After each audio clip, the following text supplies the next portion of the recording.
Oh, here we go.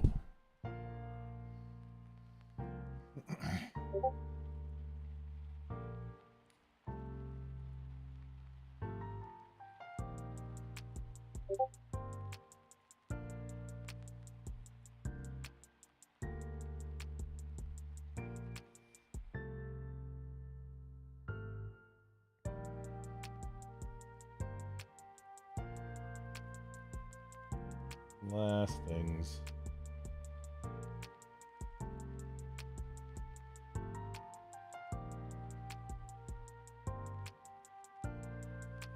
Huzzah!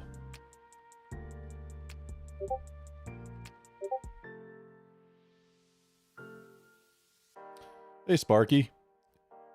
Starting. I don't have an animation yet. Trying to just get it started like 2 minutes instead of 10. How you doing?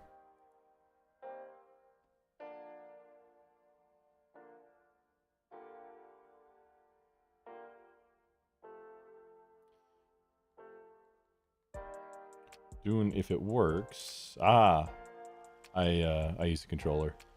Game night tonight. Nothing going on with election stuff. There's a few protests and things, but not what I was expecting at all. You just go live and do the damn thing. I'm only on 3 platforms right now: Twitch, Kick, and YouTube. Sometimes I do Rumble too, and that takes... Rumble's a giant pain in the ass. It's like everything wrong with how slow it is to get into YouTube. It's all that plus more.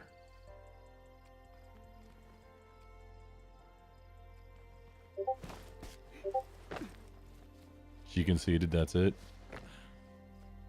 Yeah, there's protests and things apparently coming up. I don't know, it's supposed to be, maybe it's now or soon, protest at the White House, Capitol, somewhere in DC. So I tweeted out about it in reference to that. hey, are we gonna call this a coup or an insurrection? You know, because somebody, you know, a protest at the Capitol's got to be one of those things.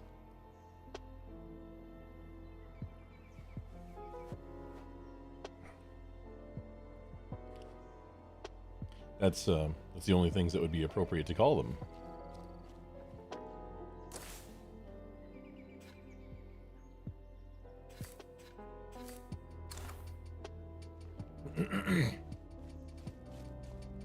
Right now in Zambi land, this is on the lowest difficulty for loot and pumping up character purposes to get ready to do the hardest, to get some characters ready to do the hardest difficulty. It is brutal. The lethal.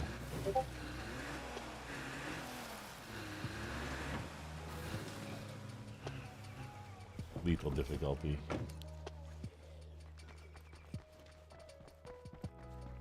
Everything has, not everything, but almost everything has plague. And like just 3 packs of ferals sometimes just spawn on top of you.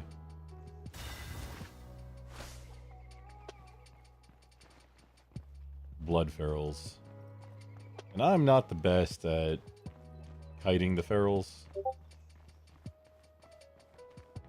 So we're gonna practice with a few like throwaway characters first and then bring in the pumped up ones to try and make a real go of it.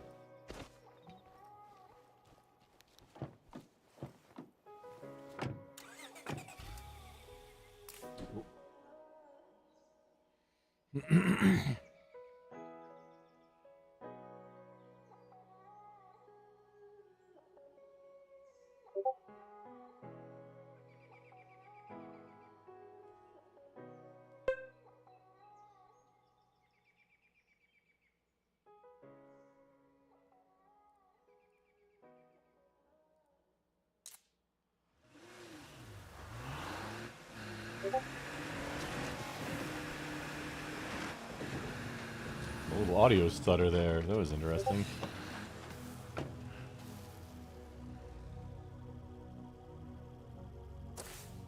Wait, what, have I already done this?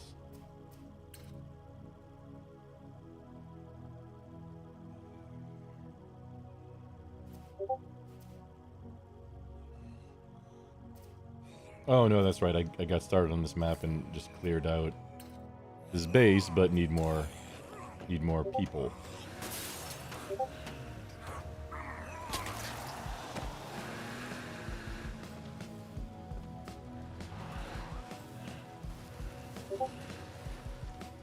Get a little fuel. But what's going on here, guys?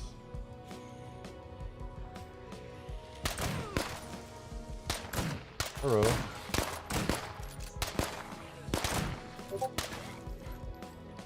Oh, hero. Hey there.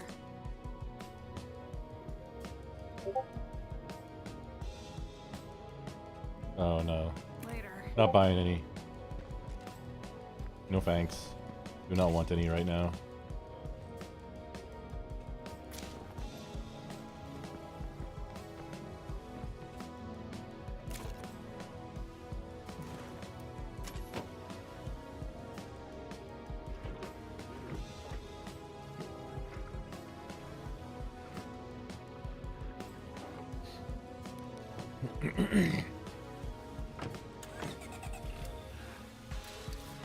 What are we looking at?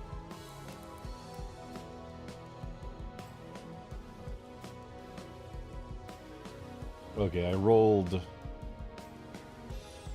1 new or 2 new net new characters this one, and 1 that was from a previous setup that I didn't really do the right way.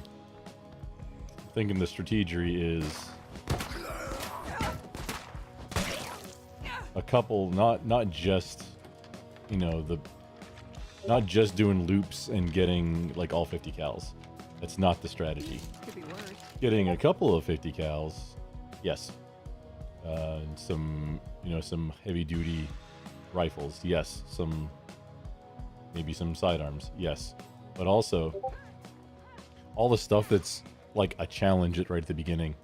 So some blood play examples, maybe some parts, fuel in a backpack, fuel backpack, you know, backpack full of fuel that can then be broken open to get fuel.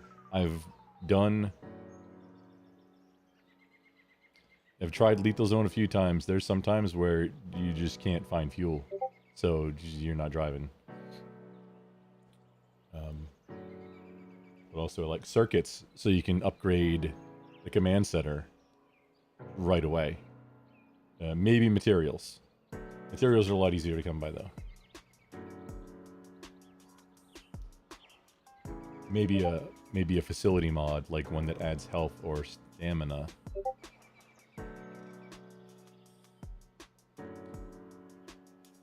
Do not need. Maybe them all. Take them all. Take them all for now.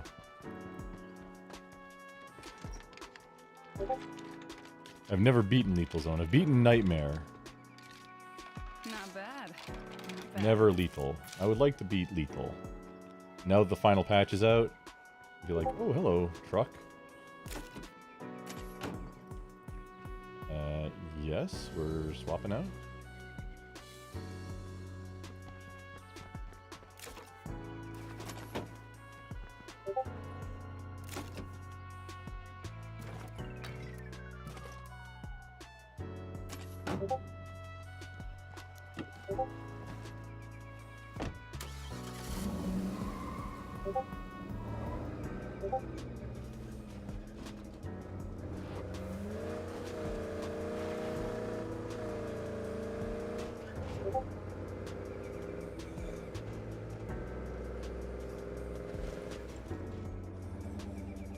Oh, you still my beating heart. An even better truck. The utility truck with the plow. I don't think the plow actually makes a difference. I'd like to think it does.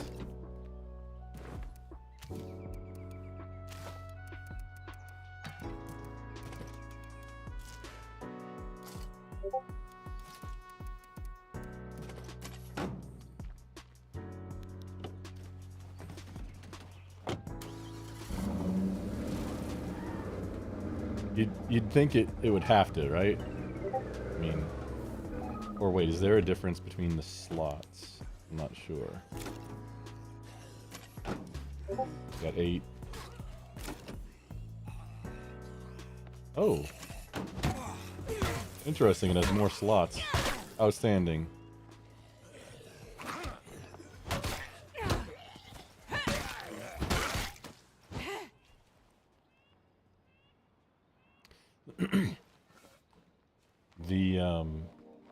Well.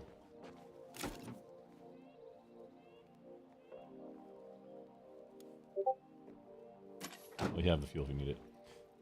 So, no,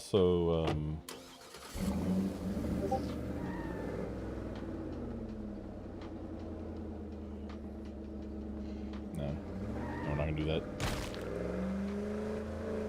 Oh, hello. No right breeze. No right breeze.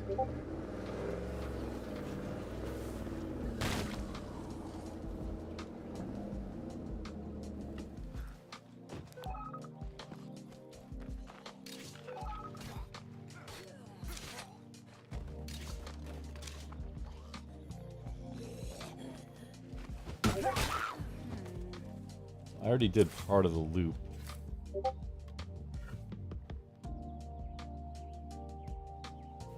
There's not really a way to tell how much of it, though.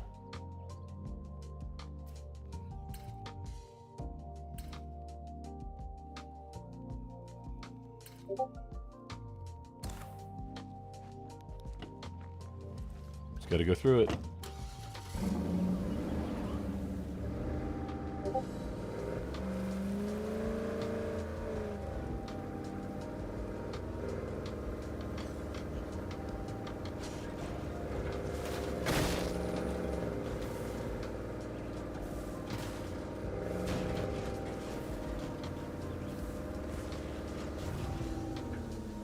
Oh, hello. Sticking around here too long would not be smart.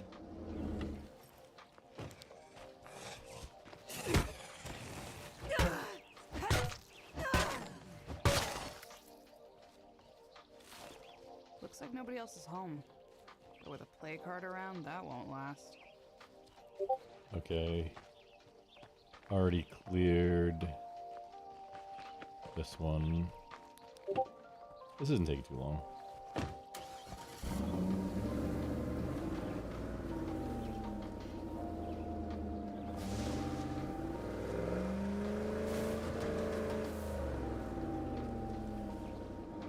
Oh man, the survey car is gold.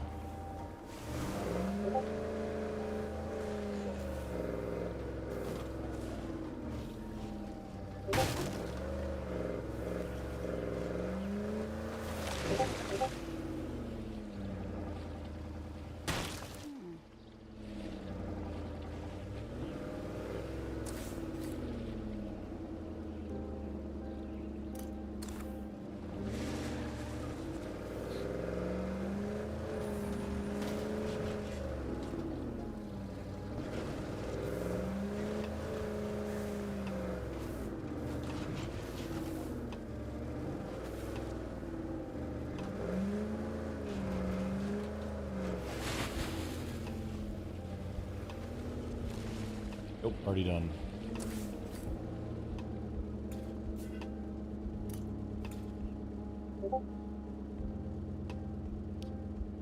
This is right on near where the next stop would be anyway. Not too far. Little supply drop.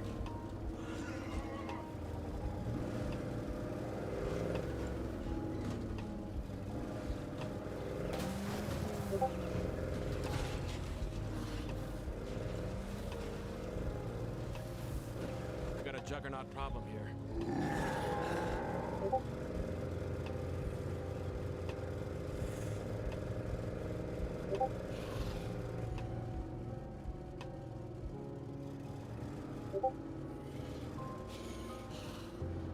Oh, I like to stop here anyway. Utilities, get some circuit scraps.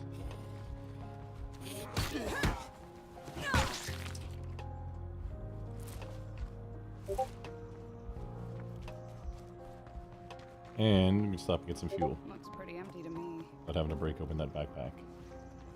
Yeah, duffel bag.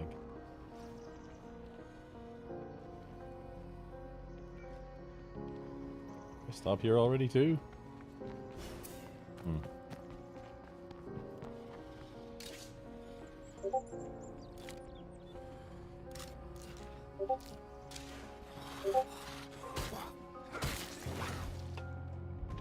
If only I had room for it.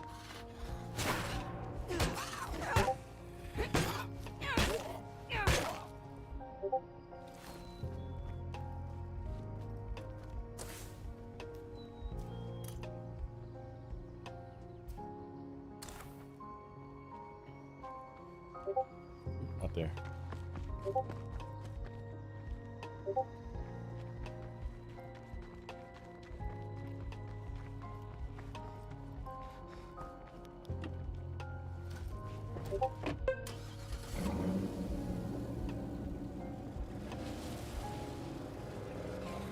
Spotted a bloater, ready to burst.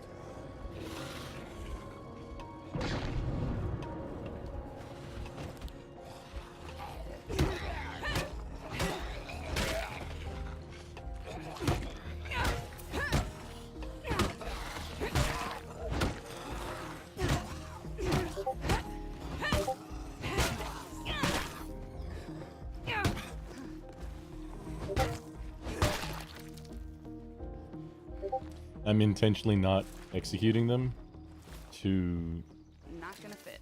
level the fighting more.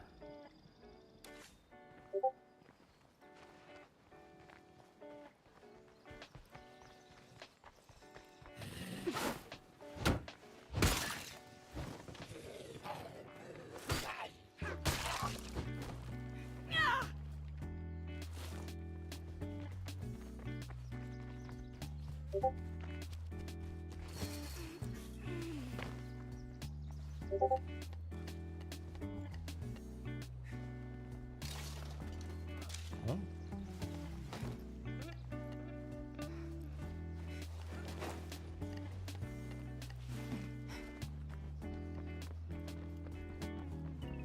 A lot farther into this run or loop than I remember.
Okay, we just gotta get over here to some fuel.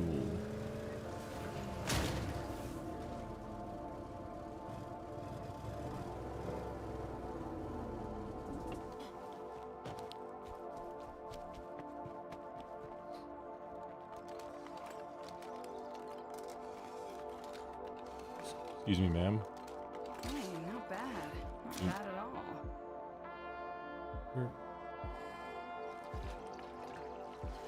Where did that come from? Could be worse. Excuse me, ma'am. You appear to have something in your eyes.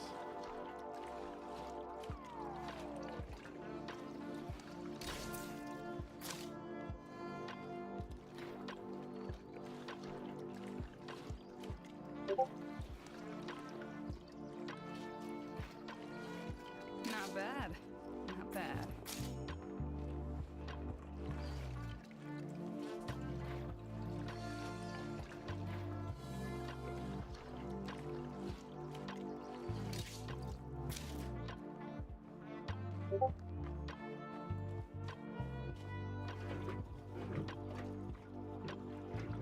Making copies.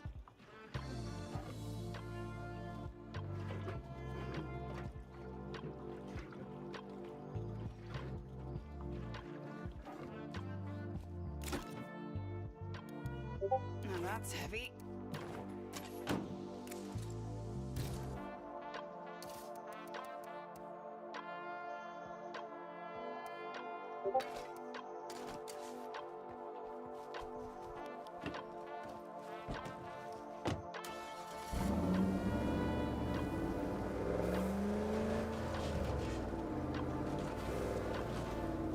Okay, I remember exactly where I left off now. We'll probably need to do at least one more loop. But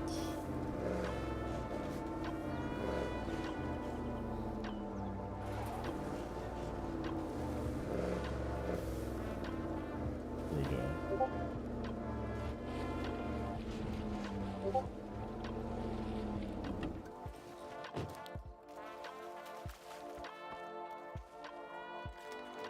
All the little secret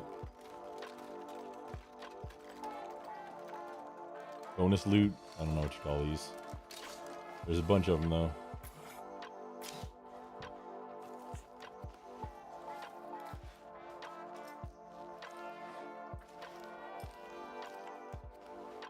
Hey, okay, Murdercom, fireman in the house.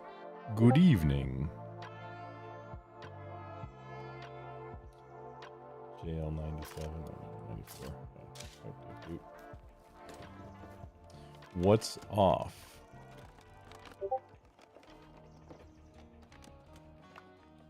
Oh, well, I mean... Okay, so... Election happened.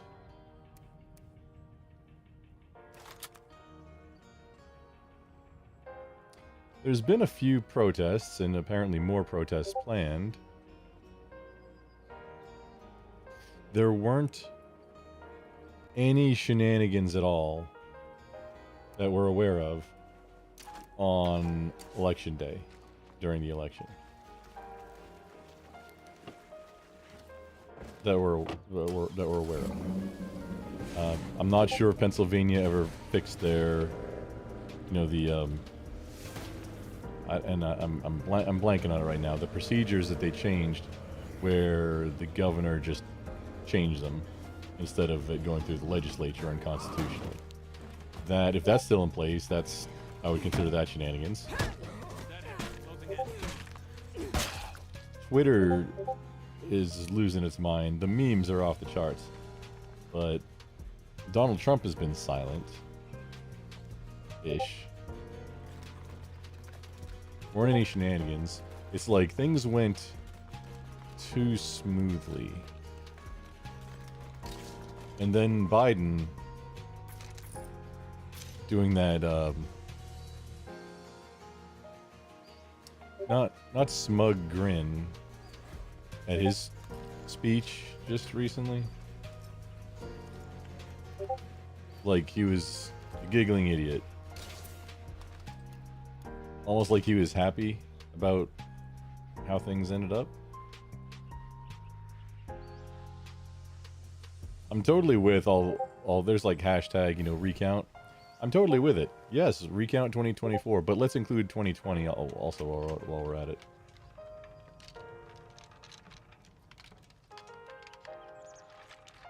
Reddit's losing its mind. Oh man. I don't pay too much attention to Reddit. I don't go there. Toxic cesspool. Oh wait, where are we going? Far more retarded Canadian redneck. Yeah, well, I mean, Moose's friend. Do not touch Moose. Something's off. Something's odd. Yeah, Fireman. What is Reddit, like the summary on what Reddit's saying?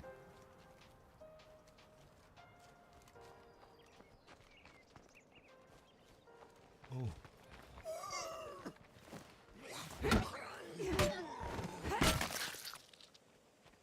Let's see what else.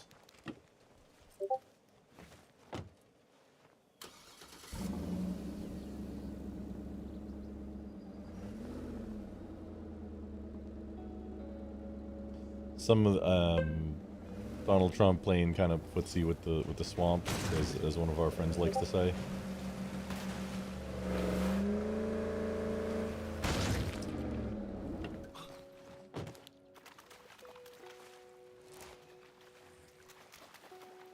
There's rumblings of, well, Murdercom, there's rumblings of a big, I don't know if it's Antifa, but a very large protest.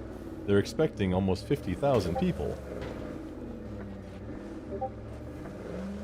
Versus like January 6th, which was how many 100,000 people? I'm not sure. They're planning about, or they're theorizing that there's going to be a protest and maybe 50,000 people. I would imagine not quite that many. If I take out the nearest plague heart, this might just clear up. But if there is, yeah, do we call that a coup or a riot or insurrection or what? What's the thing? What are we gonna call it? Or A?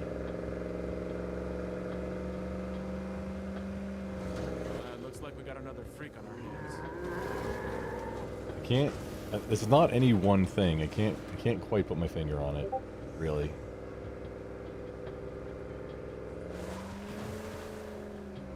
Any one of these, factors in a vacuum doesn't really mean a whole lot.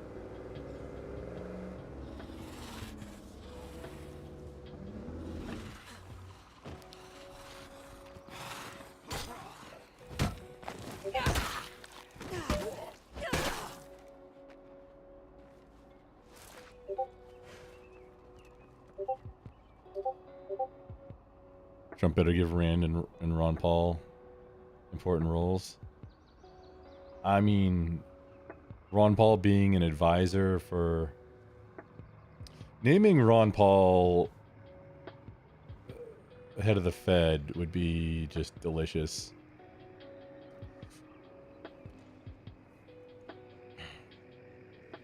Yeah, hoping, you know, RFK being in charge of nothing that...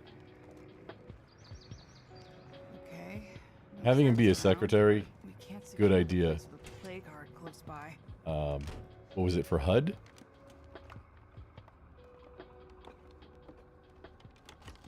That's, yeah, cool. Hope he does a lot of good. He probably will.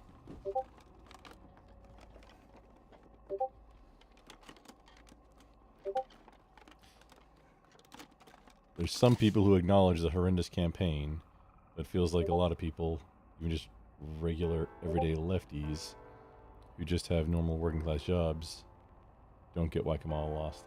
Well, if they, I mean, if they were listening to all the mainstream media and not actually listening to Kamala, it totally makes sense. If only mean, I had room for it. It just tracks that they're, you know, surprised Pikachu face. Because they're, oh, she's so eloquent and smart, and if you don't vote for her, you're sexist and racist. All of the ists. Like all of those type of things. But if you've ever heard her speak, or like in an interview where you can't nail her down to answer a question that I've seen. She'll pivot and just kind of act like you didn't ask it or whatever. Even on friendly platforms, she won't answer like hardly anything. It was probably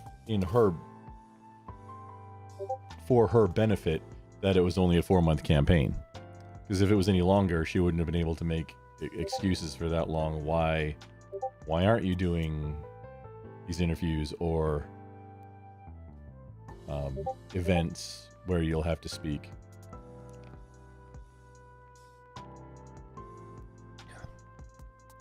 I mean, you compare that to Trump, who, I mean, his entire time, he just goes off the cuff like that, just rants. Yeah, sometimes he says some things that are maybe like, yeah, maybe you shouldn't have said that. But I don't want to say he's real, but he's not using a teleprompter for the vast majority of it. I think comparing them objectively, if, you know, they were being honest, they would see who just acts like a better candidate. And then it wouldn't have been such a surprise. But they didn't. They probably didn't see any events or anything. Not many people do. I mean, the election day, that's like, you know, in the politics streamer game, it's like, call it kind of like the Super Bowl. It's not exactly, but it kind of is. You're going to pump up those numbers with viewers. I didn't take advantage of it nearly as much as I should have. I didn't stream nearly enough. But that's how it kind of is for a lot of people to pay attention to politics. They don't even care about midterms. They just want to see, you know, the Super Bowl. And then if all they've consumed as far as knowledge about either candidate is Donald Trump is racist, sexist, homophobic, actually, not figuratively, but actually Hitler without a mustache. And then Kamala is a genius, eloquent brat. Go brat. Kamala is brat. What? So from what I know, brat is a sex term for a submissive who argues before submitting. essentially, or kind of fights it but then gives in. So even the saying Kamala is brat, putting that on her was kind of saying, oh yeah, you're gonna lose, you're gonna submit anyway, but you're gonna fight. And she didn't even really, I wouldn't say she fought. They did put here's the other thing. I remember seeing or hearing from Democrat strategists right after the election, okay, or not at the election, right after the Trump Biden debate, that whoever was going to be nominated was going to be a sacrificial candidate, and then also the VP pick too, because political career is probably over, and then hey, just start working on 2028. The amount of money spent might belie that sentiment, but I mean, hey, still just throw money at it. Just hey, see, maybe that feels like that was the thing. Like, don't just give it up. Don't just give up. I mean, but still sacrificial candidate. And I really think that was the play that they did. I think Antifa, no. Rand Paul, yes. A lot of simple-minded stuff like America's racist, color me shocked. Well, I mean, yeah, America, I guarantee, is more racist now than before Obama was president. His presidency, and it's not because, first black president. That's not why. Because he constantly used it as a wedge. He played up like none other. Racial divide and everything wrong is because of racism and white supremacy. Pepperidge Farms remembers. And it's just been downhill since then. And there's a point where, the using racist as an epithet, it loses. Starting out like, oh man, I don't want anybody to think I'm racist. But there's a point where it loses power, and then after that, a point where it kind of pushes it.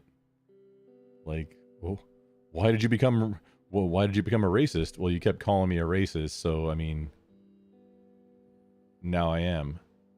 That's kind of what the sentiment I'm seeing from some people, not just for racism, for everything. It's wild. It's literally the meme about the the blue guy and the red guy, and then the guy in the middle.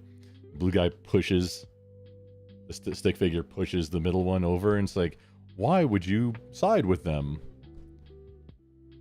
Like, well, because you. That's why.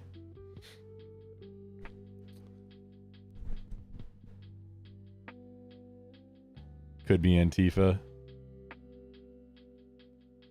They've actually taken power for months in some places.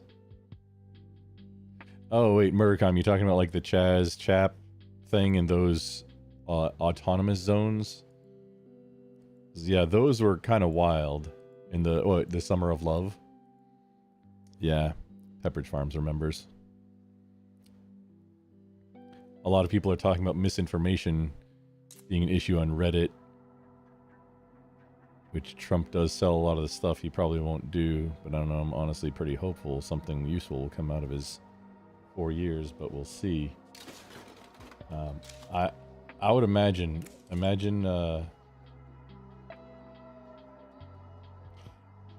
he's I hate to say it, but he's probably going to print his way out of the obviously upcoming recession. But there's also really looking like a housing crash, like a bubble pop. That's about to happen also. I don't know if he's gonna... if he even would be able to do anything about that.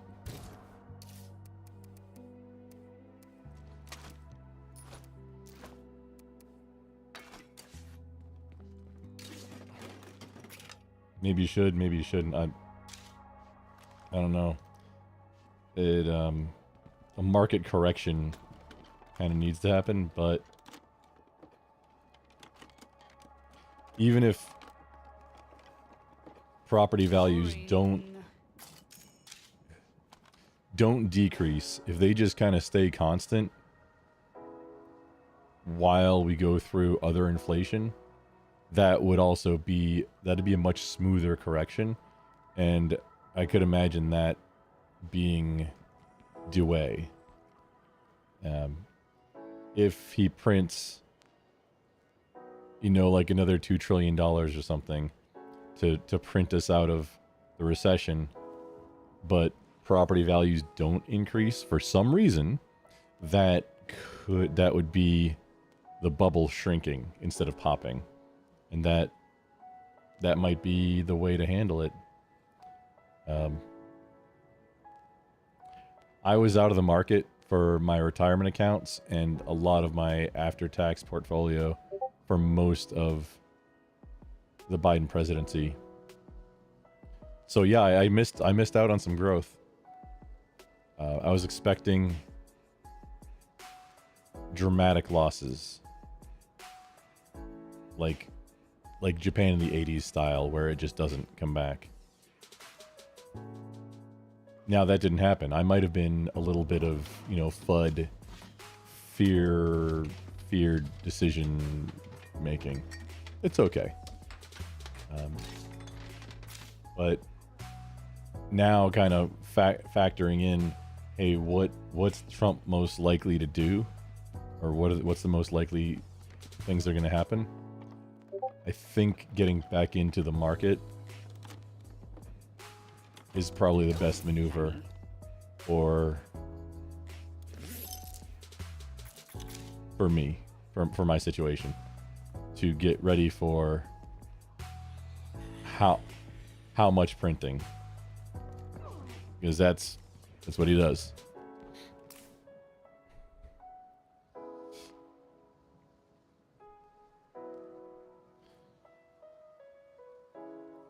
I think you'll genuinely go after Big Pharma, but this shitty chief of staff pick will be trash and likely get in RFK's way. Hope RFK can get some shit done.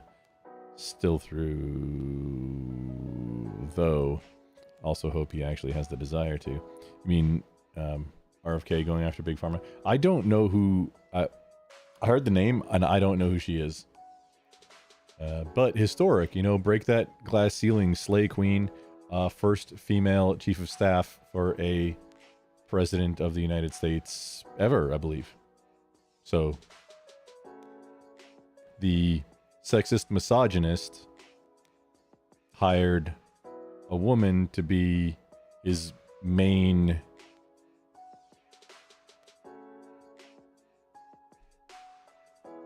his chief of staff. I mean, that's... I don't know if you want to say the highest position that he can appoint somebody to, but it's up there. You know, the racist, sexist, misogynist, Nazi appointed a woman to be his chief of staff. Yeah, that tracks. I bet that's not, you know, the Kamala Brat crowd doesn't care. I bet. Oh, he's just doing that to, you know, fool people into thinking he's not a misogynist, or I don't know what they think. I don't even want to, you know, go down that rabbit hole, because, you know, might get stuck and not be able to come back. Fireman, Russia is a big country. Ukraine is a small country. Russia's a very big country. It's right next to Ukraine, which is a small country. Who doesn't like a yellow school bus?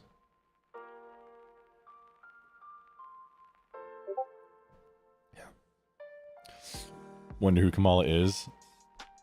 She has to have a genuine personality somewhere underneath. Here she's pretty shit to her assistants and aides. Yeah, I heard a number. I don't have a source on it, but I remember hearing a number that she had like 90% turnover with her staff.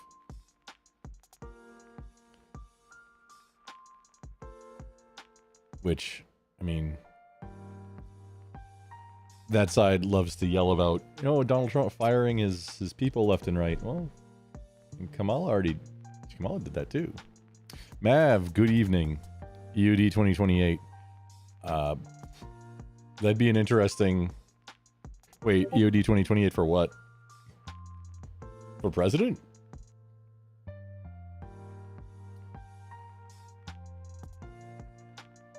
I'm not sure if he's 30... No, he's just 35, I think. So, yeah, I mean, he could run. I don't think he has time. He's very busy. Fireman, definitely proud of your political evolution over the years. A lot of stupid team sports. Yeah. But... Oh, we're leaving. Sometimes get sucked into it. I think it's fine to be happy Trump won, but not fond of people who just defend every retarded decision he makes, like nominating this Pfizer chick. Oh, she's the one. Okay, I didn't have two and two together. Yeah, okay. Yeah, footsie with the swamp. That's what we were talking about. The Pfizer chick is chief of staff. Yes, indeedly do. On the bright side, by the time you're done with college and maybe go ossifer, have an idea of what wars Trump will be continuing, which will be ceased. Yeah, I would, I saw a really quick thing. I'm not sure how much truth there was to it or if they were real. That it was essentially Russia kind of backing off and saying, yes, I like what Donald Trump has proposed, and so we're gonna cease hostilities.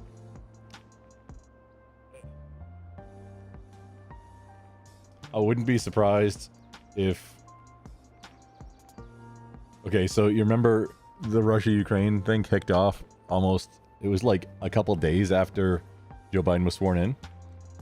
I wouldn't be surprised if they also stopped just a couple days, like within a couple days of January 21st. And then the whole Russia-Ukraine situation, there's not going to be anybody who can... You can't like whitewash that. There's no getting around it. Yeah, that was Biden.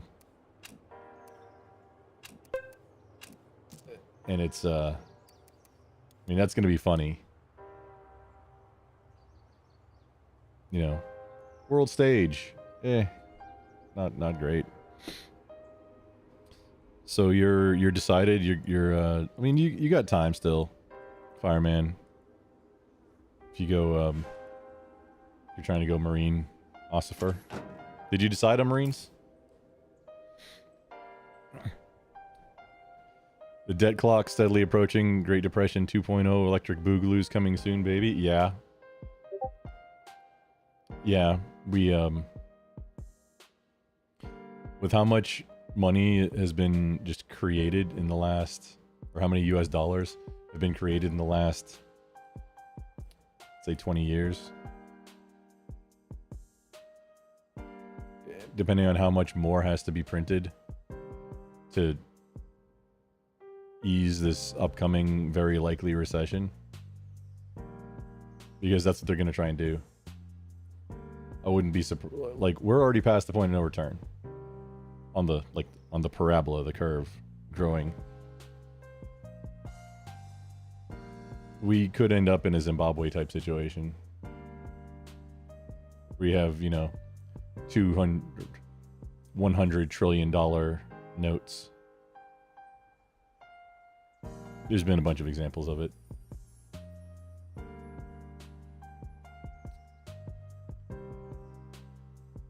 Hope you're wrong, but under Trump, or would have happened more quickly under Kamala. Yeah. Kamala also, like, didn't have any policies that she was putting out. It was literally, after being pressed on it, her website had just copy and pasted, like, verbatim, actually copy pasted the language and everything from the Joe Biden website, as I recall. And she, also, as I'm remembering, in interviews, she wouldn't answer any actual policy questions. She'd pivot and then kind of ignore that and, like, give a, signal of, hey, move on. It's very telling, politicians not wanting to answer questions. Politicians being politicians, swamp being swamp.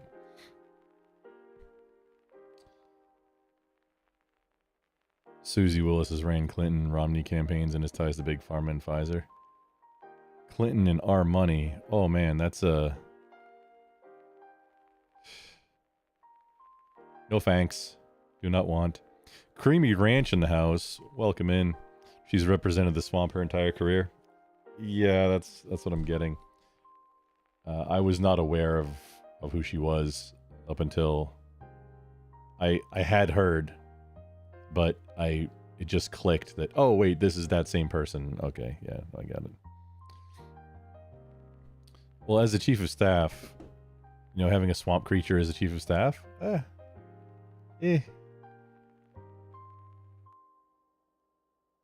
what could that impact?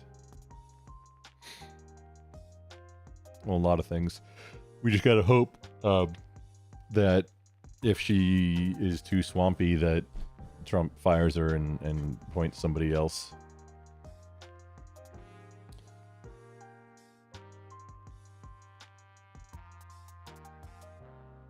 Sounds like they're all backing off, but until he's been in like a year, I don't trust it.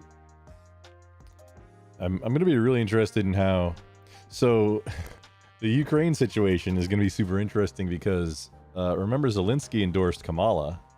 Like, came to the United States and endorsed Kamala, as I recall. So that's going to be super funny. If we just were to stop sending out so much foreign aid, like faster than we can think, that might help a whole bunch with our situation. I mean, it's going to be interesting to see what he does with Israel too, because that's a super touchy subject for politicians, except for like your Ilhan Omar's and such.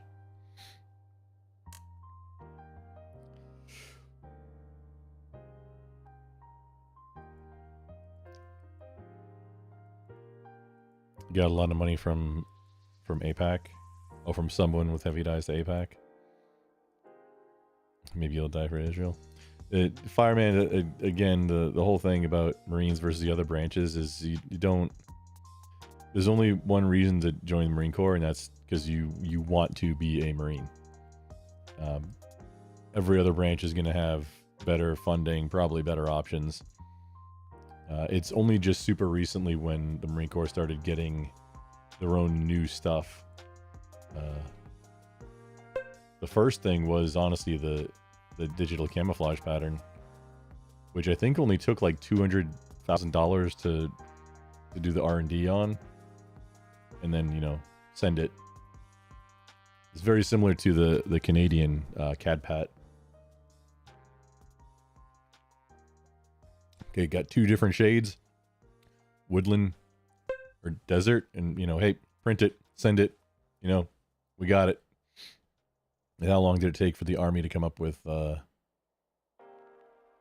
multicam? That was a lot of money and time, honestly, too.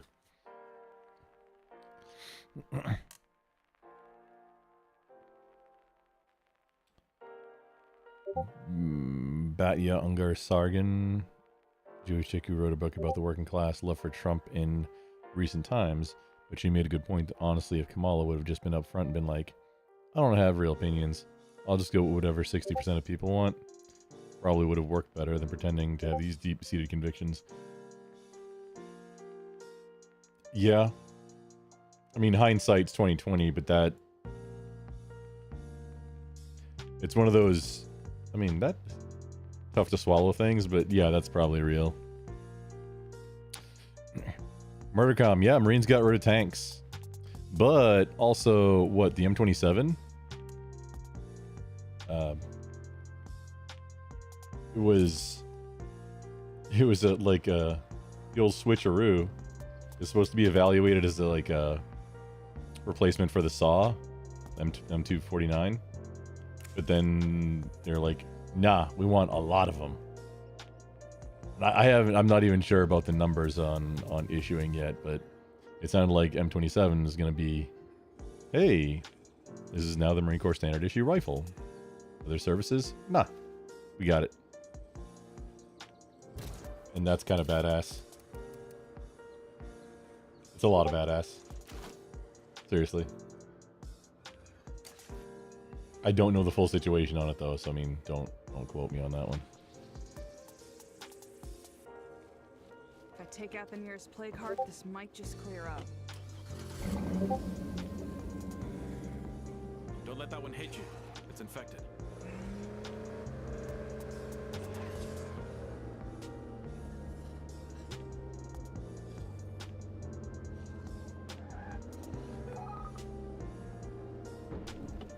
Looking for vehicle upgrade kits. Just a lot of stuff. Just searching for a lot of stuff. That's another thing too. Vehicle upgrade kits and tool kits to repair vehicles. They're really hard to come by in Lethal Zone, and it's going to be quite a while before making an auto shop. And if you ever make an auto shop. Might as well. And then probably won't have a mechanic. Could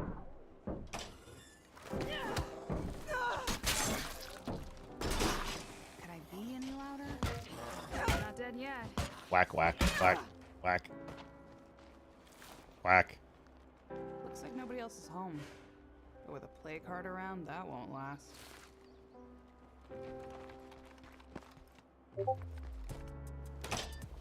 place doesn't look so bad. Yeah, I'm laughing on the inside.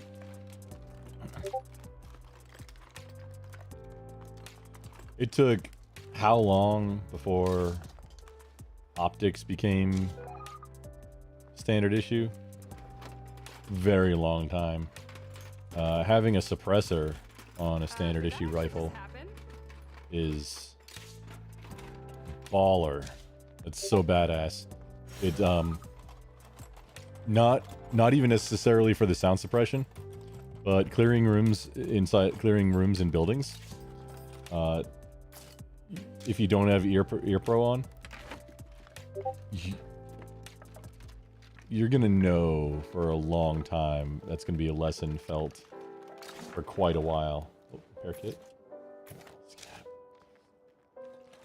A suppressor is gonna help with that a bit. Not a whole lot, but a bit.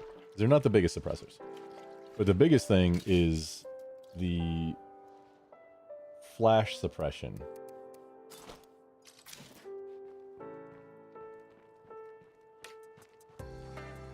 That's a giant thing at night, is your muzzle flash. And a suppressor is the absolute best way to, if not totally negate it, really reduce it.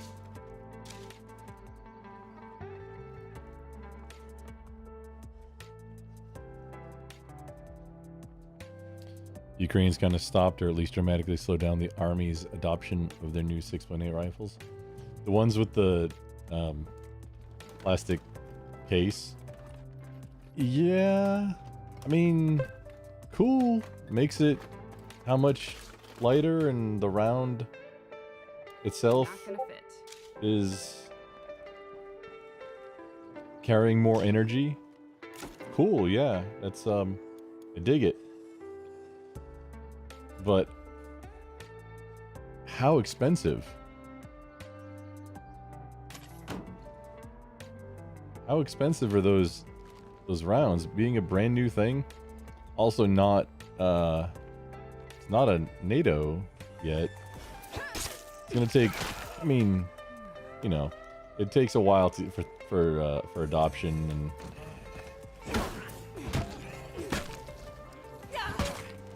having a new caliber and making it a new NATO standard would mean everybody and their cats have to get new rifles.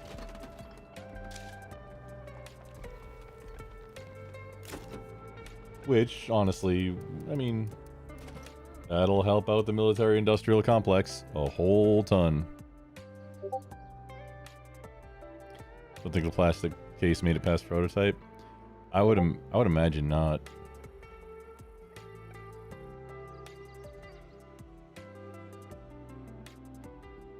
I just wasn't even interested in like sounds gimmicky and new. Maybe let the technology mature for a while before trying to compete for a contract, you know, for the US Army.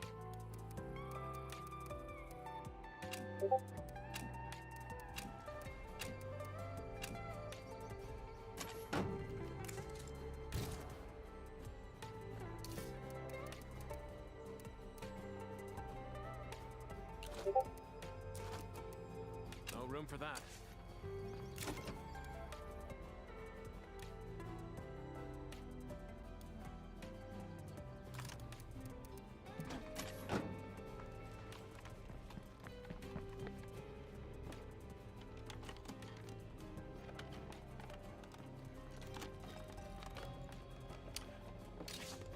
Ooh, the SIG MG338. Okay. The one where the barrel appears to be reciprocating. If that is the one you're talking about, yes. And I believe I was impressed by it.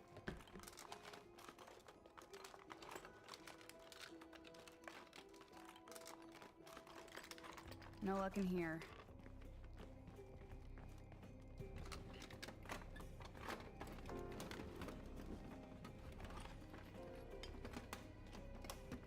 Okay, time to put this place behind us. Just thinking about, like, hey, keeping track of... I'd like to keep track on that stuff. It's interesting, but it doesn't... You know, it doesn't really impact... It kind of does impact me in the real world. I mean, I still... You know, professional skill set. It's something in the industry. Yeah. Thinking like, hey, yeah, whatever the Army's doing with their new gear, whatever the Marine Corps is doing with their new gear, doesn't really impact me too much. No, in the real world. Which it doesn't. How'd I get this job again?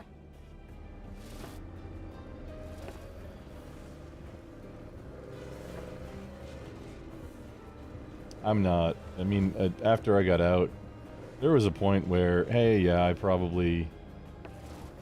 or might need to go carry a rifle and do something for, like, you know, contract work or something. There's no shot at this point.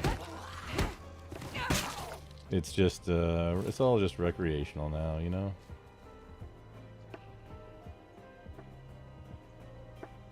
It's all just recreational now.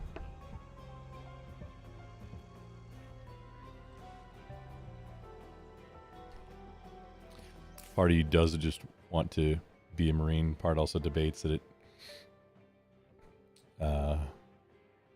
if that want should surpass better benefits. I mean, yeah, you got time, dude. Don't sign anything yet. No plans to sign or meet anyone about it till I'm on my own. I can't read today. Till I'm on my final semester of college, nearly 95% positive.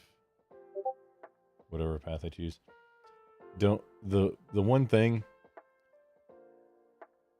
is don't let it be a regret. Now like being in under a lot of Democrat presidents has been bad because it's going to mean budget cuts. And I mean, depending on how hawkish that president is, like under Biden, it would have been catastrophic for your career to get started. Under Obama, if I recall, like a lot of generals and admirals got fired that just didn't want to toe the line. It's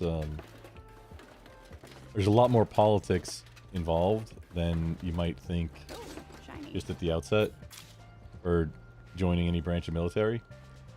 But if you think about it, take a step back and really think about it, that's all warfare is just the practical application of politics. Essentially. No place to put that. Already got all I can handle. Not gonna fit.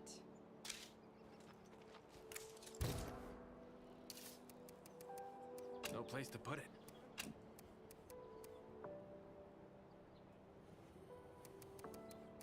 That's not a Grumple original either. I heard that somewhere and like, you know what?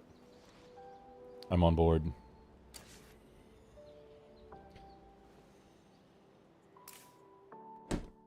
Just don't ever walk into like a recruiter's office and then sign papers right there. Like, get away, no matter what it takes. Get away from the situation. Think about it, at least sleep on it. All recruiters can be pushy, and it just depends on the individual recruiter on how pushy they're trying to be, because they got to make mission.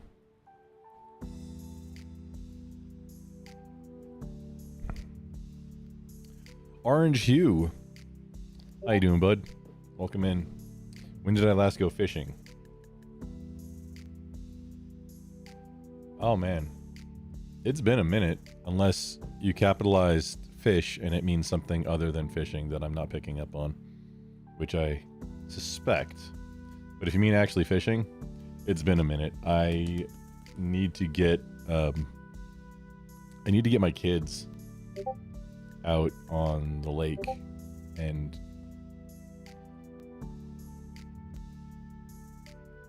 fishing. I love it. And I want to do it with it's like a thing I can do with my kids and do that more frequently, and I don't. I also haven't been hunting in a couple of years, which killing me, Smalls. I want to hunt duck. I've never hunted duck. It's like a whole other set of gear and different places, and you got to get federal stamps to do it legally. And yeah. Anyone told me I sound a lot like J.K. Simmons? I do not know who J.K. Simmons is, and no, I have never heard that. The best thing about having a kid is youth hunting season. I don't know that we have in Texas we have archery and black powder, and I think that includes crossbows with the archery part of the season. That's before the main season for whitetails. I mean, talking whitetail, deer season. I would imagine that includes mule deer, but I've never gone and intentionally hunted mule deer.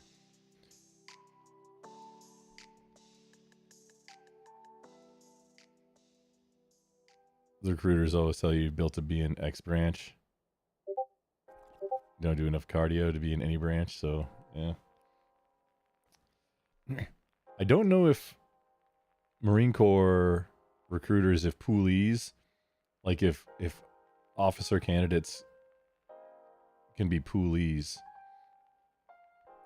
There's less physical breakdown in OCS and TBS, and it's less physical and mental breakdown. It's more, I think, structured and to try and train leaders.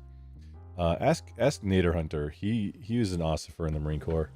He could tell you all about the actual process. I mean, granted, his was over 20 years ago. I mean, mine was too. I think we were in around the same time. or I was, yeah, I was definitely in. He joined, or he got his commission before I joined. I went in like right after 9/11, November 2001. I'm pretty sure he was already in at that point, and I was in for 6-7 years, and he retired from the Marine Corps. So he'll have. That's it, Fireman. You really should talk to Nader Hunter, Twisted Aviator. He's been around. He'll usually pop up. RK Stacks in the house. How you doing, sexy trousers?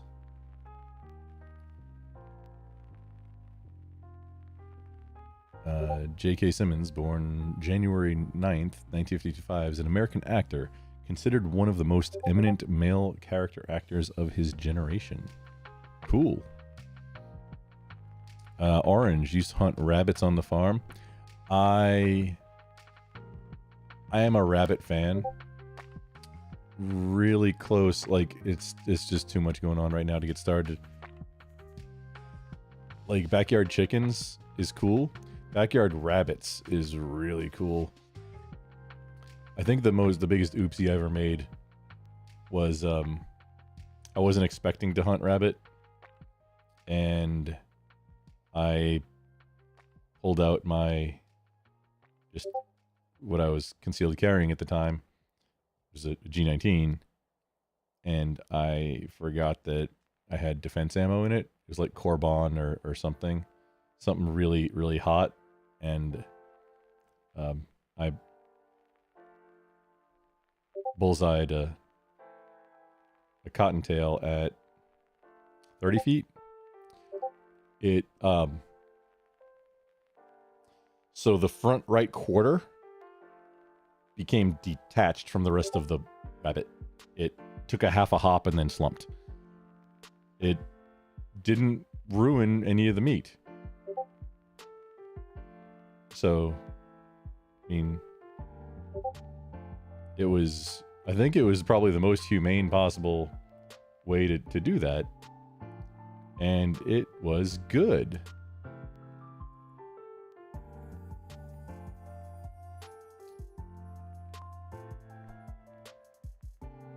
I didn't keep the pelt. But, it's rabbit pelt. Mule deer don't taste as good, Murdercom. I mean, I don't think I've ever had mule deer. I know they're bigger. You see them, or I see them, out in West Texas a lot. They're quite a bit bigger than the whitetails that we have in like the North Texas area.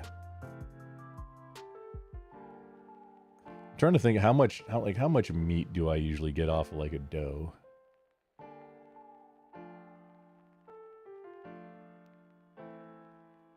Sometimes when you see after you process the meat, like how much, and it's hard to see it when like if you process it yourself, because I usually process myself, but occasionally I'll drop off a deer to have processed if I know I'm just not gonna have time. And it's really funny how much meat for how big the animal was. Like how much meat and how much the weight versus weight differences. The movie Whiplash had J.K. Simmons. Okay.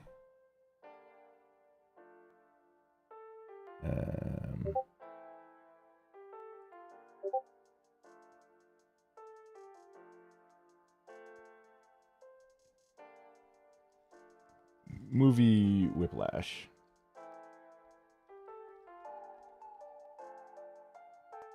I think I can watch just a little section.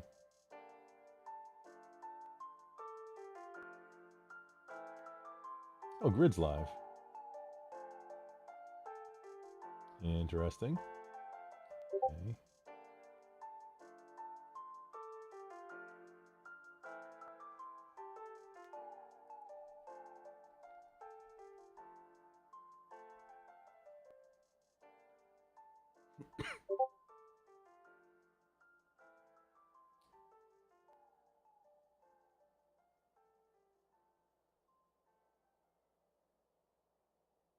from the movie Whiplash from 2014.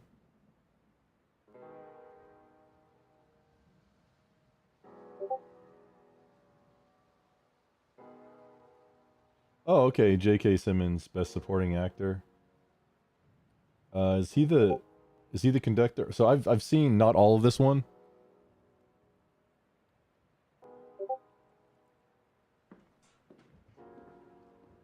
All right, gang. Whiplash. Little under tempo, okay? Neiman, just do your best. There we go. 5, 6, and.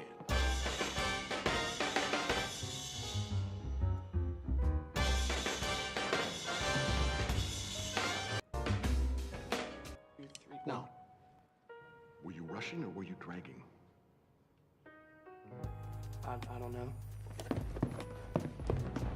Start counting. 5, 6, In 7. 4, damn it! Look at me! 1, 2, 3, 4. 1, 2, 3, 4. 1, 2, 3. No.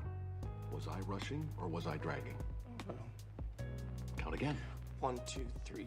1, 2, 3, 4. That's an interesting movie. Yeah, nobody's ever made the comparison of him to me. I think I can kind of.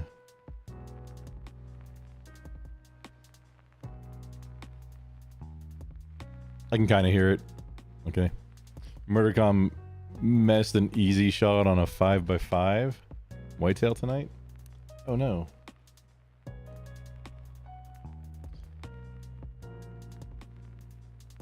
Called him in from 1,000 yards. How far away when you took the shot? RK Stacks in the house again. Yes, sir. Thanks for stopping in. Oh, Stacks. Let me...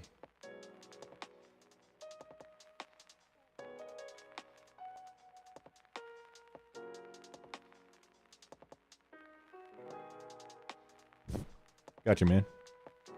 Might be ungrateful, but I'll take it.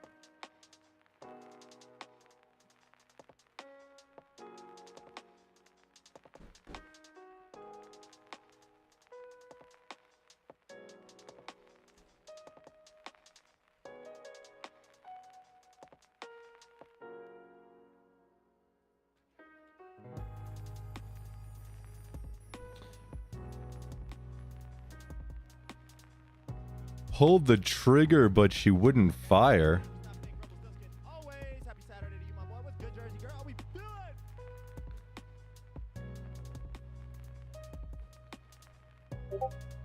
Tried to rack another round and you ran. What? Did you see? Was it like a light strike or something? Like what in the world? I'm assuming a bolt action. That's wild. I'm pretty sure I've only ever seen like light strikes on semi-autos.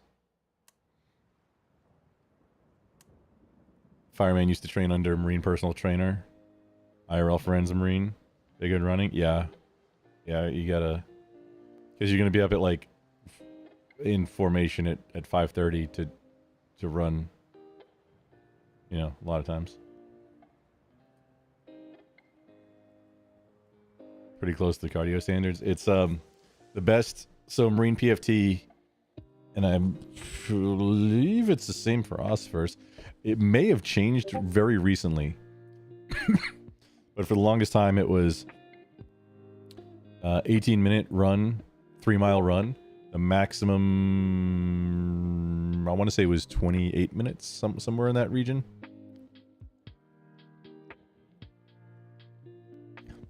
And 100 sit-ups and 20 pull-ups. That's to max out 100 points per event. Obviously 1 per sit-up, 5 points per pull-up, and it's a really, I don't remember how the math on the run works.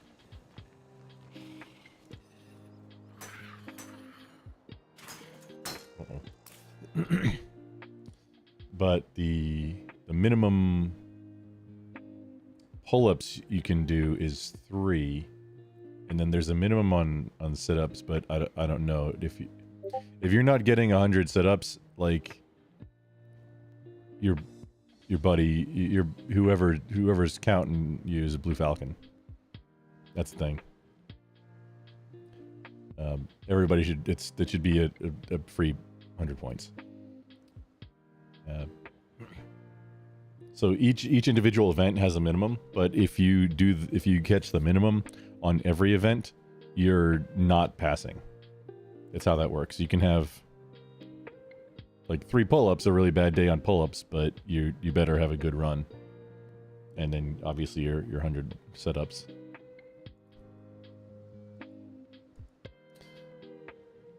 Got really slack with daily running.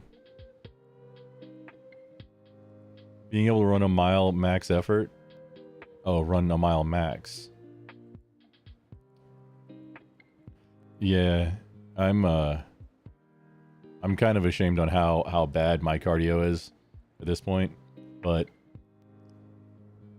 I've been. I mean, there's no but. Just I've been out since 2008. So we're getting close to 20 years since I've been out now. And I'm old. But that's not an excuse. You know, life gets in the way, la-di-da. Yeah, that's true. But it's not an excuse. Gotta do it. On and off, I've gone through, you know, maybe a couple years here, a couple years there, spurts where I'm like, okay, let's get out there and just run. Just get outside and run. Doesn't even matter how much. Just put in some effort. This is the hardest part, is getting started. Always. With like anything. Fireman, you've never had rabbits or never had a rabbit? Like raising them? Yeah, most people haven't. Eating them, I mean, in the United States, yeah, most people haven't either, unless you're in the South, and then, you know, obviously. But yeah, rabbit's really good. I want to say in some European countries, like, I don't know, maybe Italy, they, like, you can get rabbit at a restaurant. There's a lot less processing that you have to do versus like chicken. You don't have to pluck.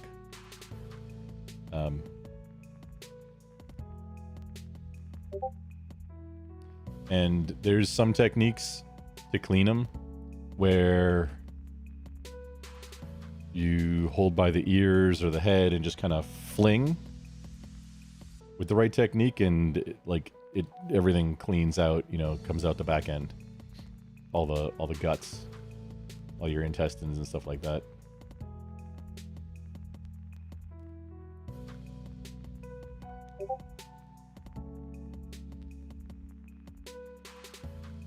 Some of that you learn at like Seer school. I only ever did the lowest level, level 1, not level 3. And that was kind of, you learn to eat the eyeballs, which, you know, it's not bad. It's just, you know, the kind of squish and getting over the mental of it, of eating eyeballs. Roommate got a really nice elk, 415 pounds at the butcher, like after processing. 415 pounds. I mean, those are such big animals. 415 pounds, that sounds right though, for meat. Or you mean the field dressed carcass? 2014. Yeah, that Whiplash, I haven't seen the whole movie through, but I've seen a lot of pieces of it. He's I'm not, it's like, I don't understand. Was it through a school, like a school music program? Because he's a little, I think a little, like, I don't know, violent with the kids for it being a school. So what's the program? Like, what is this band that goes and does competitions? What is it collegiate? Like, he's like sitting there like slapping the kids around. Like, hey, I mean, dude's gonna win. That's winner behavior, you know, except no Except no slacking, except no less. Oh, Fireman, new Steam Deck.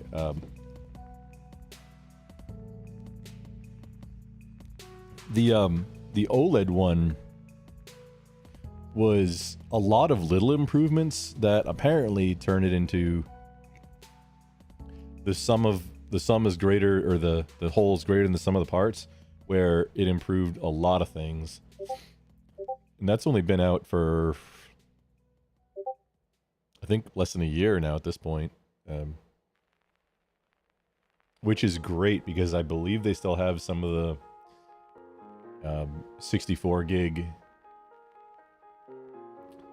LED screen ones, which if you want to just get into it, they were like $200 or something, at least under 300. And I mean, that's the one I would probably get at this point if I was strapped for cash but still really wanted one, because then just replacing the solid state, the NVMe, with a 2 terabyte one, and able to put a screen protector on it. But then also, with the Steam Deck, I'm probably going to take the big badass honkin' video card out of this machine that I'm running on right now, the tower, and put it into an external enclosure for my Steam Deck dock, so that while docked, it can use the big beefy video card. And then for games like this, I don't play games all that often. When I do, I'm usually streaming it. Not always, but usually. That way I can have it's a console at that point, and then just run a capture card, and then all good. The only problem is like in-game voice and audio, which I'm not sure how to deal with at that point, while using like Discord or whatever else, and then also while streaming. I think so. I have a Go XLR. I think that might be the ticket to making it work, but I'm not sure.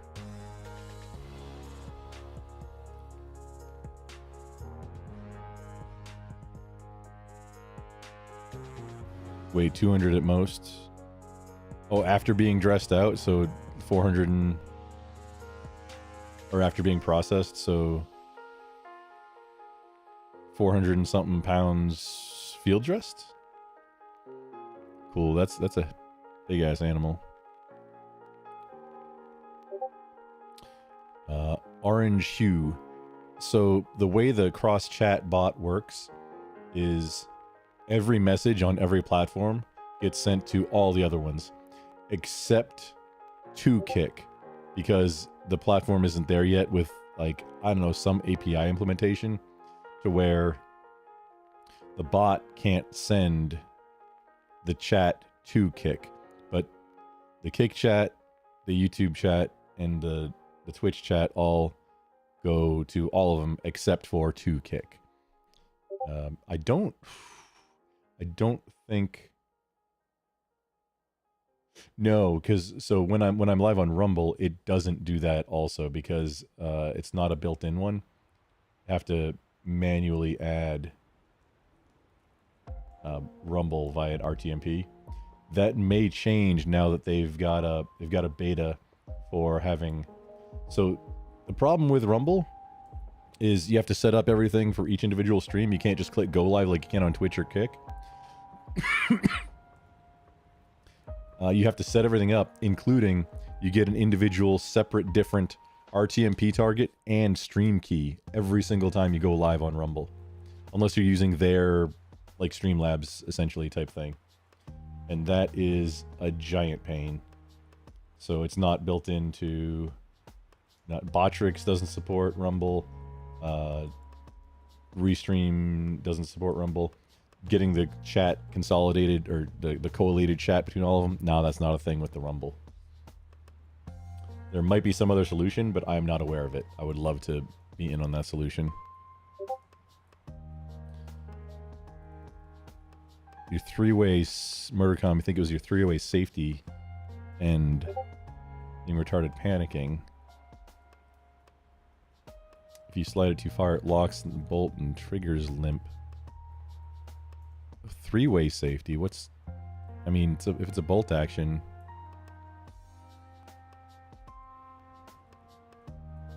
If it's a bolt action, what's the third safety selector switch or do?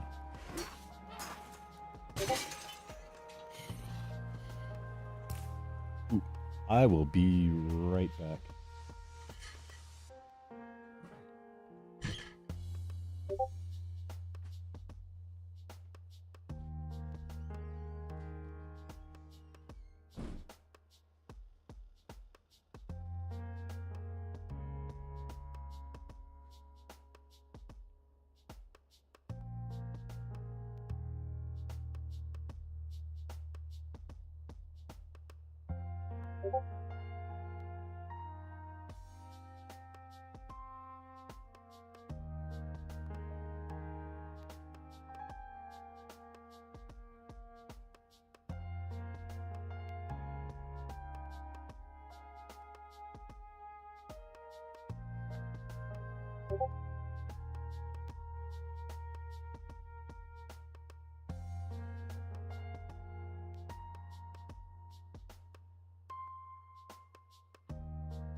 All right, all right, all right.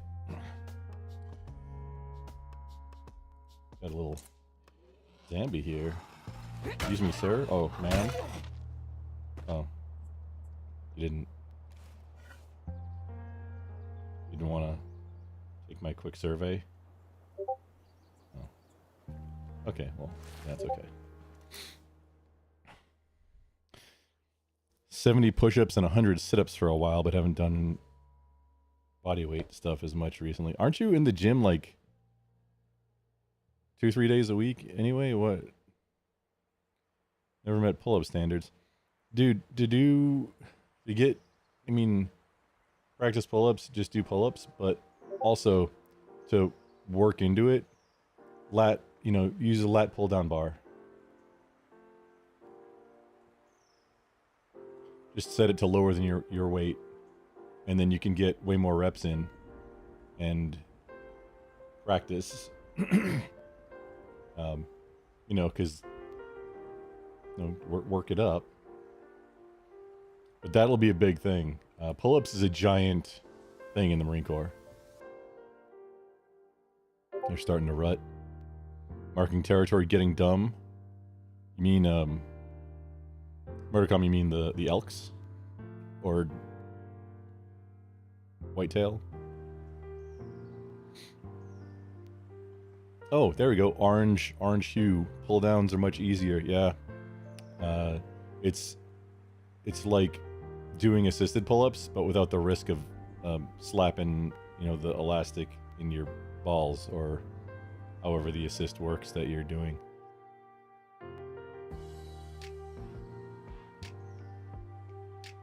You should focus more on that. Yeah.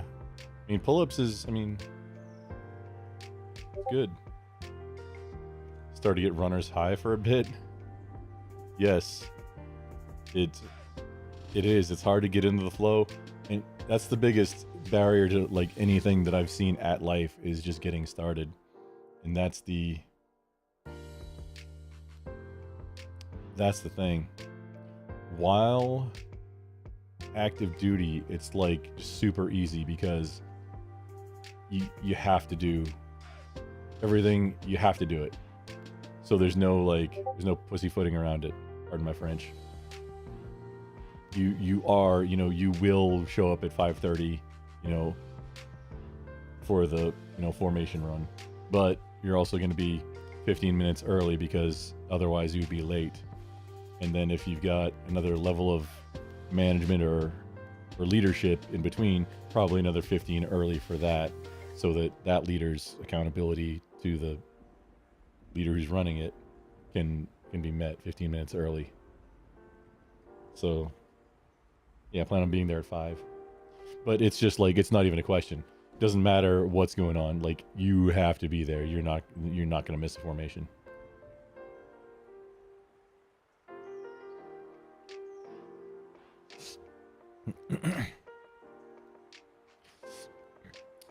Fireman, you never had one either raised or eating? Rabbit's good, man. It's really good.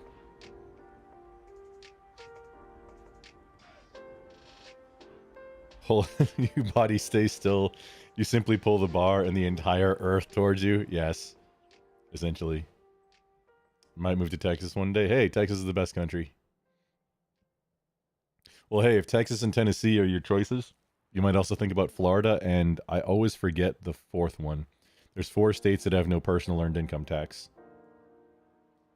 Or just state income taxes at all. Even capital gains or whatever. That number may be growing, but historically, at least up until very recent history, 4 states. Florida, Tennessee, Texas, and which is the best country. And then one other that I never remember. So I'm actually looking at a possible job that requires a clearance in another state.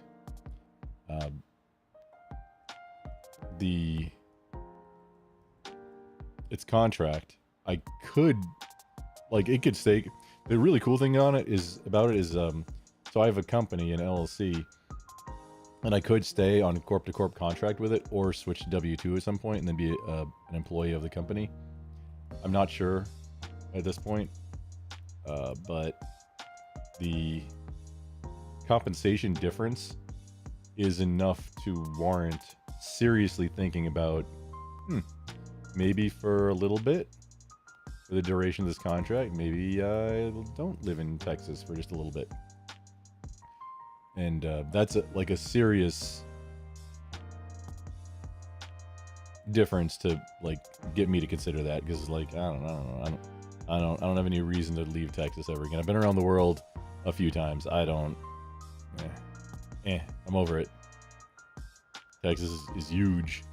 Maybe Alaska. Maybe go to Alaska on some polar bears if I can do that at some point.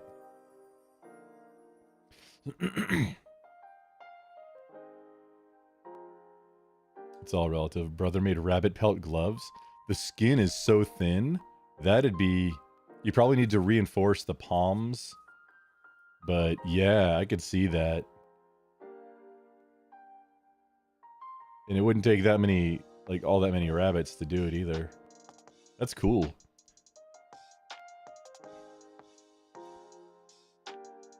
What's a pull down? You mean the exercise that you pull a weighted bar down? Well, yeah, it's gonna be easier if you're not doing your whole fireman. What's a pull down at RNG? You mean the exercise where you pull a weighted bar down? Yeah, those are easier. Lol. Yeah, the lat pull down bar it's gonna be on a cable that's gonna, like, you're gonna have your adjustable weights usually, or some of them have plates to where you can add plates to it, but usually it's gonna be a stack of weights like any other machine, and you just change it, and then pulley goes up, the cable comes down, then you lock your legs under a padded bar, and then you pull down. That's why it's lats. It works your lats, like lat pull down machine. Get you those wings, those flappy wings going. Doing that at your full body weight should be very similar to doing a pull up. But the benefit is you can run a lot less than your body weight and get those reps in to get to build the muscle. And that will help. You should still be doing, if you're trying to bump up your pull-ups, you should be doing pull-ups also. But in between doing pull-ups, like maybe once a week do pull-ups. But then Other times during the week, do real pull-ups. Other times during the week, do lat pull-downs, or do a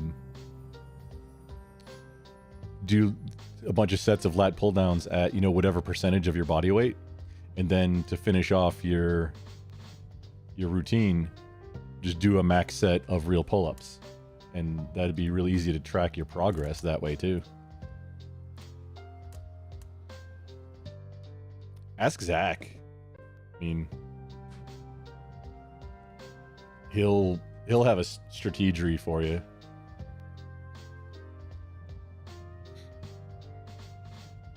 Field dress quartered, still filled 70% of the upright freezer. And I go back and forth. I picked up an upright deep freeze. That's impressive though. No matter what. I go back and forth. I picked up an upright deep freeze.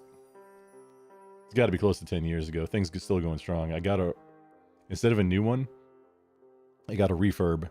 Both because of the, you know, just a few $100 difference versus $1,000 for a new one. But also because older appliances just fuck. Pardon my French. They just last. And I don't need it to be a smart anything. I don't need it to play Doom on it. I just need it to keep things really cold. So, yeah, I'm a fan of picking up refurbished older appliances, even if it's not quite as efficient as a new one. I like the reliability. Also, it takes quite a while to make up the difference in that kind of price difference between, like, let's say $300 to $1,100. That's going to take a lot of years of electricity to make up that difference in price.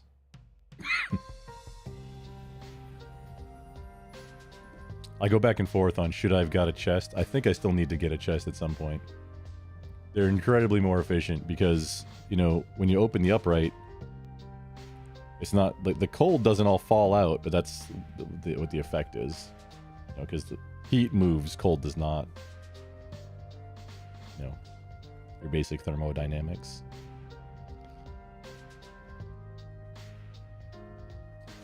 Probably won't buy the OLED till they add more to it. Like, if you already have one, like I have one, there's no... I mean, there is a reason it's probably a significant upgrade, but I don't use it enough at all to warrant upgrading it to the OLED one. I'm kind of the same boat, like, but if it's something super, like the battery, if the battery, which also there are battery upgrade options to it too. I think there are some that are slightly bigger that you can put inside, but there's external battery packs that you can plug in while in mobile mode. Because, I mean, if you're docked with a docking station, you don't need that. But if you're not docked, if you're actually using it as a handheld, for a little bit of extra weight, you know, stuck to the back, you know, just plugged into that USB-C port for, what, double the battery life or more, just depending on how big of a battery pack you want to stick on it.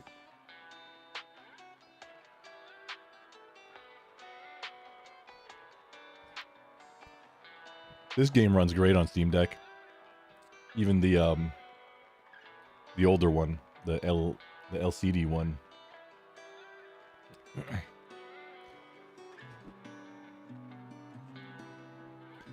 Not so much on a bigger screen, but on the...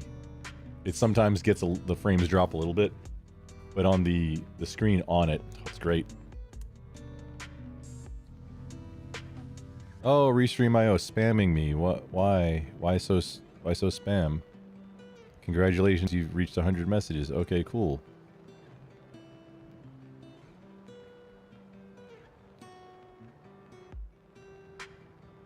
You have the regular... Yeah, me too.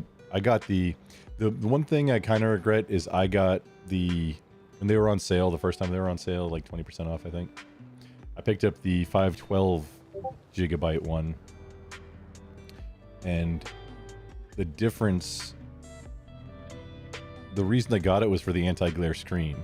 Because I was planning on upgrading the hard drive anyway. I still haven't done it, by the way, because it's 512... stick a 1 terabyte or 2 terabyte whatever SD card in it, and it's, I mean, it's been fine. I'm still going to, and I'll probably stream it at some point, you know, voiding the warranty, which is expired at this point anyway, and replacing the hard drive with a bigger one. I was planning on that, so the only reason I got the bigger one was for the anti-glare screen, which kind of hosed me because I wanted to put a screen protector on it. Now, if you put a screen protector on the anti-glare screen, it loses that anti-glare feature because you're now as glary as the screen protector is. Go figure. Hosed myself. I owned myself. Didn't even know it. Should have read a little bit first.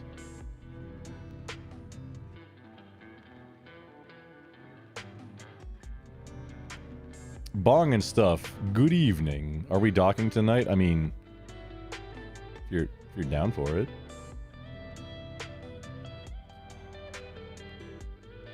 Never would have played much of Final Fantasy XIV. Oh, you know what? Oh yeah, Final Fantasy XIV was meant to be played on like it's on consoles too. So yeah, doing that with a controller. I hadn't even thought about that. Thinking about playing like World of Warcraft or something with just a controller. Nah, that's a nah. That's not a doable thing. I don't think. Nah, it requires way too many buttons. But Final Fantasy XIV, where I guess you don't need quite as many buttons, if it can be played with a controller, that's badass. Can't really play long games anymore. Stationary.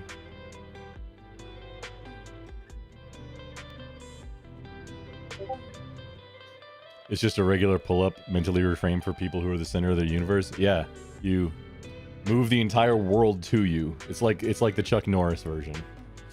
You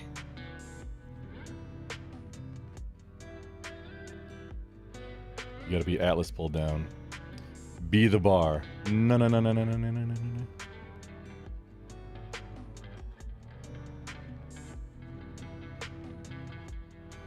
If you run fast enough, you can momentarily stop orbiting the sun. Doesn't the Earth spin at like 800 miles an hour or something to that effect? Neil deGrasse Tyson, that's where I picked that one up. He said, yeah, not the Earth's rotation around the sun, the orbit, but if the Earth just stopped spinning briefly, then everything on it would suddenly just fly, eastward? In the direction of rotation, or the stopped rotation. Like, This will slow me down. at 800 miles an hour, and just, it would destroy all life as we know it. Essentially.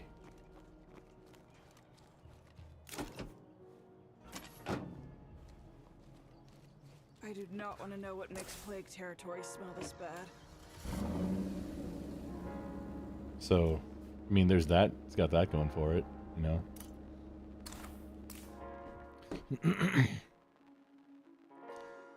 FFmpeg. It's been quite a while. I think I used that to rip DVDs back in the day. Aren't you? Chat is way out of the video. No, it's just that I'm slow reading chat. I'm trying to get caught up, but I've ranted so much that it's difficult. I should get back to mowing lawns. Well, I mean, outdoor stuff.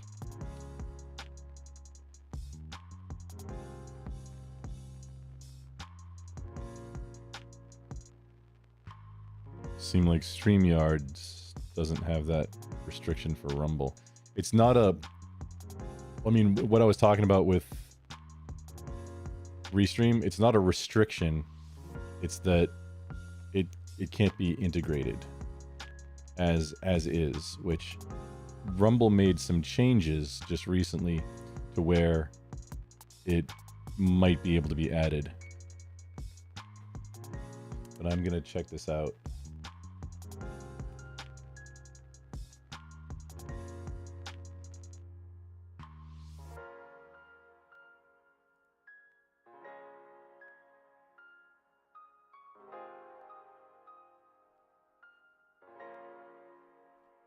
Actually, the last time I tried to go live on Rumble, it did not work. It said I was live, but it wouldn't, and I might have had sound, but no video. It was super weird.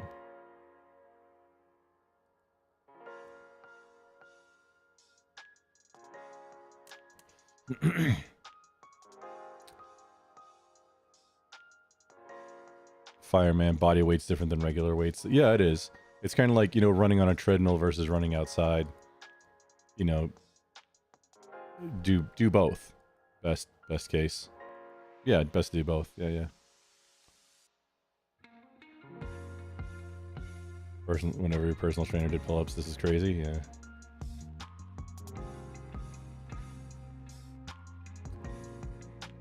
Orange hue, it's definitely a thing. It's definitely a military thing, but I get it. It's like, I mean, if you want everybody there at X time, then say X time.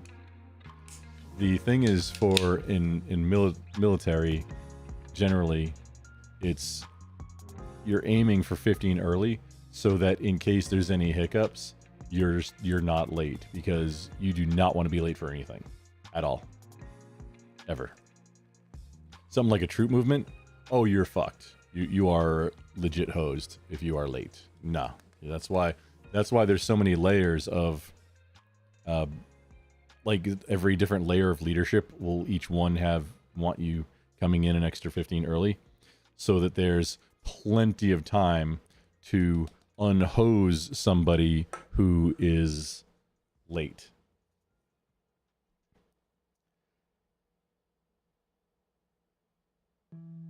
Used to get up at 3:30 to do push-ups, then do productive work. Lost the habit after like 2 months of keeping up on it. Dude, 2 months, just over 2 months, it's like 67 days. If you do something 67 days consecutively, then that's how you program a habit. So you were just shy of it becoming a legit habit. If you did it every day consecutively. From what I understand, it's also like if you skip a day, it's like essentially 2.5 days extra on the end. So like skipping 1 day is probably 2 days, but if you skip 2 days during the course of the 2 months or the 67 days, then add 5.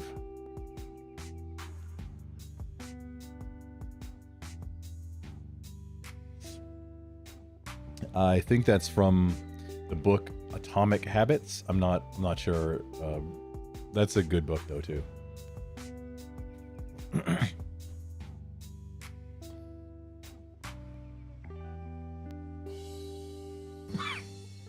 High protein breakfast after. Yeah.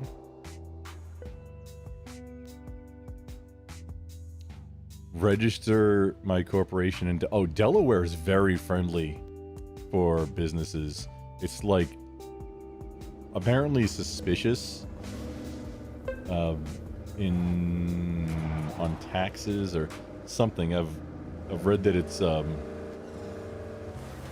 so good that it's detrimental in some situations to have your corporation be Delaware if you're not in Delaware. Because you can register a business wherever. You just have to have a registered, I mean, essentially, I believe this to be true across all states, is you just have to have a registered agent in that state, which you have to have a registered agent anyway. And there are registered agent services. I used one to, if you don't have a physical place of business with a receptionist that's there during business hours, you have to have somebody. You have to have a service or something to accept mail, because if there's, it's just a legal requirement. They have to be able to serve subpoenas, like serve legal papers and things like that. So your registered agent is where you've got an address and there's somebody there who's always there during business hours. As long as you have a registered agent in, I believe it's every state, but it might just be most states, you can register a business there. And Delaware is very friendly. 4 eggs and OJ. Oh, full eggs or egg whites? Man, I do raw egg whites in my protein shake still. then pay yourself as a contractor to the LLC, the corp.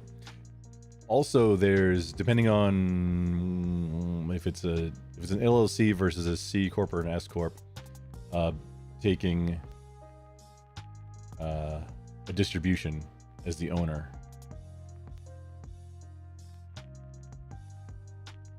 And then there's things you can do with like loaning money to the business, and then repayment of a loan is not taxable, even with interest. We'll figure that one out. That's a thing. But it has to be a reasonable amount.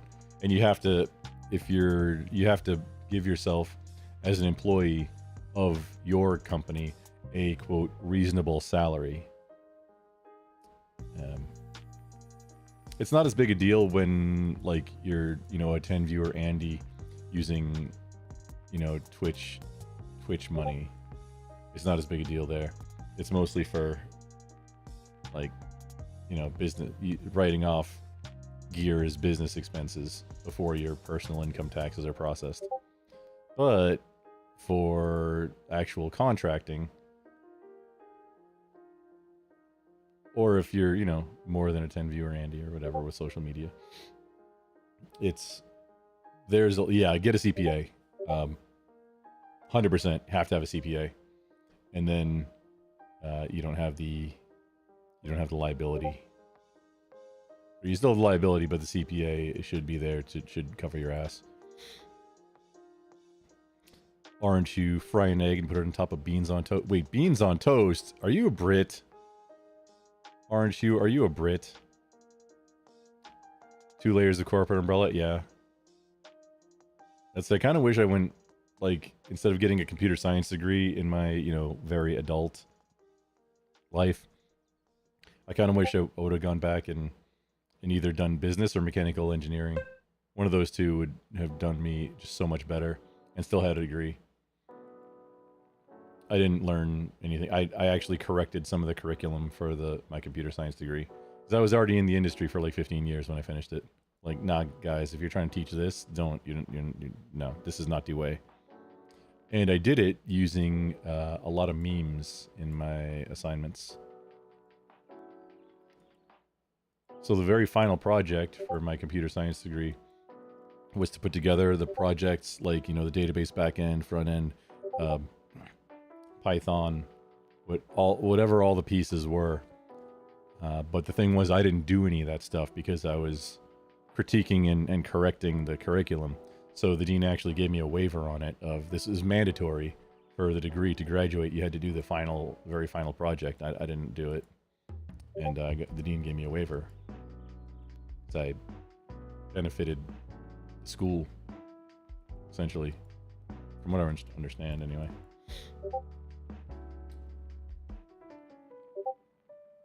Canned baked beans in a tomato sauce is common in England and Australia. Oh, Fireman, just black beans. Pinto, but I think black is better. With Scooby's Gym, a recommendation from Scooby. He's, I don't know if he's still making content, but he was like a big, jacked dude on YouTube from a while back. And his recommendation was for like a lunch, say, a whole can of black beans with some like Rotel or just, canned diced tomatoes on it. And that's like, you heat up the beans and then you put the cold tomatoes on it, or Rotel, if you like it spicy. And then that's a meal. And I've done that a bunch of times. It doesn't have to be canned beans. You can make the beans yourself too, but canned beans is very convenient. We got the 512 for the anti-glare too. How far back? Holy schnikels. I am entirely back on chat. Okay, we gotta get caught up. Good plug-in for WoW on Steam Deck, but it's still awkward. Final Fantasy 14 is definitely much better. Yeah, WoW, in order to play effectively on WoW, I had to use a Nostromo, and For the longest time, I used bar mods that let me make macros that were longer than the default, but still having like a thumb, a D-pad, essentially like a controller for movement with thumb, and then a grid of 3x5 buttons. That's I can't play Warcraft any other way, effectively anyway. And then making a grid of like turn your bars into that same grid, 1, 2, 3, 4 grids, and then using modifiers to get to the different buttons, the different locations on the different grids, and then I simplified my macros. I only really mostly needed them for like target of target, you know, like as a DPS, like as a caster, say, targeting the tank like as your target. Then all of your spells have macros to where you're hitting target of target. So you're targeting or your focus, either one, target of focus. And then that's it. That's actually a better one to do. So you set the tank as your focus, and then whatever the tank is targeting, you'll be targeting that unless you're actively mousing over something that's a valid target for an offensive spell, like for ads, say. Then you go and just mouse over. You don't have to click it, don't have to target it, and then you do your rotation, and you can swap back and forth within the space of the global cooldown, because that's easy. I think you get the global cooldown down to 1 second, if I recall right. You can easily swap targets around without having to click anything and possibly misclick, but just holding it over the target. Or target of mouse over. So if you mouse over your off tank or one of the DPS that's on the ads, you're always going to get damage correctly where it's supposed to go. It's really cool. The macros are the way in Warcraft, but it's so complex. I'd imagine for Final Fantasy 14, they probably don't have quite as many things like spells and things that you can do, abilities. What's the kind of electronic computerized aid augmentation you think Marines would get good use out of? Smart helmets, wearable sensor tech, boosts that generate electricity as you walk. Well, Orange Hue, funny thing you mentioned that. I was really close to getting I don't remember if it was like a contract or a W-2 gig to, with my background and what I do, go and work on designing on-body network systems for the Marine Corps. The only thing was, at the time, so the job was in, I think it was at the Aberdeen Proving Ground, is essentially where it would have been at, and that's quite a ways from Texas. And at the time, I wasn't willing to even entertain a move.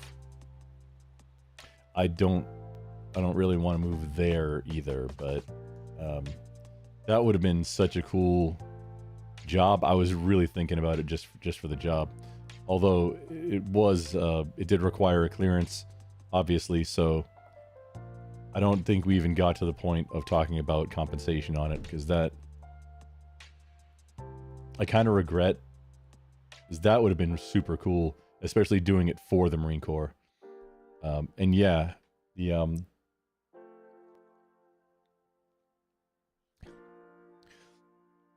right now there's PLARS and EPLARS, which is, I believe the acronym is for Positional Location System. And EPLARS, that's about the most you get, and I forget if that's an on-body. I think it's just for Humvees and vehicles for positional data.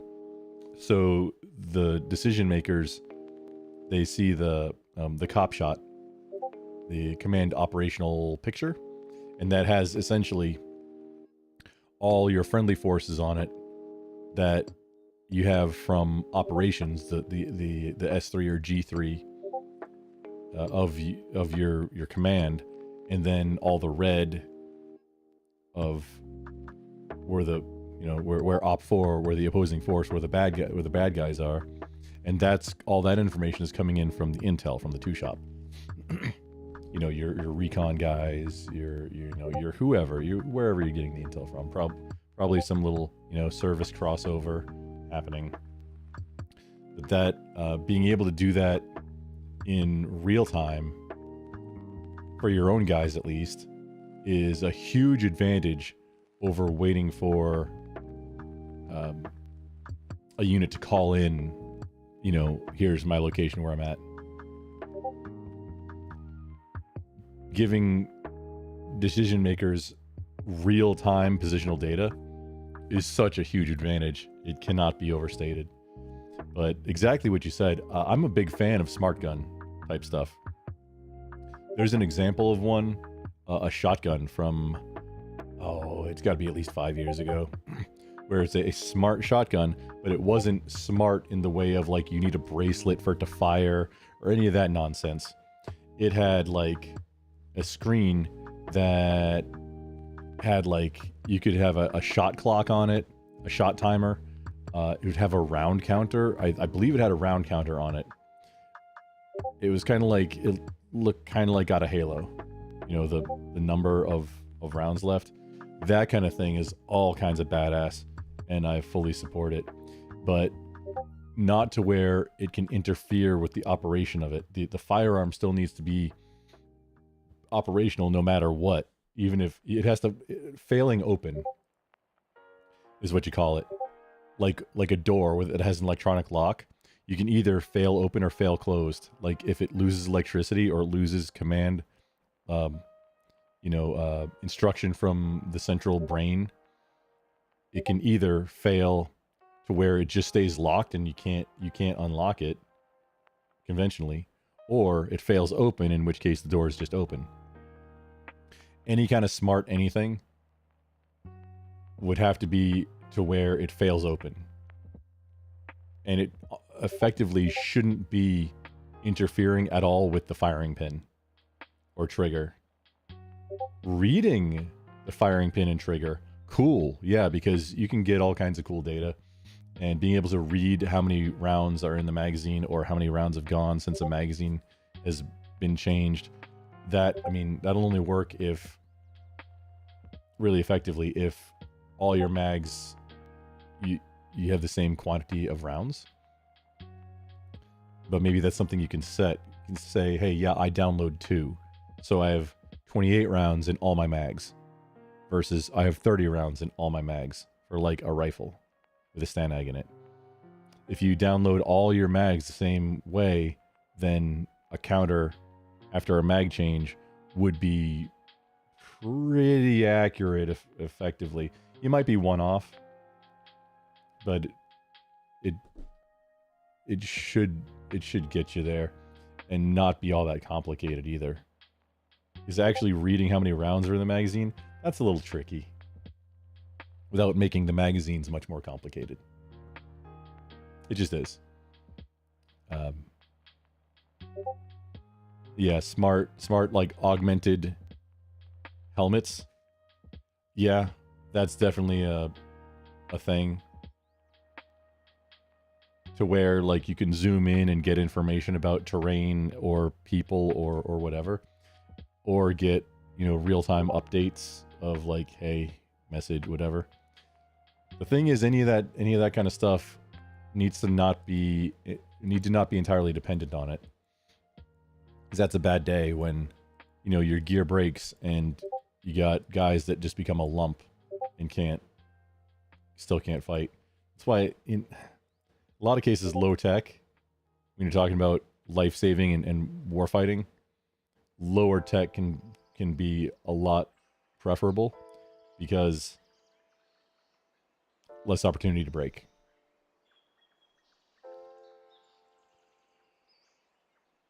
You're designing boots that generate electricity. Badass. Goofy. Mushy mushy. Neggy neggy. That means onion onion. It's from a Victor Borg bit, the guy who plays piano. Mushy mushy. Or a pizzo and heel. Okay. Oh, you want to get really funky, lease a trademark from a third company to the Delaware company that happens to perfectly cover your property mortgage to keep the assets separated. Yeah, I'm very much a fan of legal separation and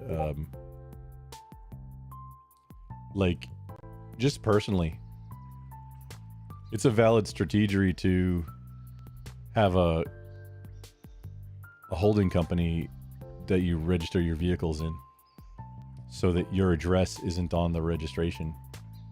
There can be a lot of valid reasons for that. We can go into that later. Hang on, I'm really trying to get... I'm so scrolled back. It's not even funny. The Earth spins at a certain miles per hour and rotates around the sun at different outrageous. So we're simultaneously moving at 3 different speeds at all moments. And if you're a vehicle, you move 4 different speeds. And it also like changing direction constantly too, because as we spin around the Earth, allegedly, and the Earth is going around the sun in like an ellipse kind of thing, allegedly. Sometimes you're going backwards, you know?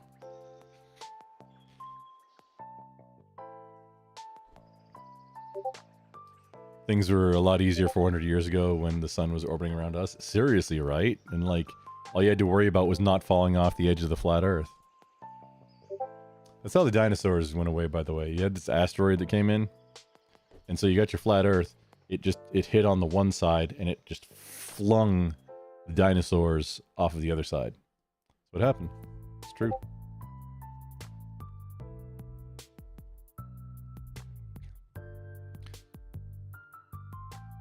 They need to appreciate the assets and never pay taxes again. I wish it was that simple. The business paying taxes on the capital assets, that's where you depreciate. From what I understand, I'm not the one to ask CPA. Get the CPA. That's my strategy. Yeah, Mav, happy surviving heart surgery 1 year anniversary, dude. Doing great. No, Mav, I'm scrolled back. I'm talking to the chat. It's just so far back. I'm trying to get caught up again. Or not again. I don't hate Goofy because you're Navy. Because you're a woman. Nah, I kid. That was funny though, given the political climate that we're in currently. These folks are good. Delaware Inc. Okay, let me grab that one too.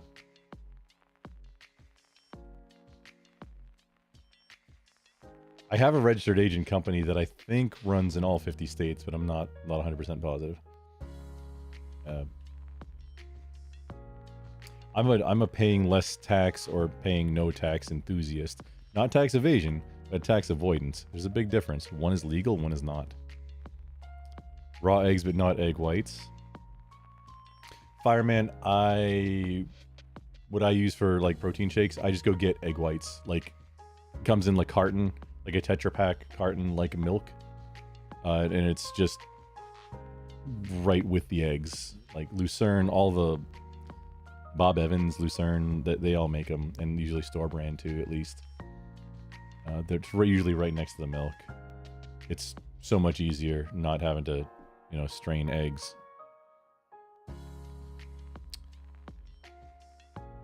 Maybe AI training alarms could increase or include motivational interaction.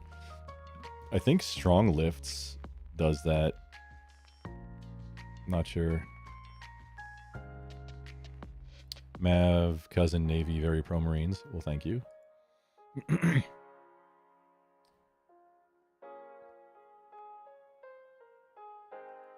Musk did it for years, paying himself basically nothing.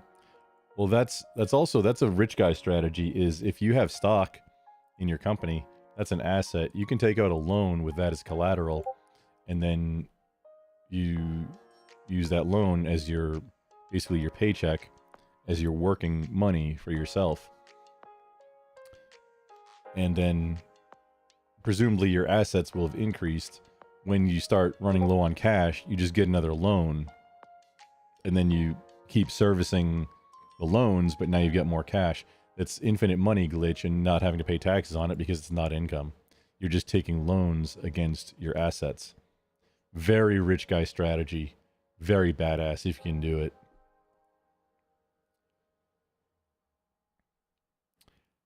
Happy early Veterans Day to my fellow badasses. Hugs to y'all. Well, thank you, Goofy.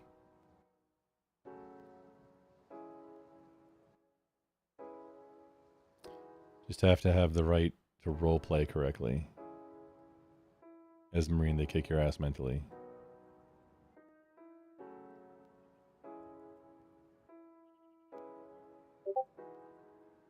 Another thing my trainer... Oh, okay, almost caught up. They had these kind of catchphrases. Your life is defined by discipline. Spent 2 months essentially constantly saying that to myself. Well running and well kind of interesting. I just saying stuff like that over and over and over again changed my mentality. It does. Fake it till you make it is a legit real thing. Not counting reps, but don't define my life as discipline. What, nipple bong and nipple turrets? What? I missed something. There's 70 spell. That's more than Warcraft on your hit bar, but it's easy to switch between them and use controllers. I mean, I assume some of the buttons are used to shift, and then you have like between 4 and 6 spell buttons. I would imagine that's the only way. But then that's still only like under 20.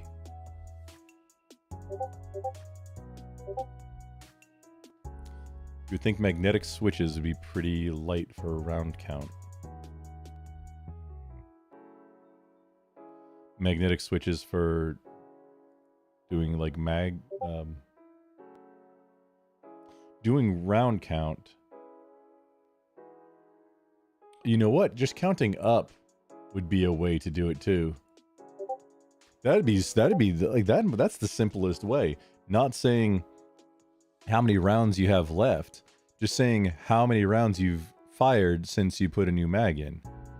Hey, simple answer. That would solve the issue of trying to count rounds in the mags, because then you just know, hey, I've got 28 rounds in this mag. Whether or not you have, tracers at whatever rounds left, which is still, valid strategy also. Unless it's at night. It's not as good at night. It's a bad idea. Earth is spinning so fast. Blink, see the rotation? Yes. Cold showers for about a month. Got used to that. You gotta take a hot shower to open your, pores to clean. But then, yeah, cold to close them up again. Hey. Used to like drinking egg whites. Everyone suffers from imposter syndrome. Yes. It's, imposter syndrome is very real and very redonkulous.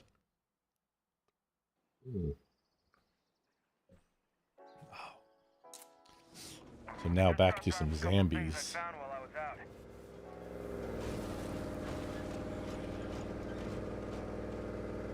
Busting through fences.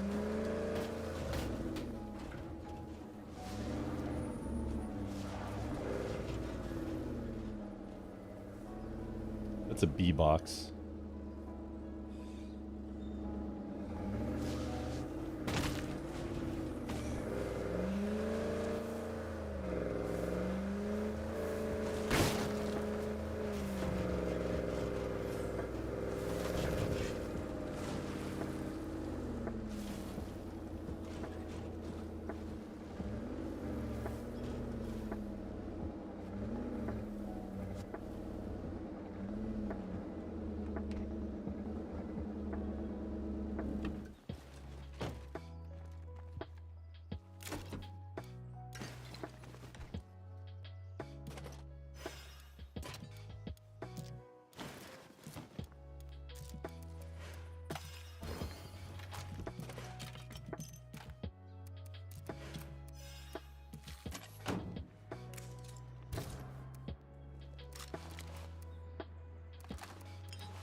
That's heavy.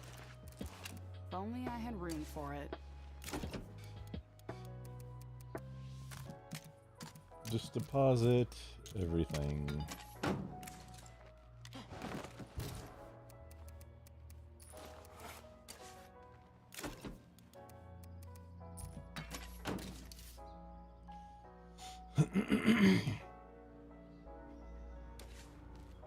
And we're almost there.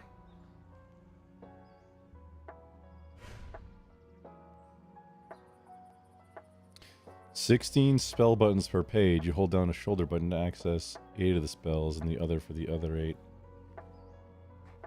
Wouldn't that be 24 total?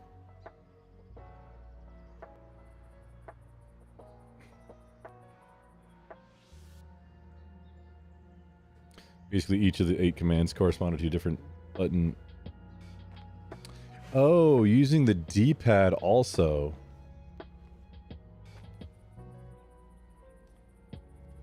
Okay.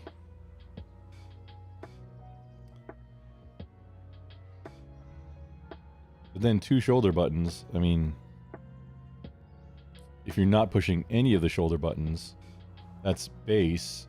Pushing 1, that's gets you up to 16. The other one, that should get you up to 24.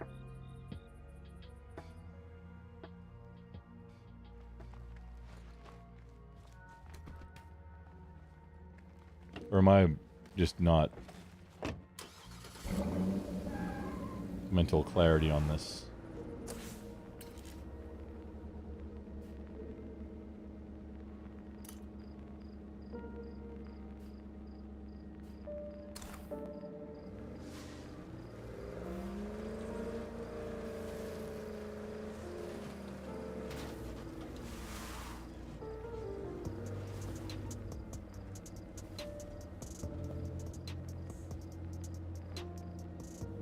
A different button of the D-pad and the face buttons. Yeah, I'm tracking. You have 8 now. And that's... Okay. I'm tracking.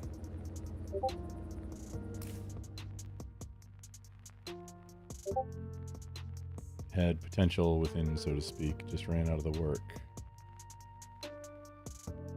Now I gotta put in the work in. Yeah, that's the thing, is getting started on doing... Once you're it's like once you're doing anything, it's not that bad. But getting started, especially if you get that ADHD paralysis, apparently I've had it my whole life. Like everybody in the 80s got diagnosed with it and like was on Ritalin and all that stuff. Apparently, mine got really bad as like kind of getting in a middle-aged type of dude. Aged. Like the last... I use like the last 5-10 years for everything, but yeah, seriously, the last 5 to 8 years, it started getting really bad, and I didn't know what the problem was. Apparently it was that.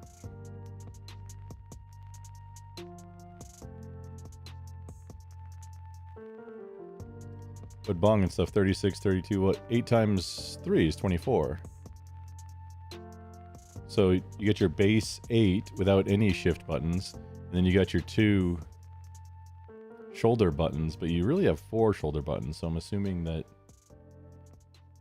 if you had all 4 shoulder buttons, that would be a total of 5. So you get your base and then the 4 shoulder buttons. That would be a total of 5 sets, so 40.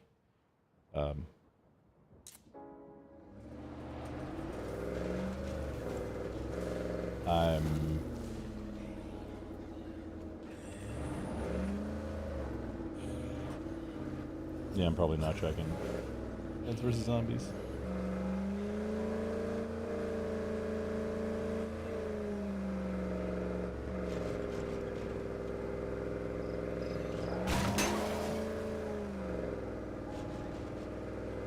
You know, just drift the utility truck, no biggie.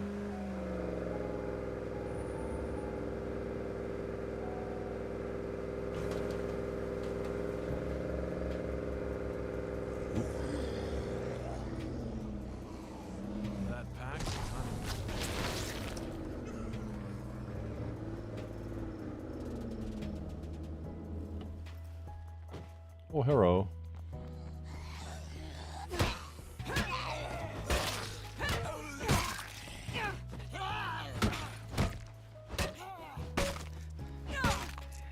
Bong note, ADHD can be good for some tests. Yeah, the thing is, yeah, it's not just medication. You have to have Nice little town. technique also. Like, the biggest thing, it's not even in my book where I log and keep track of my tasks and stuff like that. It's seriously the biggest thing is having the number one most major thing, being able to like hyper focus. Yeah, cool, but you have to have that wrangled so that the very first thing you're doing every day, you have that already lined up the day before. If you don't, it's probably going to be a waste of a day, or at least in my case.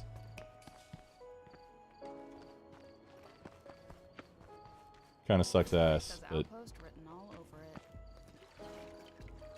and then the trick is trying to get that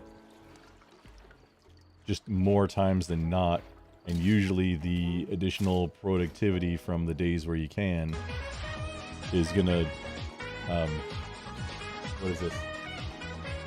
Is gonna be able to outweigh the This might be useful. days that end up being a waste. What is this?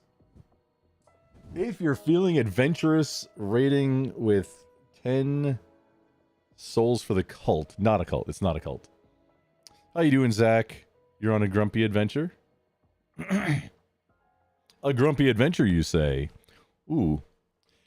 I'm in Discord if you want to jump, by the way. So I'm going to do a dramatic reading, so here we go. This streamer is all about that red wave, baby. From praising Jesus to voting Trump. He's on a mission to MAGA. Expect political rants, fitness tips, and maybe a meme or two. Just don't mention the C word or else.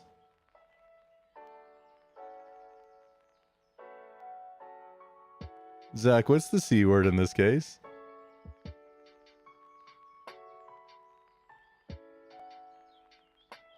I don't know. I'm not gonna lie, I have no idea. Hey, sexy trousers, how you doing? I'm doing fine. Yeah, I have no idea what the bot is calling the C word. Yeah, that's super interesting. Well, Well, was it Istanbul? Because I mean, if you're on Team Istanbul, then calling it Constantinople might trigger, some bad memories or something. well, I'm on team Constantinople. So if given the question, was it Istanbul or Constantinople, you would say it was Constantinople. Okay, so that's probably not the C word Yeah. then. Right. Back when Istanbul was Constantinople. Right, Istanbul, Constantinople. Istanbul, Constantinople. Yes.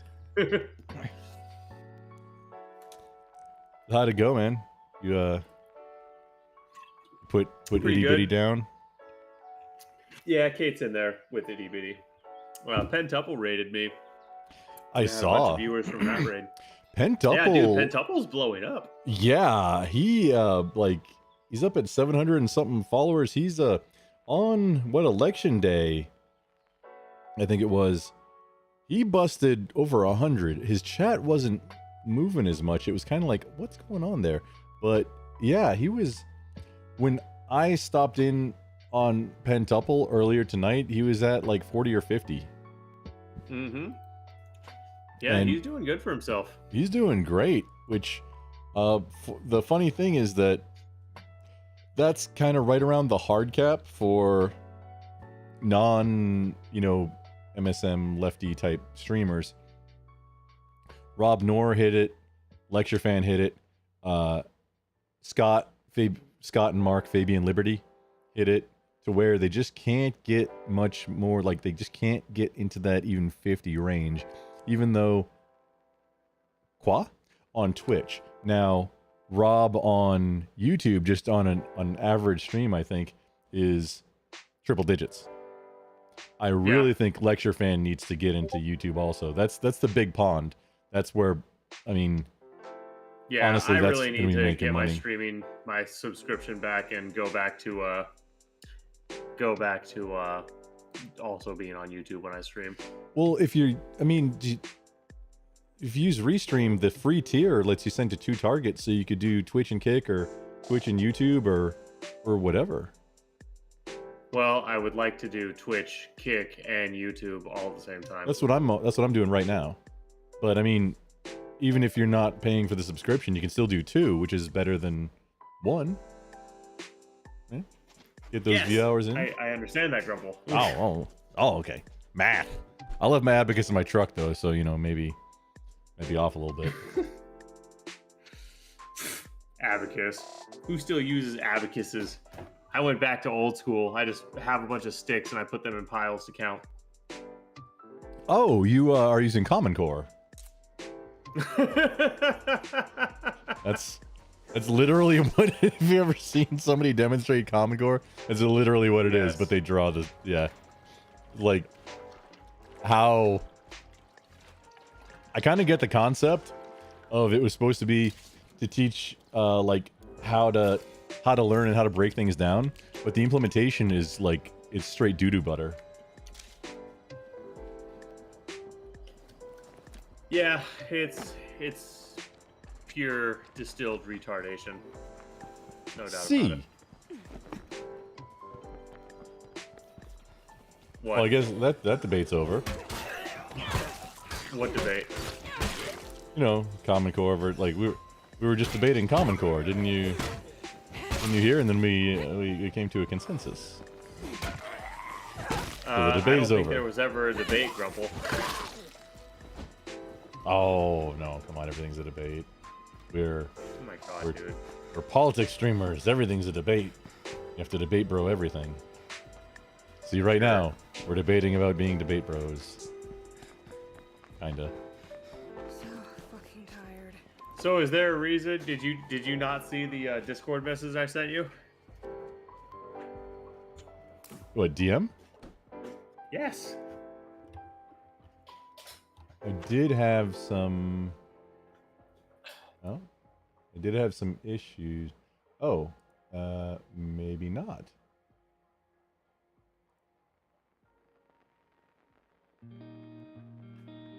Oh.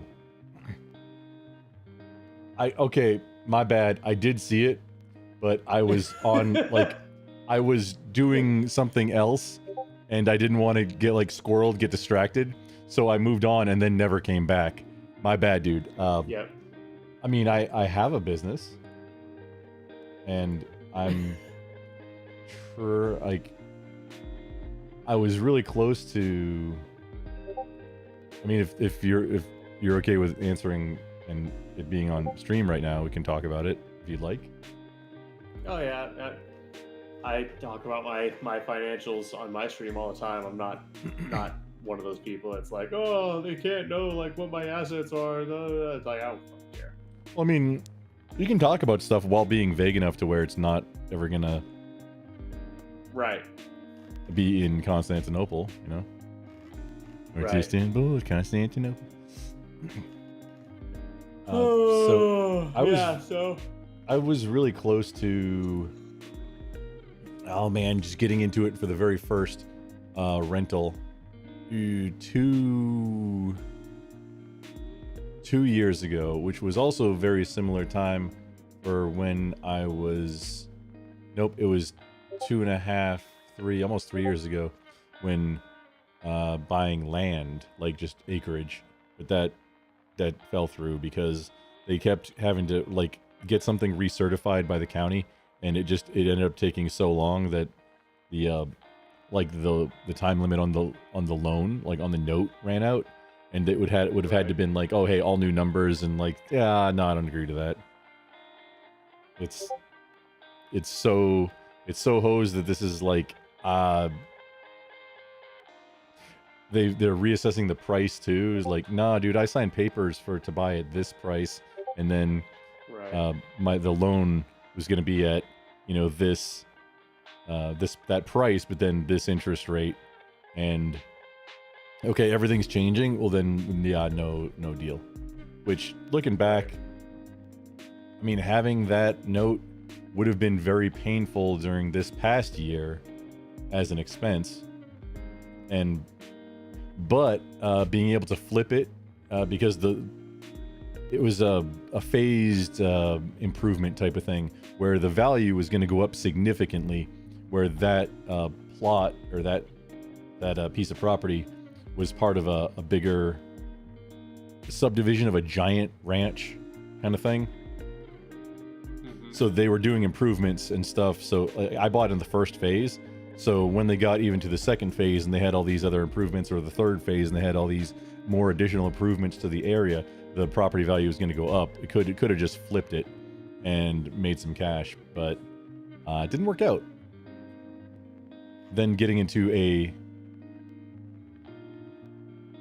so there's two strategies, buying property. One of them is like the slow burn method of you move into a new house, wait 2 years, and then you can start renting it out and then move into a new house.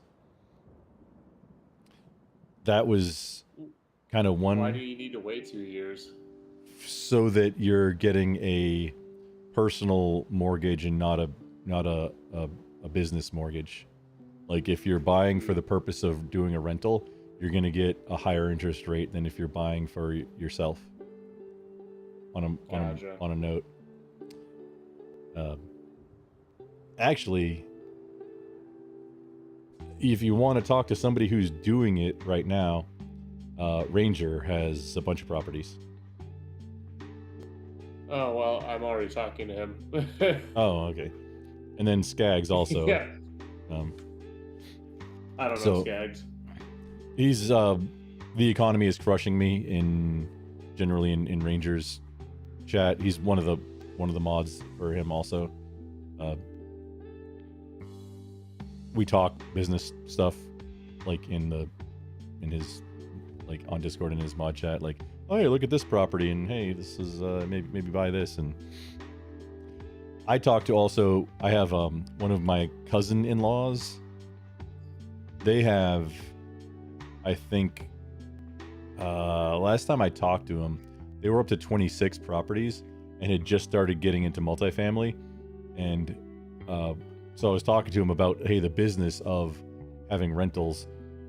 And he was like, oh yeah, 100%. Yeah, multifamily is the way to go.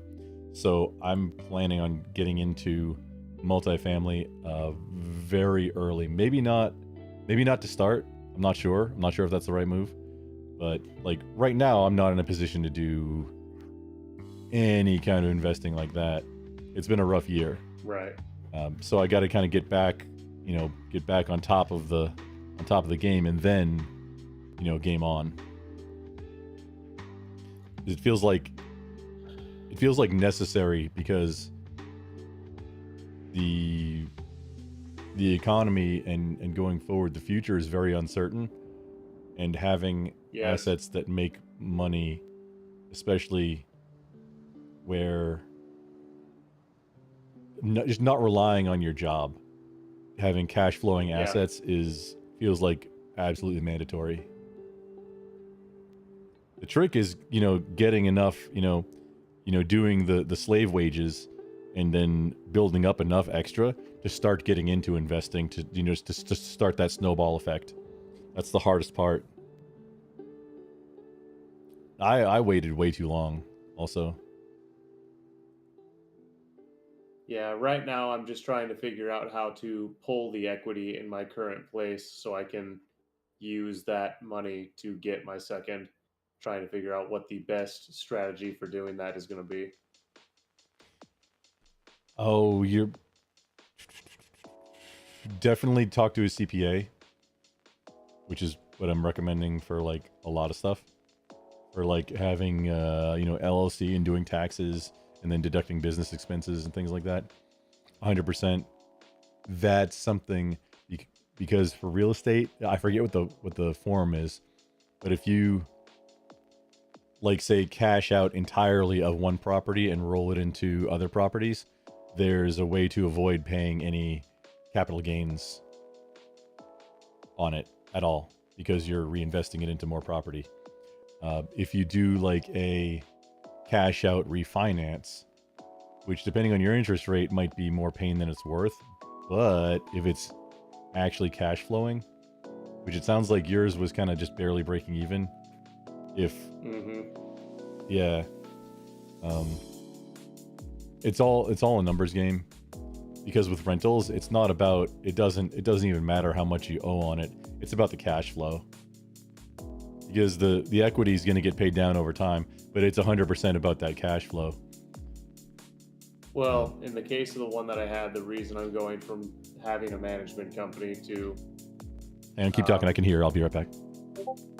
okay. So Oh, yeah, keep the reason going. I'm going from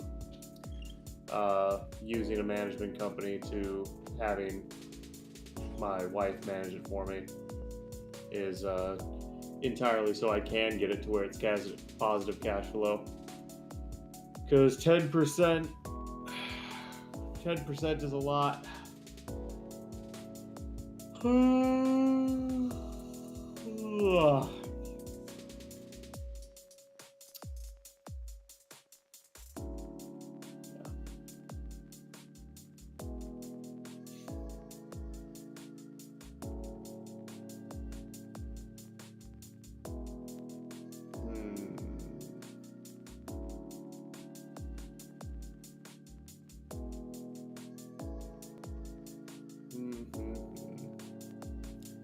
I can't decide. Well, that's a lie. Hey, Grumple, supposedly you can still hear me, so I didn't intend on staying long anyways. I'm going to head out. I'm going to go take a shower and maybe watch some cartoons and then go back to sleep. I took a big nap this afternoon and now I feel tired again. Oh man. So yeah, I'll catch you later, Grumps. Oh man. Back just in time for me to leave. Yeah, we can talk about it later if you're busted. Man, a couple hours ago I was dragging ass. I was trying to go live and like, nah, just dead in my chair. Yeah, thanks for stopping by anyway and raiding, man. I appreciate it. For sure. Yeah, feel free if you have any insights on pulling equity or proper way to put a place inside of an LLC. Let me know. I mean, cash out and then yeah, you 100%. Like, look it up, but get a CPA to make sure you do all the forms right.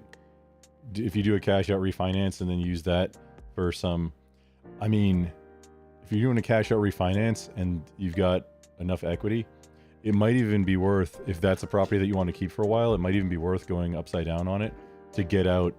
Like, hey, you could probably get multiple down payments for additional properties out of it. But then is that one going to be positive? I don't think they'll let me get upside down on it. You can, when you do a cash out refinance, you can take out up to 80% of your equity as cashed out, except in Texas with a VA loan. You can't do a cash out refinance at all with a VA loan. Super weird.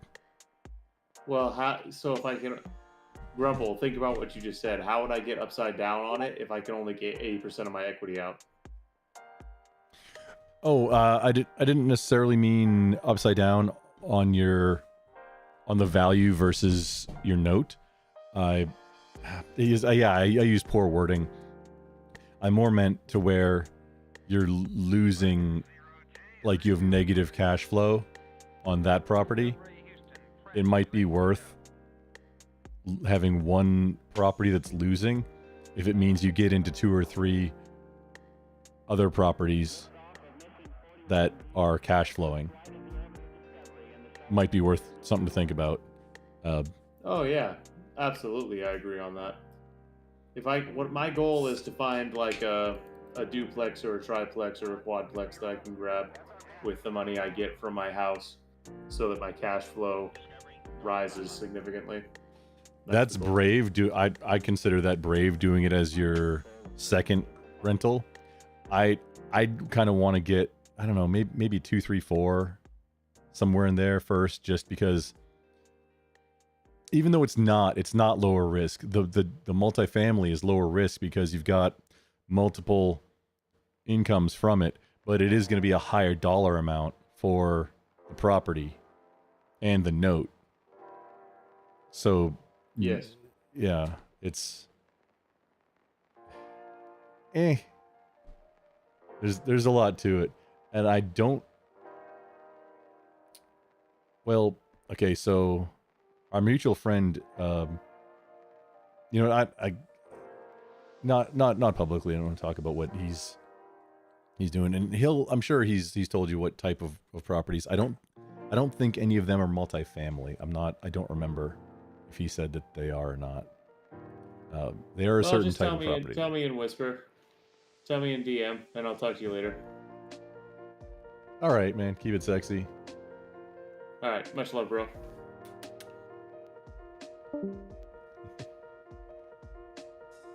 The ever sexy Zach, Mr. Adventurous of the If You're Feeling Adventurous stream.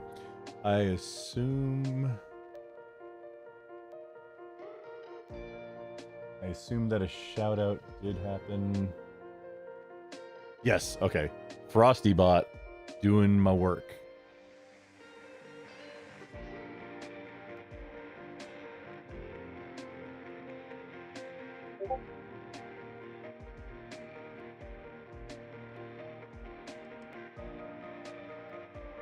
Man. The C word is probably Constantinople.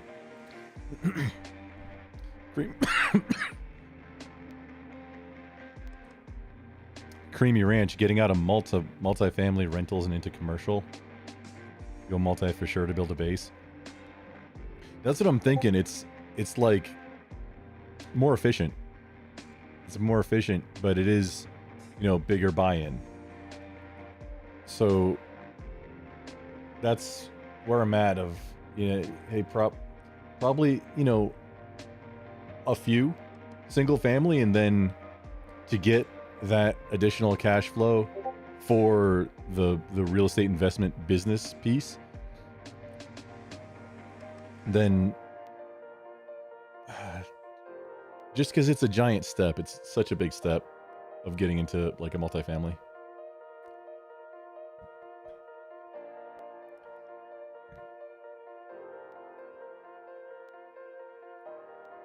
Video of the hotbar controls on Steam Deck. Oh, okay.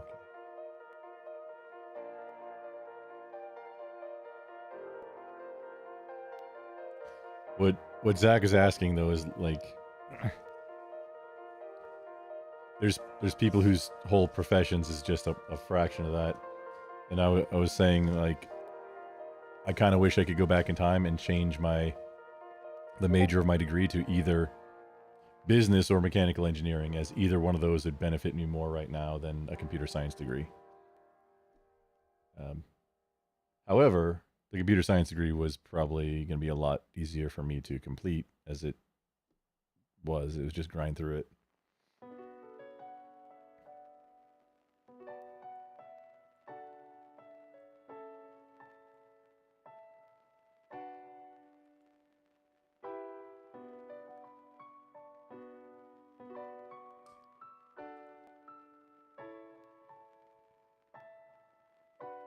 What scene are we on?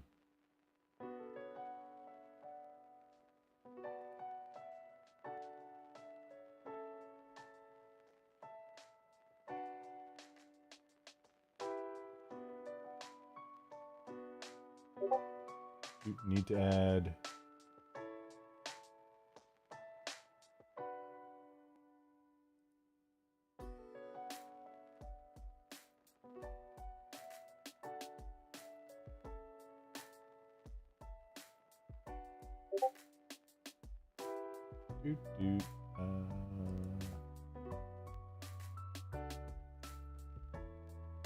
they're blurry.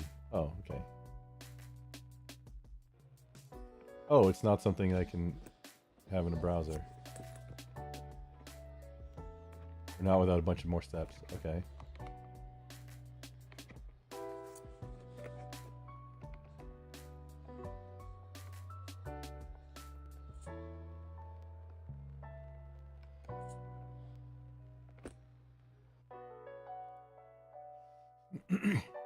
I would have put that up, but I'm not sure how exactly to do that in an expedient manner.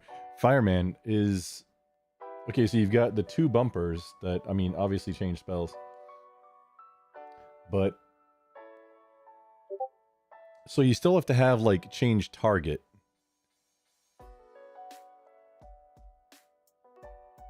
You got your, you know, forward, back, strafe left, strafe right. You know, then basically what the mouse control would be, presumably. But then you still need, like, outside of the spells, you still need functional buttons. So what, jump would probably be clicking one of the thumbsticks, targeting the other 2 shoulder buttons, and then the other thumbstick. You've got 3 buttons there. Is that what...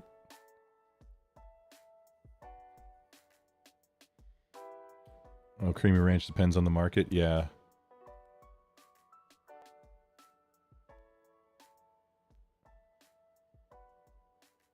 Well, for me right now, I'd be looking to do in the DFW area, just because being local, which I'm not sure is necessarily the best to do. The Lubbock area is incredibly cheaper, especially to get into it. And there's a lot of rentals that you can get into that just rent to college students, which has its own risks, of course, but they're I think there's something to where the school, like, there's some kind of extra guarantee for those type of properties. It might be just with Texas Tech, the college in the area. I don't remember. There was some kind of very big benefit to having the properties that rent to college kids.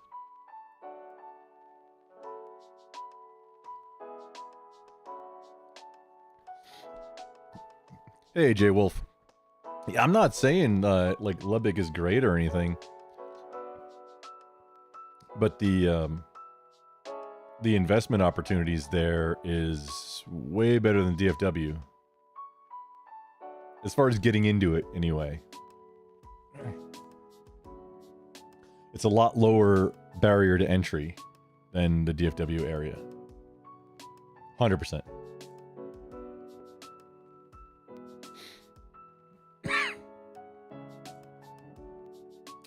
Yeah, renting room to college kids, big cash flow. Yes, that's where I'm at with that one. Oh.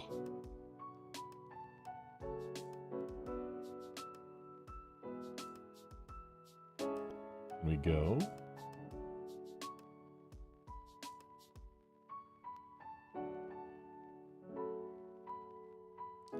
We used to be on pause. Ah. The controller situation is super weird. I got the Gillikit King Kong Pro 3.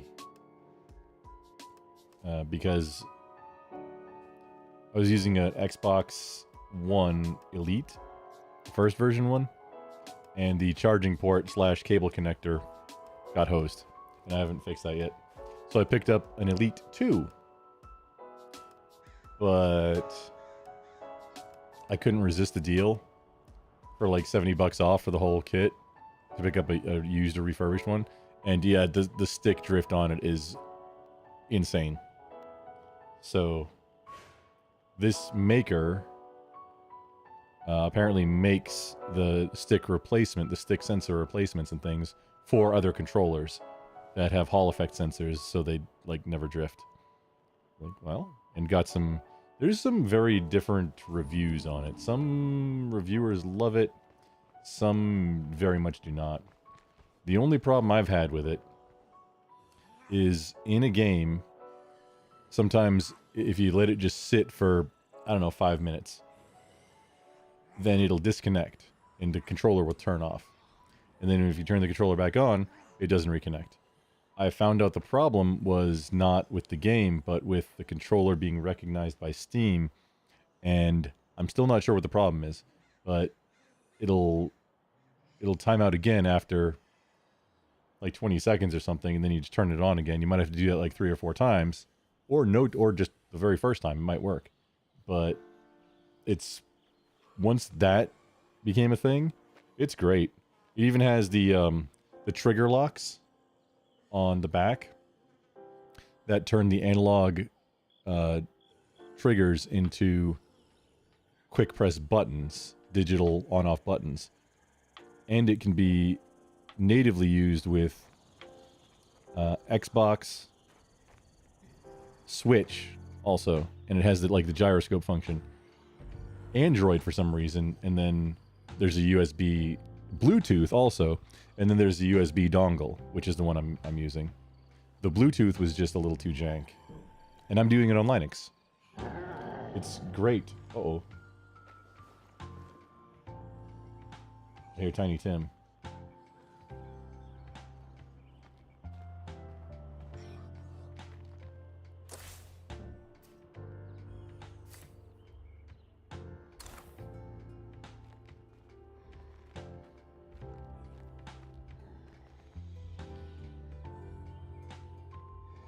Anywhere people don't want to be is a great place to buy real estate. Yep. Oh, hello.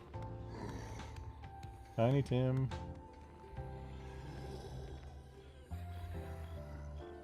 No thanks. Does that anger Tiny Tim?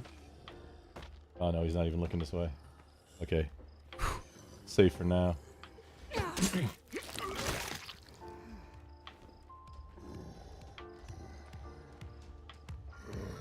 Oh.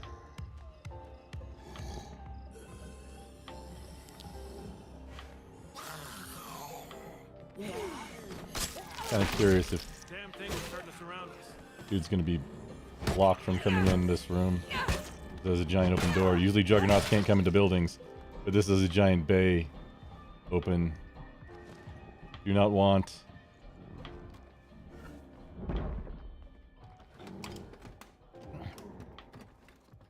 Yeah, the thing.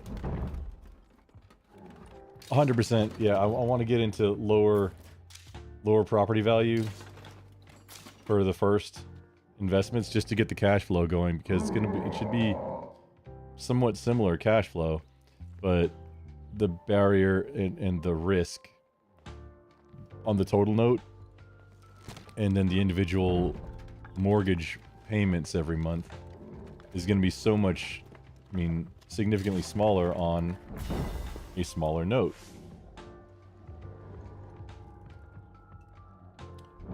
This will slow me down.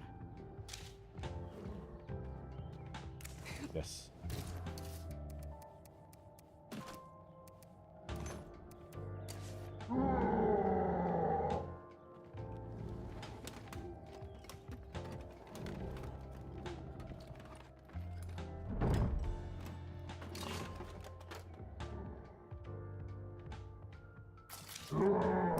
Wait, Redvin, that's a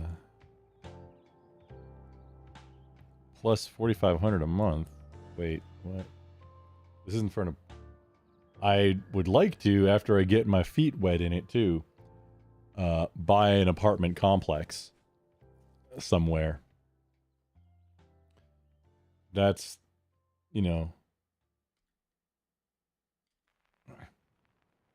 kind of the dream.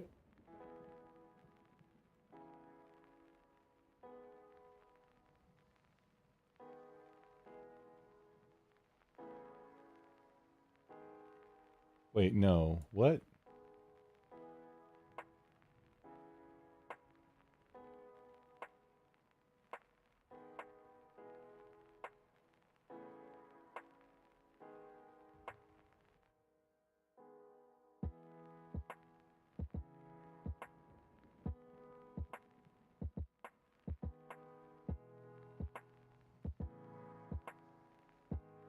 $87 a square foot.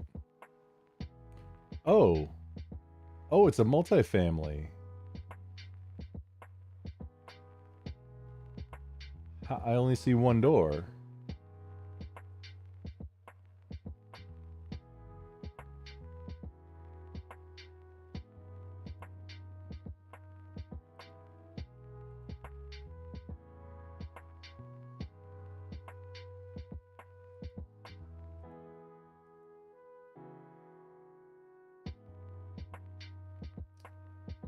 So, pictures.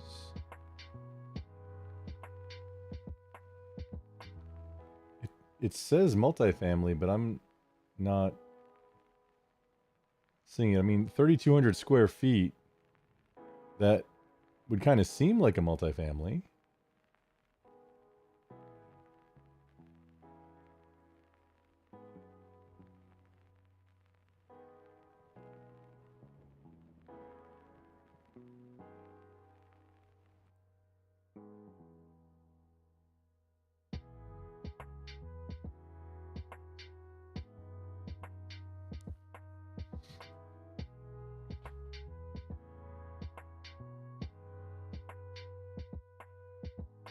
Hmm.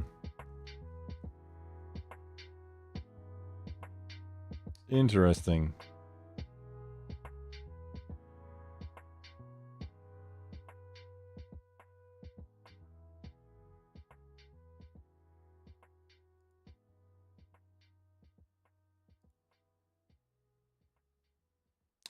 That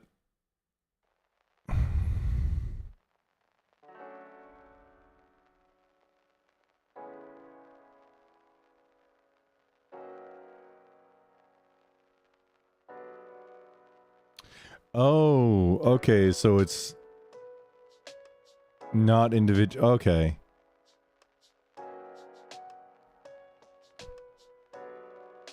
Ten in the house, so that's what, 8 grand.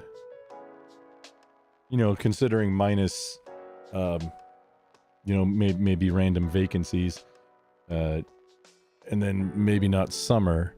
So, yeah, but maybe random vacancies. So theoretically, a max of 8 grand minus 2,800 for the mortgage. Like, I was looking at it, like, I mean it's not that high. Yeah, I want to buy those. I want that. I want that thing. That thing you creamy. Yeah, that thing.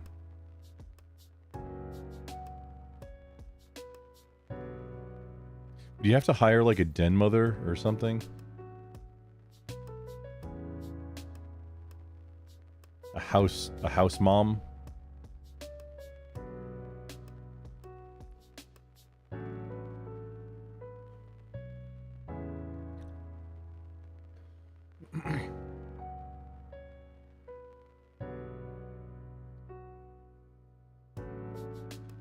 Oh, there it is. 10 bed, 2 bath. Okay. I missed it. I immediately scrolled down. I scrolled right past that. Yeah. This is the way to get into it.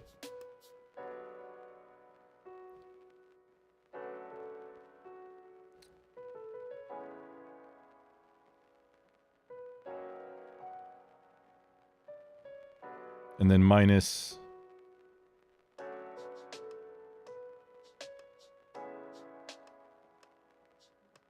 even all that, still like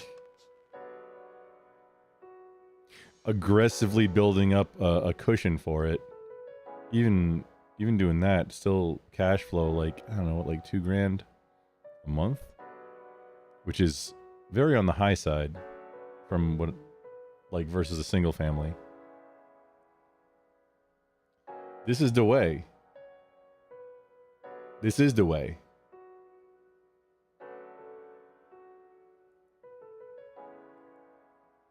I'm in. Sold. And Lubbock is unique because it's a college town, and this type of thing, it's a city, but it's still somewhat rural, I guess. I don't think finding something like this near like UT Arlington would be, oh, I don't think that would be a thing.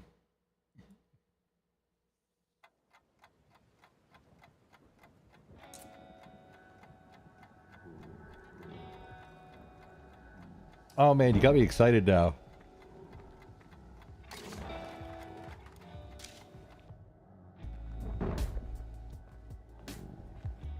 It sucks that we can't enjoy these quiet I'm not in a moments position.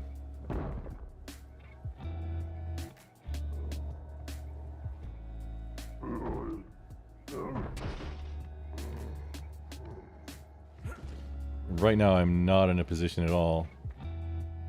But that's got me excited, man.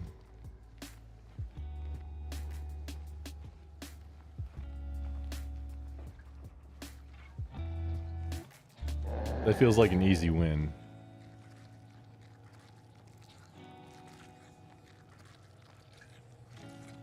Why is it...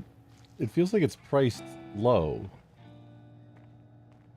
For how much cash flow it can do, because it's obviously an investment for anybody. Why wouldn't it be more?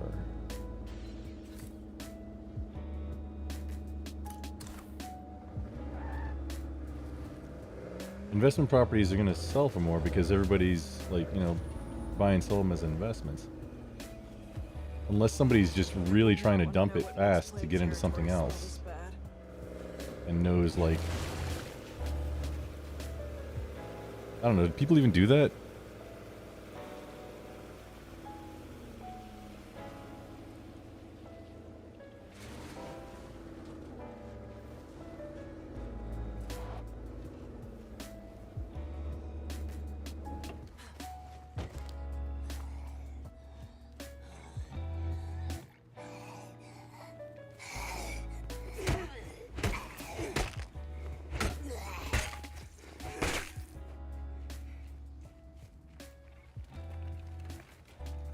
Yeah, that's hotness. Like, I really wish I could... I really wish I could buy this property. If I'm just not in the position right now to where I could swing it. It's been kind of a rough year. Had I had maybe this property, it would have been a lot better of a year.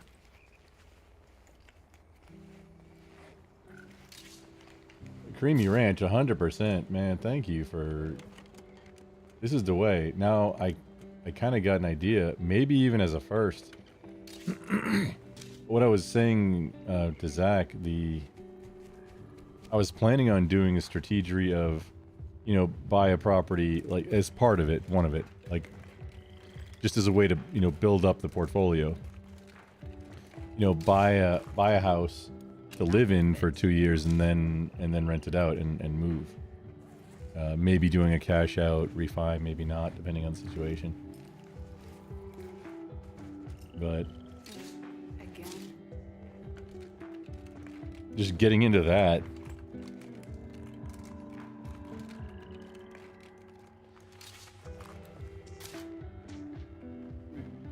Yeah, that's feels like an easy, almost instant win.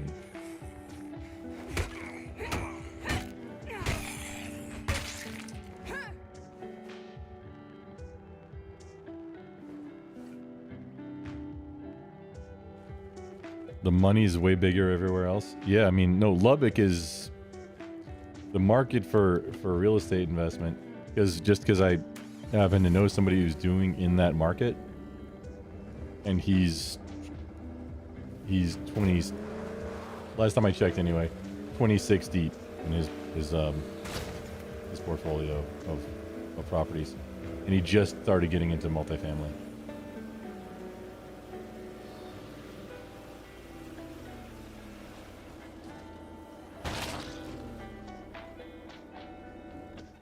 And we talked about it. He was like, "Yo, yeah, you know everything you need to get started," and yeah, getting into multifamily is way more beneficial.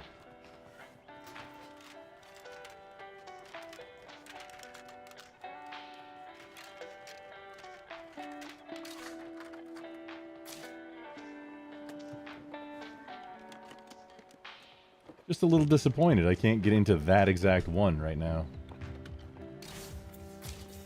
But you know, there's opportunities all over the place.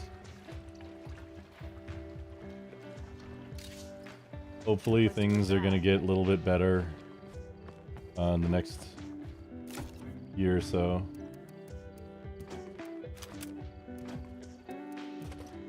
So that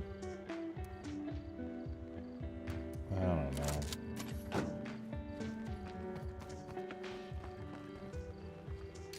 So we don't have. My theory is that it's almost a foregone conclusion that we're in both a real estate bubble and a market. I don't want to say market bubble, but a giant correction or recession feels due, and it kind of and I know feels doing a whole lot of heavy lifting in this idea, but it kind of feels like that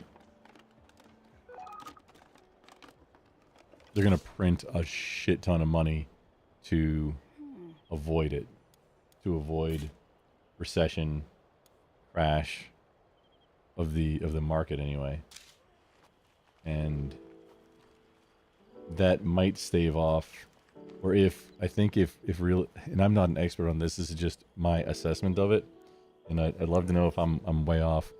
It feels like if property prices kind of stay the same-ish, while we're printing another maybe $2 trillion in the next couple of years, or whatever, that if they stay the same, then that will, like, the bubble growing pop, it'll like start shrinking the bubble down of the real estate bubble. Or I think so. I'm not sure. That's how it feels like that it would resolve. Look up the Burr method. Money printer go Burr. If you do that with a 3 family and just update them one at a time, add a ton of sweat equity and triple the cash flow on the way to the next one. Buy, restore, restore, restore, restore. Storage, creamy. If you're into, oh man, building storage units, either then running it as the business or selling it. It was a long time ago. I heard from a guy who he had done it twice, where he had built a storage unit property, and then after very little time sold it for a ridiculous markup. Like, the profit was kind of insane to me. But I mean, if you're into building properties instead of running them as rentals and businesses, then if you're into that rather than running the business, I mean, it kind of makes sense. Feels like, I don't want to say missed opportunity, but something to immediately sell.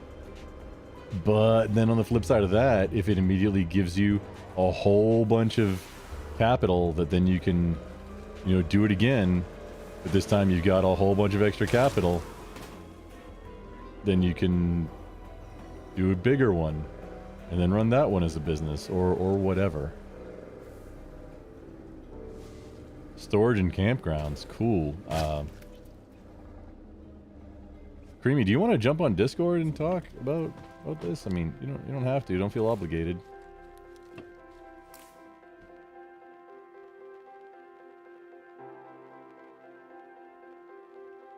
Feels like you're already doing it, so you're obviously, smarter on the subject than me, who isn't doing it and has just listened to a lot of really smart people about it. RV parks, huge moneymaker. I imagine that would be a lot less liability too.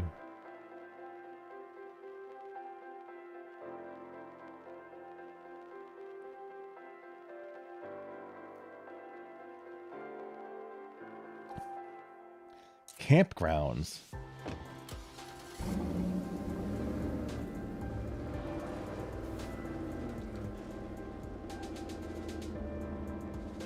Excuse me, sir. I'm gonna ask you to not. Sir. Sir, would you pregnant zombie.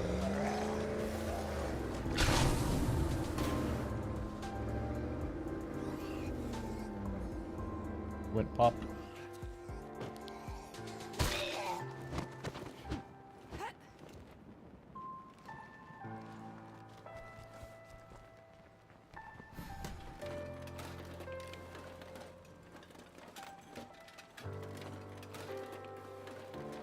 Step 2, find useful stuff.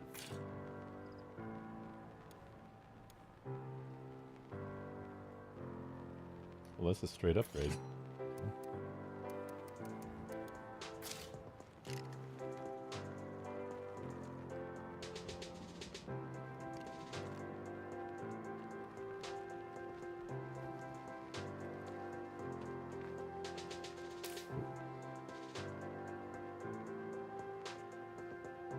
My mouse button is stuck. There we go.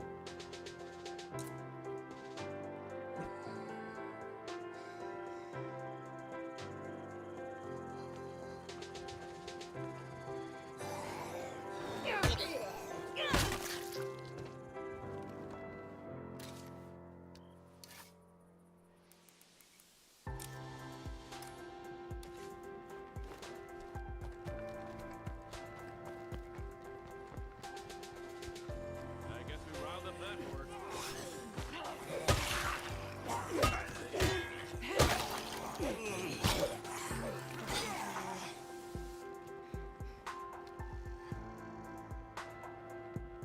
It also kind of pains me to think about how much time I've wasted because time is the ultimate factor on building wealth.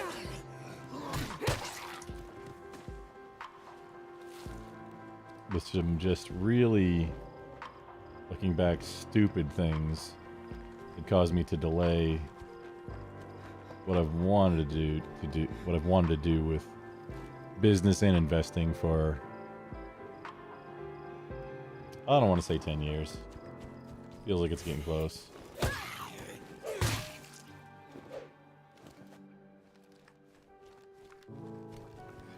That's part of the motivation of what, like, I want to teach my kids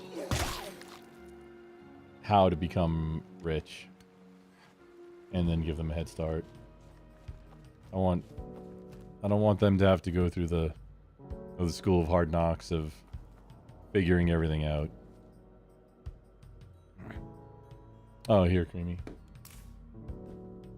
I don't have a command. I don't publish it, but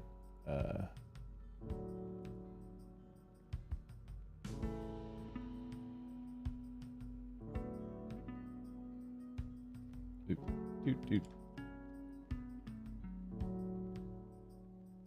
There you go.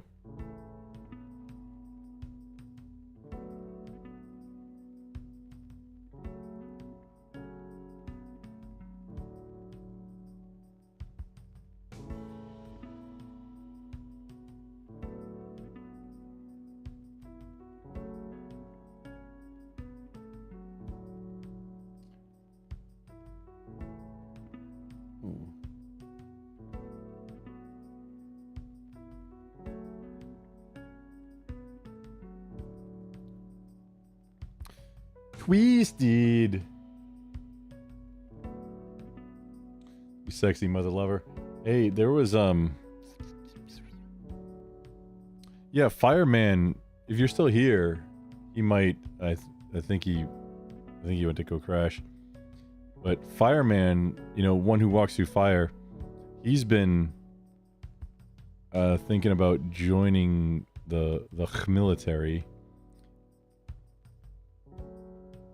And I 100% like saying, yeah, go officer. That's like way better, especially for long term, because then it can be a real career, and then you're way better off to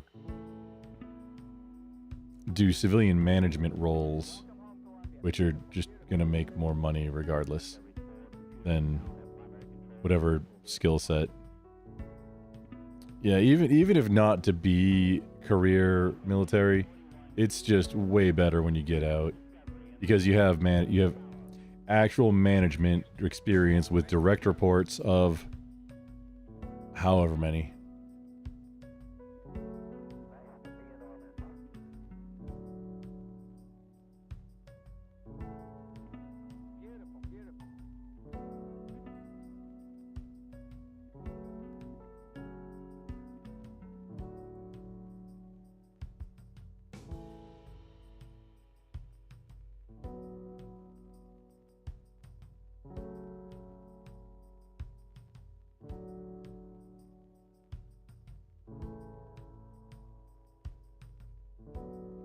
That's not right.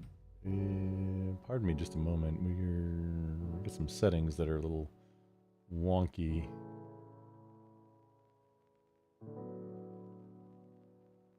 Like I don't need to deal with that right now. Okay, we're okay. We're cool. I'm cool. We're all cool here. Everything's fine. How are you? Boring conversation anyway.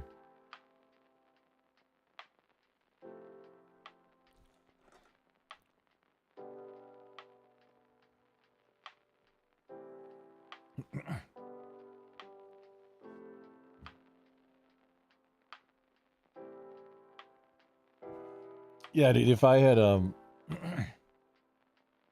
also Twisted, you do rentals also. Like your rental, you're always welcome on Twisted if you want to jump on. I think Creamy just joined my Discord.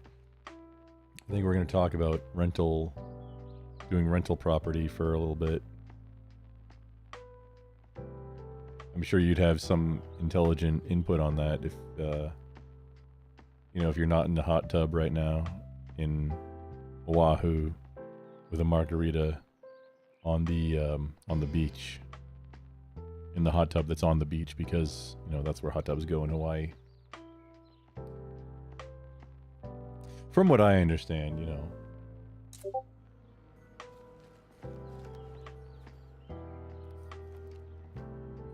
Please wait in waiting area until your name is called. While I think Creamy's gonna jump on, I'm gonna step away for just a moment. Oh, Turd Ferguson, funny hat. That's badass. I love the profile picture.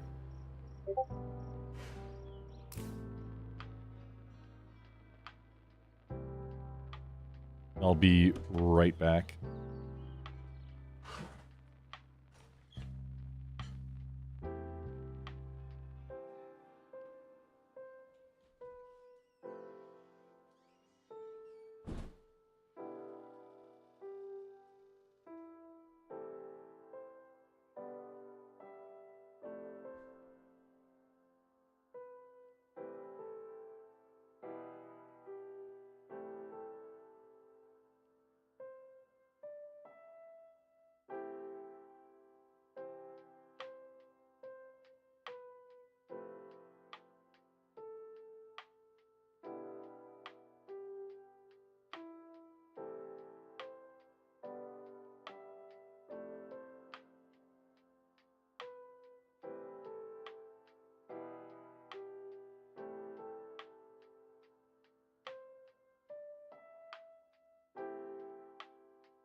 Ah, I see a Creamy.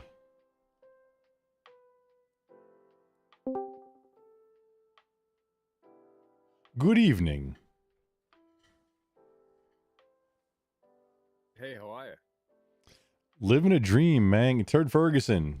Big funny hat. It's funny hat. Big hat. It's funny hat. It's a funny hat, yeah. Funny hat. Name's Turd Ferguson. Man, the celebrity Jeopardy SNL skits was probably outside of Norm Macdonald, was like the one biggest, last, funniest skit series that they had. I remember when they were airing originally, the one with Jimmy Stewart. I think I actually fell off the couch laughing. I cried. Yeah. It was tremendous. What happened, man? Well, I mean, I laughed, like I had tears of laughter running, like I couldn't stand it. It was like happy-gasm. It was amazing. That was in the 90s. Yep. But yeah, I think it was that one, the Jimmy Stewart one, that I actually fell off the couch, like lost my balance and fell off the couch laughing. Super weird, eh? At least you got that memory. It's weird that I remembered it. No, at least you have that memory. Oh, Now, yes. The show is completely fucking unwatchable. Oh yeah, no, it's been going along those lines for quite a while. 5 years. Yeah, which is somewhere corresponds with right around when that's what I'm saying. I think that was the last really solidly, like, just no political bias that I could tell anyway, just legit funny with funny people doing it, and it all just clicked. Yeah, that was the last pure cast, and I don't even think it was pure because little Mungo was in there. What was his name? Mango. What, Chris? Tan. Yeah. Not Chris Tagarmo. That's the guy from Queensryche. Was he? Tan. Catan. That's it. Yeah. Yeah. Matt, you said Mango. Like, that's from a movie. Like, I got it, though. I knew who you were talking about. It's Chris something. Will Ferrell. He wasn't... I don't think he was a regular. He was a... That was about that time when exactly it was Norm was on his way out. It was right before they got rid of him. Yeah, the Norm Weekend Update Ferrell came in. was it. Yep. And that's so funny. A year later, after they axed him, they had him come host. What, Norm did? Yeah, they fired him, and then a year later, he did pretty well. And then a year later, he came and hosted, and I think his opening line was, that's pretty funny. Wasn't funny enough to be on the show, but funny enough to host now, huh? It was pretty funny. Just his speech pattern is just comedy. Oh, he was the best. I don't even try to. Great. No, you captured the essence of it. It was close enough for government work, as they say, as people, people say. As it's been said. As it has been said. Si, senor. So what are you doing? You're gonna buy that college? You're gonna put a bunch of black couches into that place and buy it, or what? Oh man, that would be a different. All black couches. Set up some cameras. What are we doing? I mean, are you Go full Tate on this? Are you reading my mind right now, or? I don't watch Fish Tank. I like the first season was kind of funny. I don't know what that is. It's a comedy show, but it's basically they have a bunch of it was suspecting, but now it's unsuspecting people in a house, and they film them, and it's comedians are kind of pulling the strings, and the audience gets to decide what goes on, and they of course have picked a bunch of maladjusted drama queens to be on it, and it's very funny. But it's kind of gotten out of control. But if you could do that, though, you could do it, but better. Oh man, idea. You got all kinds of brains in that big cowboy hat, man. That's an actual. 3 of them. Ooh, tell me more. I'm intrigued. No, that's doing. I mean, obviously, I'm a content creator, but I'm a very itty bitty as a hobby content creator. I don't like, this isn't where I make money. I looked at That's at the house, something. The first thing I thought was, oh, I've lived all over the country, but it reminded me of a house that I lived in Cambridge, Massachusetts, just outside of Boston. And I was like, no, this is definitely what you were just talking about when I know that like, area. I'm kind of looking for like maybe more like college, renting rooms kind of thing, as opposed to getting like a 3-bedroom family, that kind of thing. And I was like, oh, all right, I know what you're looking at. That might have been the impression. That wasn't where I was going for. I was thinking of okay. Like there's already existing, because I've seen them where like a friend lived in while going to Texas Tech. Okay. So I think they're just very small units. Like there's 400 square foot units in a 16 square foot 100 house kind of thing. kind of, sort of. I'm not remembering. They're very small units, probably closer to like maybe 600, 800. But Right. like in a quadplex, that's like the size of a normal, sized house, like a larger house, but like still in the same footprint as a normal sized house. And then they're just kind of like all in a row. Okay. That type of thing. Sounds Those very exist. Texan. Yeah. But no, this house, oh man, 10?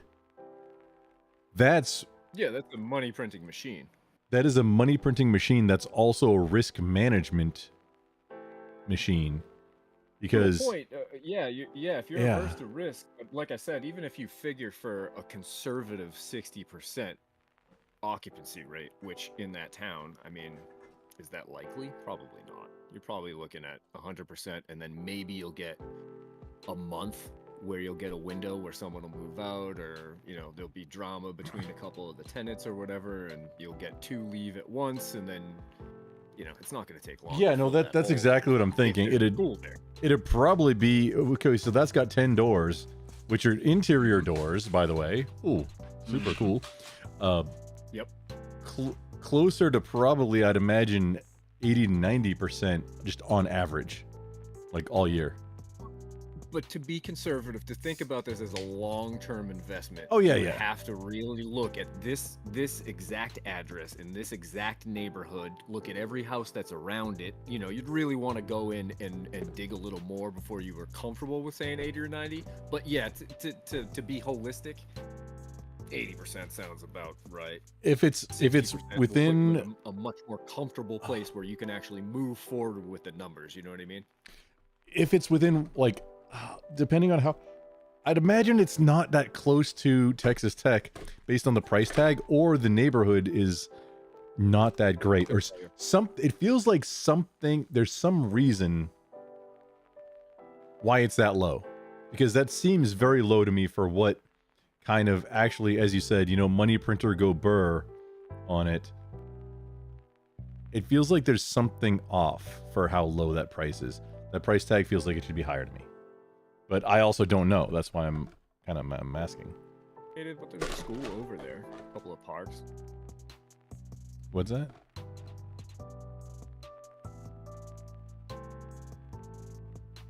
There's a couple of parks? Yeah, I didn't... it doesn't look like it's like a downtown location. It doesn't look desirable as a location, for sure. Well, the housing that I'm remembering that are like, those like really small units in like I don't remember if it was a quadplex. I think they were mostly all quadplexes. Those weren't downtown at all. And Lubbock, I mean, being downtown means being like inside the loop, essentially. Okay. I think. So it's one of those ITP, OTP towns? I don't know that acronym, but I got the gist of it based on context clues, because... Inside the perimeter, outside the perimeter. Yes. Mm-hmm. Well, this one is about as close to the middle as you can get without being in the middle. But it looks like it's, I'm just looking at the satellite map now. It looks like there's some heavy industrial or warehouse to the left of it. So it looks like it is kind of segregated as where it is in the community, which is less desirable. But it certainly doesn't look like it's in some sort of downtrodden, war-torn neighborhood where everybody looks like they're trying to get out. Which to me, that would, being the highly decorated and award-winning expert in real estate that I am, that to me would indicate that maybe just a little bit less on the per door rent. Like, if you're saying the average in the area is 800, maybe that means it's like 600. something. Well, I said 800 Something because like I'm that. looking at this neighborhood, or Oh. what I'm looking at as a map in this neighborhood. If I'm looking at Lubbock in general, it's around 1,200. But there are areas that I can see 650, 550, and I'm looking at the houses. They're obviously For double wide shitholes. you mean just rents for rentals in general, or rents Correct. for The like rental market for general in that area. If you filter down to to per room, 400 square foot, area, you know, yeah, you kind of give yourself something of a ballpark of parameters. Exactly. You want to limit it so that you're not looking at something where it's like, oh, obviously this isn't even comparable. But yeah, you can, if you just look at the rental, all the downtown stuff. I mean, 1,600, 1,500, and all these buildings look pretty nice. And then the further you get away, it looks like you're paying $550 in Roosevelt, wherever that is. Oh, and that took 3 seconds. That was just, hey, I'm looking for this kind of thing. And it was like, oh, well, this would fit that bill. that particular style of rental, it wasn't even on my radar, honestly. But now, I mean, I have to, like, seriously thank you, because now it is, and that seems like Well, money printer, like you said. I've had a few different types of properties. I've had single family, obviously, two family. I started up in Boston because that's where I'm from, and then my wife and I moved down to New York City, and we got into the multis down there. Oh, And it's Just- just a different game, and it's a whole Fabulous. thing. Before you left Boston, were they done with the big dig, or was it before or after? It was just after. So I left in 2012. No shit. So It took that- I was born in 1983. So I'm 41. And so Okay, it's I'm literally just a about little my bit older childhood. than you. I did spend some time in the area, Okay. and just south of. Yeah, dude, the big dig was like later on, learning this is essentially like the state government money laundering scheme. One of many. Yeah. One of many. One Yeah. of very many. But it was Every like, single- the traffic every- was yeah, so yeah. bullshit. Well, it's funny, and then I moved from there to New York City, which was like, oh, this is a good idea. And where it's $50 an hour, literally to just exist. It's $50 an hour. Oh, that's anarcho-capitalism right there. Just Yeah. gotta make more money than to exist. Well, that was it. This is In the my mid 20s, I had a hot girlfriend who's now my wife, and we were down there. And Oh, brag. she was working for Twitter, and that's what it was. I got into construction, which got me into commercial real estate, which got me into this real estate thing, and we were the first place that we bought was, I think it was $550, and it was a 3-unit That's a lot of place, stuff. just outside of Jersey City, across from Manhattan, and never spoke to any of the tenants. None of them ever spoke English. It just made tons and tons of money, but we couldn't do New York anymore, so we moved out, got rid of that place, and then we Not started gonna getting fit. into. We actually went out to Seattle, another really conservative town, for another business opportunity out there, and it's just a different type of market, so we had to adjust, and that's when we got into the more what we ended up doing was buying houses near the airport that had a lot of rooms, and we got contracts with airlines No to room. have pilots and For the stewardesses staff? come and they would just Yeah. come through. We would just make it really nice for them. It was basically like a 6-7 room Airbnb that they just rolled through, and whether anybody was there or 10 people, it didn't matter to us. We just got that check every month, and it was way more than That is brilliant. Yep. And the Also, other thing we were Turbo doing- Jerko in the chat. Welcome in, sir. Dude, you've been putting in a lot of work on the drums. It's been good during the day. Yeah, get you some viewers in, man. That's the live music category on Kick. That's hot. If only Hotness. I had room for it. Man, that's the way. You're thinking outside the box. I love it, man, because it's stuff like that. How to even think about, hey, yeah, go contract with somebody. What I know there's because I've most recently my last W-2 gig, not my last contract, but my last W-2 gig was in oil, in the energy sector. I've been in since I got out of the Marine Corps. I've been in healthcare or healthcare adjacent IT. Okay. My last one was in the energy sector, and there's businesses that go and just knock up basically barracks dorms, like really cheap barracks dorms type things, living situation for the guys working the rigs, working the wherever it is, and that's apparently a gold mine too. It is an absolute gold mine, but it's also a red tape nightmare that is almost impossible to get through if you don't meet criteria, unfortunately. And I would imagine if you're not already in it, it's hard to break into because everybody already has relationships. No.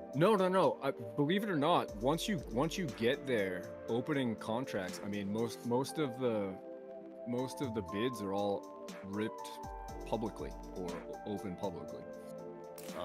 So they take the lowest bidder, and that's it. You may get a little bit of, hey, I can squeeze you here or there, or you can promise change orders on the back end or that kind of thing if you really want to get into it. But they kind of keep it above board. The problem is, to be qualified as a vendor, you have to. I mean, you know what it's like filling out a fucking piece of paperwork for the government. You have to run through so many hoops. You have to meet a lot of criteria. You have to pay a lot of money. In some cases, I'd rather be physically tortured or like. That's kind of what it is. Let me get tased a dozen times instead of that. It's like the DMV. It's like dealing with the DMV every day as your job, and it's just. I worked for a guy in New York, and his father was a lawyer, and they were Cuban and Italian, and the only reason we were able to get any of the things that we were able to get was because he was Cuban and Italian, so he was able to go in and get an extra 15% on everything. So if we bid something at $100,000, it was like we were bidding it at $85,000, and we would get paid $115,000. Ah, yes. You know what I mean? So when they opened up our bid that said 100, it read as 85. So we were able to get the low bid on anything. And then we actually got 115 because of all the incentives and bonuses for being a minority-owned business, MBE. Yeah, the DBE is a huge thing if you're trying to get contracts. The other thing we did in Seattle, which is what we're doing here, I live in North Carolina now, is if you buy anything near a hospital, it's like guaranteed. You do a little bit of research on your hospitals, but the Mission Hospital Network is notorious. Advent is pretty bad. There's a couple of them that are just notorious. Swedish was really bad. They don't hire permanent staff, or they'll hire like 20, and medical. They hire 20% permanent staff, and it's 80% temp. Those people come in at, usually it's a 13-week contract, and they have nowhere to live. And they 13 week, that's automatic. Very short. Is the perfect amount of time.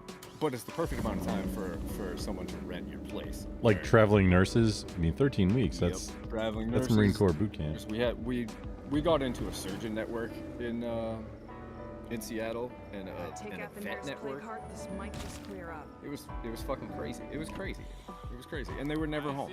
They were never there. It was the best. That's the best kind of tenant, eh? Yeah, I would recommend doing that exactly, because it's usually affluent people. They take care of the place. They're rarely home. They don't have friends or guests come over. Because they're traveling, yeah. They don't even know anybody in the area. Yeah, they just unless they're doing like a TV. Tinder hookup or something, I guess. Right, but I mean, you get There are websites that you can basically screen. They can screen you, and you can screen them, and it's almost like you're getting a no pair or something, or a babysitter. Get someone to babysit your house, and they don't care how much it costs if it's like within the ballpark of everything else in the area. If your place is a little bit nicer and gets reviewed a little bit better, and the girls think, you know what I mean? You just make it nice and girly. Put the live, laugh, love bullshit on the wall. They fucking love it. 5 And then stars. like a wire outline of like a wine glass with a horseshoe, Oh, of course. using a horseshoe as the Yeah. the glass. Yeah. You gotta hide all the American flags. Oh yeah, no, we're talking about making money here, not like making a Yeah, political making stance. Yeah, we're not trying to get excluded by FEMA help. Yeah. Oh, But yeah, that's so hot. what I've done. I've basically moved my way around the country to all of these liberal cities and drained money from them and made myself rich. And every one of these places that I've lived, I've bought a piece of land, a few acres here or there. And I've done different things. And the thing that I keep sticking with is make campgrounds. I go in and I have 2 or 3. You can do spots that on I like make. just a couple acres? Well, you gotta find this. You gotta go to a place that's zoned, basically open use. So you're not gonna be in a city. You're gonna be somewhere in a country. So I always pick. Like I got a place Yeah. in Montana outside of Glacier. I got a place outside of Zion. I got a place in Issaquah, Washington, and up in Maine. They're all small. Everything is like 2 acres, and they all have like 2 or 3 RV spots on them. And I just have 3 or 4 apps. Oh, that I that's run the site small. on. Yeah. Okay. look, these people come and they stay at the site for 3 or 4 months at a time. They pay, it depends on where it is. It's like, $600 or $700 a month. And I don't do anything. I literally do nothing. I With, just- I they mean, just pay me. RVs, RV campsite, so like hookups that is. Oh, they figure that shit out on their own. Yeah, I don't provide any of that. Oh. Okay. They just need a place to, like, you're just providing hey, you got a place to park. Yeah, essentially, yeah. Essentially, it's short-term storage that you can also live there if you want, and that's what most people do. And then Even with like Walmarts in the area where, okay, so I'm not 100% on the Walmart policy, but from what I understand, Walmart's very friendly to, hey, you need to sleep in a parking lot, or you got a camper or something, or a big truck. Yeah, you can stay in a parking lot for no fee or anything. Oh, 40% of the Walmarts now are that way, and about 60% will absolutely call the police. Oh, really? Oh yeah.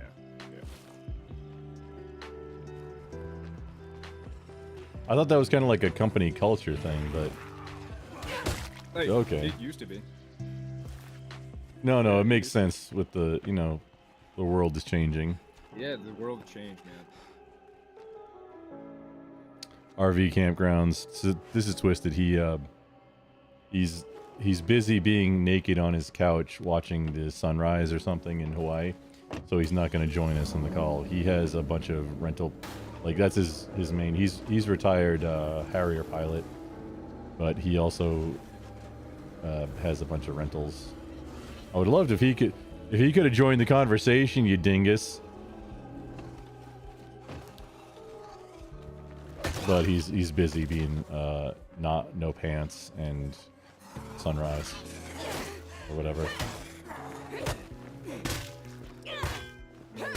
What I would love to do ultimately is like real campgrounds. See, when you said that, that's kind of what I was thinking. Which, I mean, like state park or. No. Like with hookups. There's a guy that is down the street from where I live right now that has the setup that I want, but I just don't have the time because it's like most of the properties aren't even on. They're all off grid, and so I'm not paying to like get stuff brought up to a property that I'm not even going to be at. You know what I mean? Yeah, that feels like not. I mean, the return would be quite It's a not- while it's not on worth that. it. These are just places that I want to go camping, literally. And so when we go camping, I'm like, all right, no one's going to be here on these dates, and that's that. You got a place to go for I have a place to vacation. Go camping for a month, and we can go to Montana and go fuck off. Oh, But that's the I want strategic. to do You got to figure it out, dude. I'm loving it. not quite yet, because what I want to do. See, what people don't realize is that campgrounds are free. Like once you get them going, they're free because let's say you do 10 sites to make the math easy. No place to put it. The first site, there are these people called work campers, which I was one for about 6 months. In 2020, my wife and I bought an RV and just kind of drove around for a couple of years. This is one of the things that we did in Colorado. Was we were like everybody's been to a campground, and when you pull in, there's like the guy that says hello to everybody and make sure that your fire's out at 10 p.m. So you just hire them. There you go. Now you have 9 spots that are making income. You have 1 spot that isn't making income, but it's also taking care of the other 9 spots, and you literally don't have to show up. So by hiring, meaning, hey, yeah, you can stay, but you just have to do you got to do this work, Well, right? Yeah, they're called work campers. Sometimes you pay them. Sometimes they pay you. It depends on like literally what the campground is. Like if it's a really nice campground, they will pay you. If it's a shitty campground, you have to pay them. If it's something that they're comfortable being like, I'll work here for free if it's 20 hours. I'll live here for free if it's 20 hours a week. Then that's cool. That's kind of what I would be looking for. Yeah, but that's it. And then you collect the rent. You would want to have full hookups, obviously. You want to have 30 amp and 60 amp, so you would have much more overhead on a place like that. But man, 9 sites, an RV hookup full site is about, I want to say, $60 a night, like anywhere that is like anywhere in the middle of the country. $60 a night. If you go somewhere really nice or desirable, like outside of the Grand Canyon or some really nice national park, down in Utah, probably $80 a night for a KOA. Crazy, like San Diego, I think it was $225 a night to stay at the KOA in San Diego. Oh, it's nutty. That's with full. Do they need just out of curiosity? Do they need like 3-phase or for the power? Yes. For the 60 amp, or for Yes. for both? Okay. Okay, I'm tracking. So it would be, you would have to have something you would have to build some. I've already looked at plans how to make this as like self-sustaining as possible, so that I would have to do as little as possible. You would basically have to build a house that would house your Wi-Fi, your water pump, whatever you figured that out to be, and then you don't have to have hookups at every site. You could have a dump station on the way out. It's a little more inconvenient. You can't charge as much money for the site, but it does make it a little easier for you. Kind of where I'm at.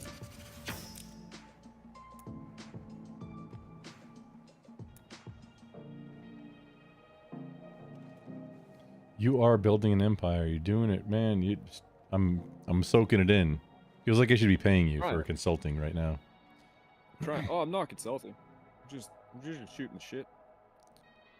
The storage thing is more interesting to me because that's the one that I don't have as much experience in, and I just started getting into it. And it's kind of the same premise, where it's like everybody needs to store their shit, and so we just bought a shitty. It's essentially 7. It's like an old barn, essentially, like an old horse barn with 7 garage doors and 7 spots. It's right down the street from my house. It was cheap. It was an old guy that Really? just wanted to get out, and each garage door we get $55 a month, $58 a month, and that's it. Easy breezy. but we want to do like the full metal and build out a nice one. We're just looking for property right now.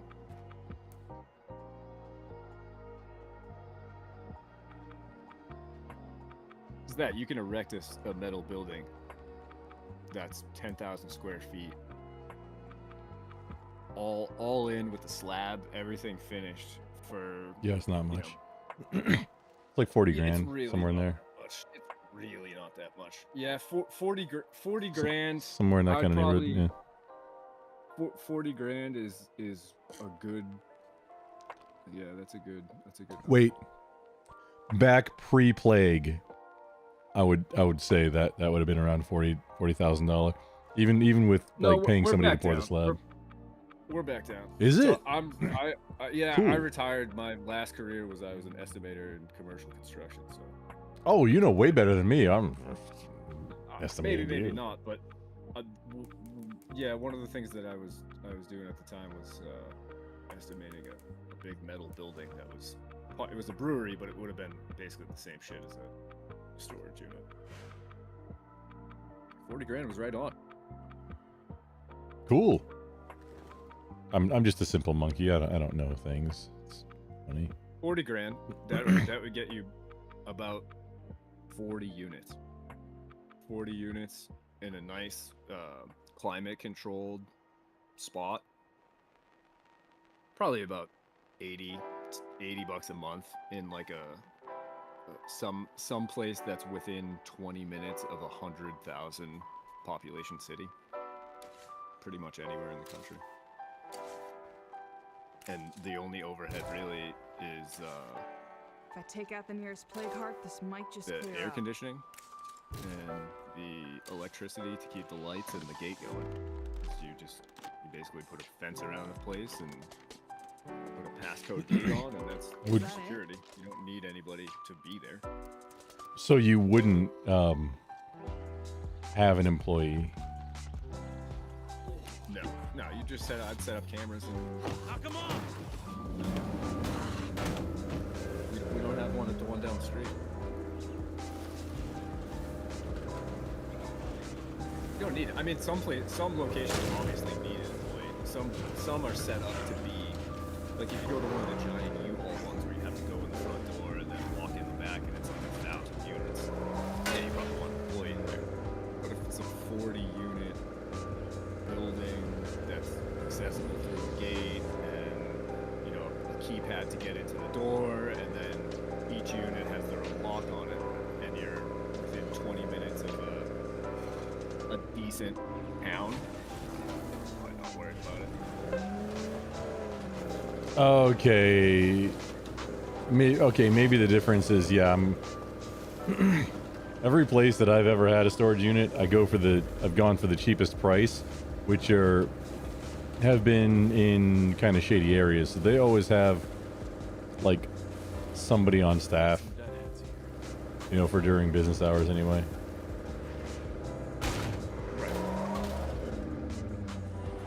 I hadn't seen.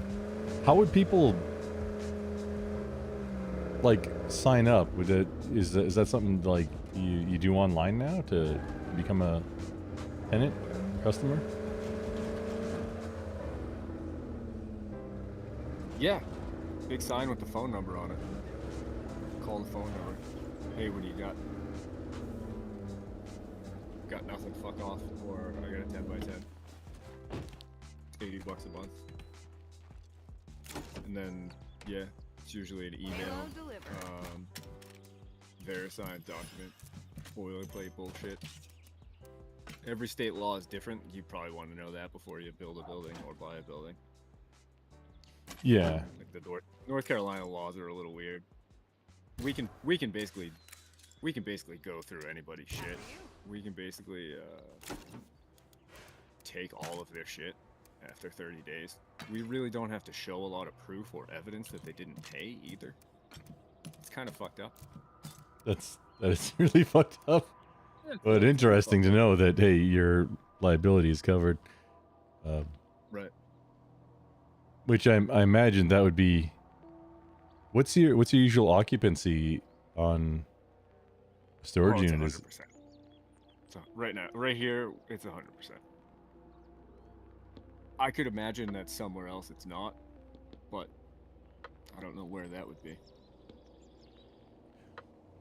California, maybe? No, wait, Turbo, what do I get for running a dude over? These are zombies, Turbo, if you mean in the game. Zomboys? Save money and use cobblestone foundation? What? This isn't Minecraft. Cobblestone foundation?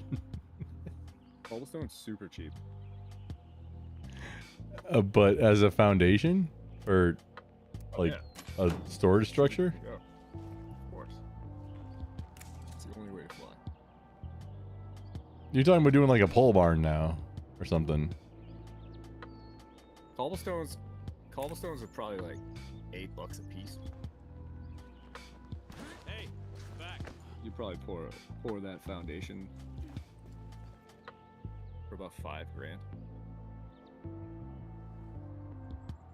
Steal their equipment and lock them up in a large outdoor cage. Turbo, you gotta calm that down. Well, I mean, how do you? Your construction. You're a pipe fitter, and not even underwater one, Turbo.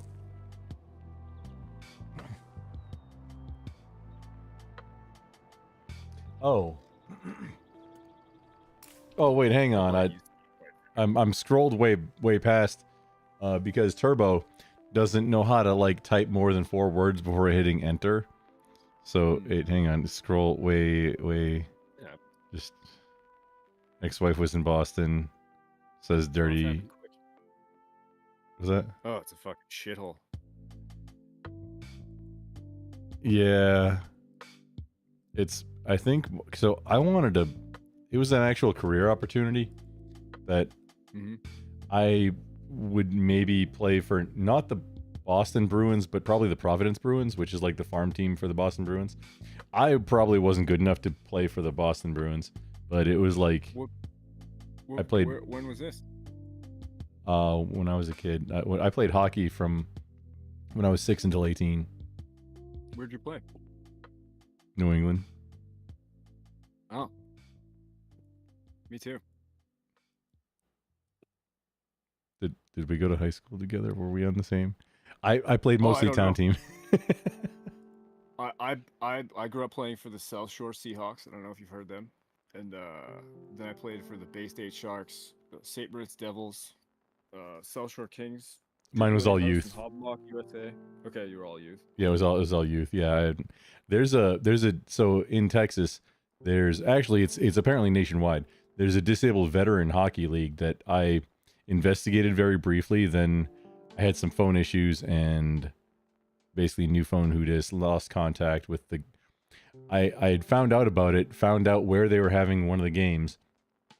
It's kind of like there's different varying levels, but it's mostly like it's kind of like beer league, but it's for disabled veterans. Which hey, I am me. We am us. So I went and just kind of harassed one of the coaches, like, hey, I flagged him down, like, hey, I've heard about this league. Where do I find information or anything? And he gave me his number, and then I had this like worst possible time to have giant phone issues where I couldn't recover. So I lost contact with him. Like I would have to go and do the same thing to chase down or search and figure out the right search terms to find whatever the league is called and stuff. I'd love to get into it again. I always write stuff like that down on a sticky note, and then I put it right across from where my toilet is. And then every time I shit, that's what I do on my phone. The dumb shit that I don't want to do, I just do that while I shit. I don't spend enough time pooping to warrant doing that. Oh, lucky you. Some of us eat a lot of red meat, okay? We're not all vegans. Well, I mean, chicken mostly, and yeah, it's been kind of a tight year, so still just also historically it's roughly three doughs, and that's good enough unless like I legit want like give me a porterhouse, give me a ribeye, get me a whatever. Just for like ground meat and and just getting red meat, three does is generally enough. And I prefer taking does because then I don't have to worry about like, oh, is that rack good or not? And then it also headshots, so that don't have to worry about meat. Right. Yeah. Well, if you're hunting for meat, then it makes the most sense. Yeah, and I like the females, at least, you know, like with hogs, you don't ever want to take one that's over 200 pounds, and you don't want males, because the females and under 200 pounds are going to be, have more fat on them. So it's going to be more tender. It's just stringy and gross if you get the males, and especially the bigger ones. It's like, this is not worth eating. But so now if I'm eating something and it's stringy, then I can probably say, oh, that's a male. Well, not always, but it's probably more likely. Like, it's not 100%, but probably more likely. Interesting. Mm-hmm. Yeah, luckily we don't have any of those around here yet. Where are you at now, if you don't mind? Or Western North Carolina. Oh. Asheville. You don't have to go that deep into it, but yeah, North Carolina. Actually, Weaverville. What's it's a the town 20 minutes north of Asheville? Dude, you don't like. I'm population of about 2,200. What's the We got hit local? pretty hard with that hurricane. Oh yeah, you get the hurricane and then Hurricane Trump. Yeah, we have one of those. Right. What's the Hurricane local? Trump. Yeah, what's the local sentiment? Like, what are you seeing going on locally there? Any kind of? Still on Twitch? Yes, Twitch, Kick, and YouTube. Oh, okay. Okay. All right. So I mean, the funny thing is, some slurs are okay to say on Twitch, and some slurs are okay to say on YouTube, but they're not the same ones. Yeah, I don't. That's where you're going. I don't know. I'm kind of out of the game anyway, so I'll just just as long as if we're on any of them, I'll try and keep it. Yeah, talk around the slurs, or right. It's really hard to explain, but it's the young people here. So you have such a unique population set. You have this very old generation. This area, most of the suburban towns around Asheville, the average age is 60, 65, maybe even. That's old. Oh, wow. That's what I mean. Yeah, it's very old. If that's the average, then you got some really old, like really old people, and a lot of them. Young, not a lot of kids, and not a lot of new families have been able to come in and buy houses because they have a housing thing going on here. Anyway, so they tell me at the bottom of the hill. You know what I mean? Anyway, it's those. Adjusting volume, twisted. Let me know if that's okay. Please continue. I was twisted in the. My volume not good. You're maybe just a skosh low, but I think it was my mix on OBS, which I just turned everything else up in OBS. So my mic sucks, and I haven't used it in like 2 years. No, you're fine. I can compensate. Anymore. I can compensate. Thank you. Just my wife. I wish my wife could say the same. Oh, zing. Zing. It's because I'm Irish, folks. I'm Irish. I'm not a grower or a shower. A potato grower. But yeah, exactly. Till that blight comes, oh boy. Oh no, the blight. The potato famine. The English. What? No. Anyway. How do you feel about Brits, by the way?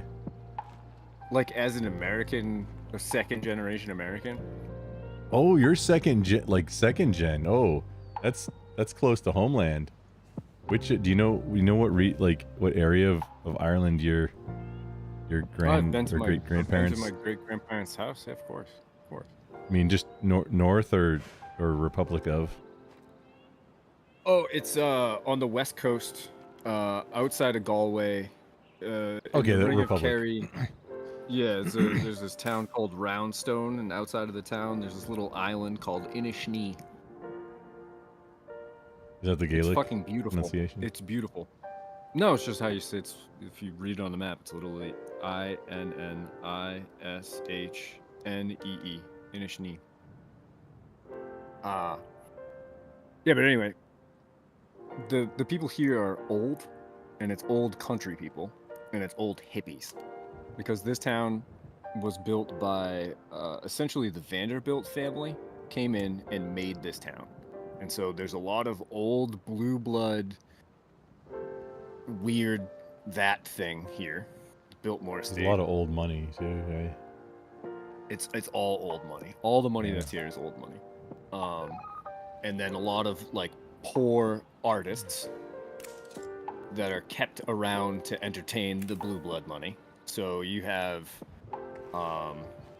we make a lot of money off of bachelor and bachelorette parties come here. This is one of the biggest towns in the country for bachelorette parties. And Really? breweries. Per capita, this is the second largest city in the country for breweries, only behind Milwaukee. And so people come here to party. So it's a really good town to make money in. But that said, the people that stay here are those that cater to those that party, or Could you, those give me a that hand here? which is either the rich people that own the hotels, or the poor people that work at and serve at the hotels, or the people that are kind of maintaining everything else that's going on. And so you have, and then there's this hippie populace of you're in Appalachia. People live off the land here. There are people here that don't have electricity, that still have an outhouse, that pump their water out of a well. I live down the street from someone that pumps their water out of a well. It's like 100% those people are making moonshine, like legit illegal moonshine. Yes, of course. Like And they're making their that's own where it comes medicine from. It's in out of- Appalachia, yeah. Of course. And they're making their own medicine out of elderberry, and they're when the hurricane came through, they barely noticed. I'm sure. Oh yeah, They barely noticed. it didn't impact in the slightest. Oh, right. Baker Mayfield So- goat. That's why you say something's off. Shenanigans have been planned. Yes, that if you're talking about my title, Baker Mayfield goat. Yeah, it's not. There's like nothing makes sense right now on what would have been expected at all.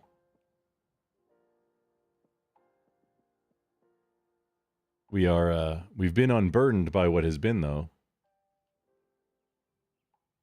So you talking about So- the election? Probably I have a it's a very subtle, spicy title on the stream. On like it's the same across all of them. I should pull it up.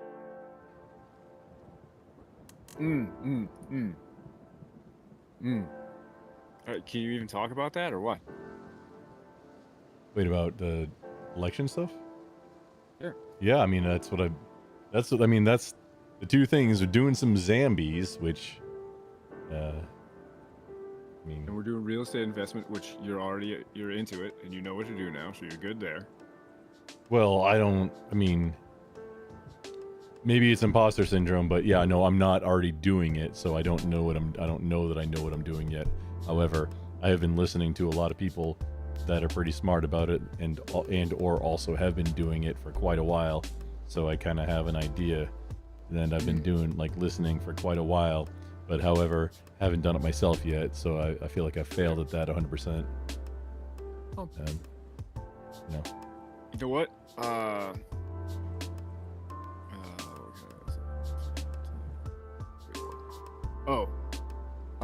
I could barely join this Discord call Why is that? because I'm retarded. One of us. One Well, of us. I'm One saying, like, of us. you're One running a of Discord call right now. I could barely fucking join it, and you're saying, "Well, I'm not even there yet." But yeah, dude, I'm not that smart. I can't even join a fucking Discord call. Well, I think you're smart enough to make moves. It's really about just gaining the knowledge of what you need, and then the thing just happens because you make it happen because it makes so much sense. It's just the thing that makes the most amount of sense. You're like, why would I not do this? You know?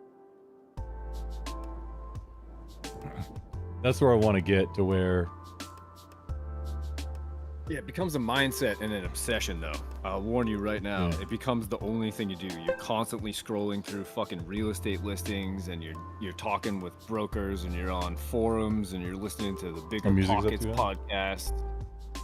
You know what I mean? Like if it's No, something I, you're doing casual. Well, if you're doing something casually, you seem like the kind of person that's going to get into it, right? And this is the kind of thing that when you get into it, it becomes very all-encompassing. Or it can be loose and easy and like not a big deal, but you're probably not going to make as much money, and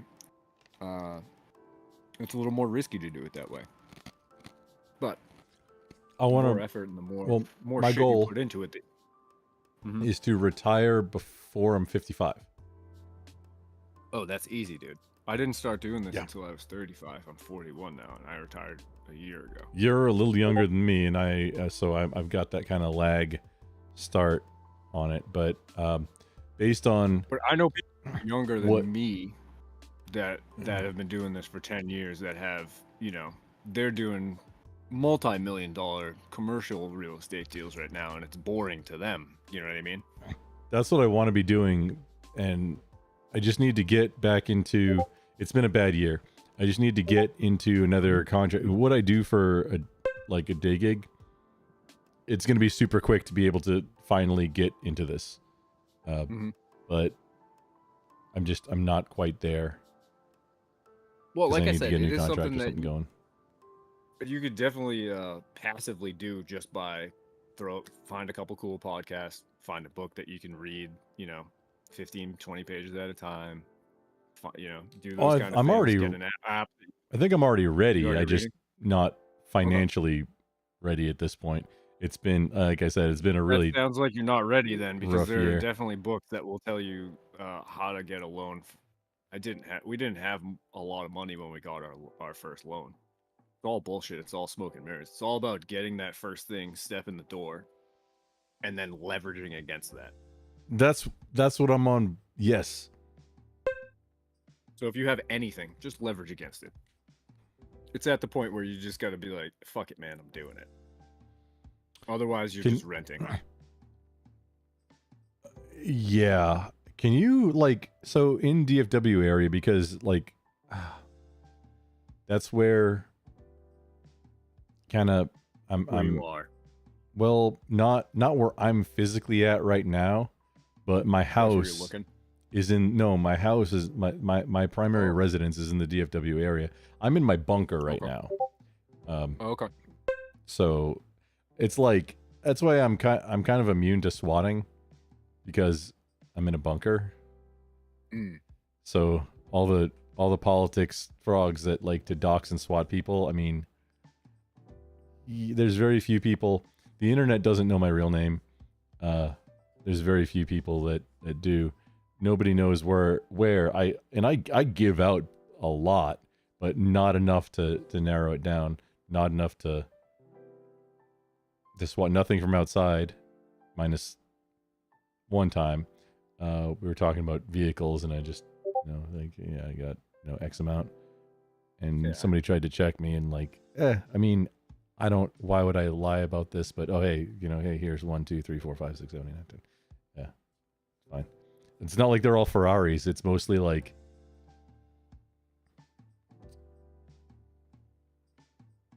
ultra reliable 4x4s, mostly diesel. That Not a lot of aren't- computers. Yeah,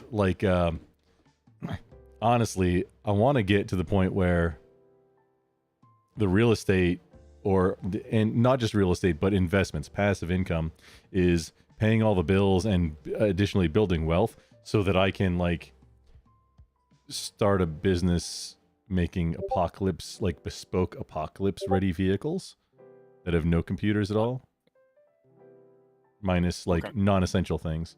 That's kind of where I'd like to be. And then With something like that, I Yeah. think you have to start with a name. a name of the business, or Yeah. oh, I got that 'Cause the already. brand, it's the whole thing is going to be about. All right, so you already have the brand. Yeah, no, I've got a lot of steps for it. Like this is kind of what I think about. Like, what would I like to be doing? What am I passionate about? Well, that. There's a lot of people that know a lot of things about how to do a lot of off-grid stuff. There's so much homesteading. Mother Earth Journal from like even the 70s. Great stuff. Older books. There's so many like prepper people on YouTube. I think Ranger and me are the only ones, and neither of us talks about it all that much. Like I try to filter politics through the like, how does this affect me locally, risk assessment, like basically the prepper version of how does this political event impact you locally through that lens. Yeah, that's kind of the lens that I try, and because that's the lens that I look at things through. So it's a lot of like, hey, risk assessment. What are we dealing with here? How do we mitigate this risk? Whatever. But there's not a lot of businesses out there or places you could buy, like, the car from Fallout, like the first 2 games. Yes. That. No, it doesn't exist. Where, there's no business doing studio. that. But I can do that. Right. I'm doing that after I have a proof of concept with 1 or 2 that I've done. Starting a business and hiring people and having the branding feels like cool. Right now, my current project that I'm slowly working on is putting a Cummins B series mechanical, either a six cylinder, 5.9 liter 12 valve into a Toyota Tundra, or body swapping the Tundra onto like a 96, 97 ish. So it has the P pump, the better mechanical fuel pump, Ram 2500, because I think it's less work to do a body swap. I'm not 100% sure. I'm close. I have 2 98 Rams and 1 04 Tundra currently. They're the wrong dimensions. I think I need, like, it's honestly, the Tundra was mostly just to see if the sizes were all right. I didn't like the size of the back seat, because if you have, honestly, if Dodge had made an actual crew cab for that generation of Ram, it would have been like, oh, just buy that. That's it. That's the winner. Even the automatic transmission for that generation was mechanical. It's the final, like, 1998.0. So the ones that were made in 97 but are 98 model year, that's the newest vehicle that you can buy that's can be, like, to run, it's fully mechanical. To start it, you can even get, check this out, pneumatic starters, right? Runs on air. Compressed air. And so your engine can run a compressor, or you can run a compressor off of electricity from your alternator. To turn off the engine, you have to have a fuel disconnect solenoid. The only way to stop a real diesel is to cut the fuel. And you can rig a lever to do that, so you don't even need the electric, like, it's all there. Mechanical. Right. Yeah, that's what I'm saying. Either, like, a computer science degree it's not benefiting me long term. It's a piece of paper and a checkbox for getting better contracts and better jobs in some cases, maybe promotions. But what would have benefited me the most I finished my degree when I was 37. Using GI Bill. Hey. Would have been either business or mechanical engineering. One of those 2 fields would have benefited me a lot more for what I'm, like, doing. Network engineer is a job. I'm not, like, passionate. I hear what about you're it. saying, and I agree to a point. And I would just play devil's advocate and say you can still read the fucking business books and understand business. Oh, right. I'm just saying it would have been more efficient for me to do that while I was, having class and, like, a professor and stuff or whatever. But that piece of paper is probably not going to just materialize all the things that you want, whereas the piece of paper that says IR smart at computer at least enabled you a position that someone's going to give you money to be smart.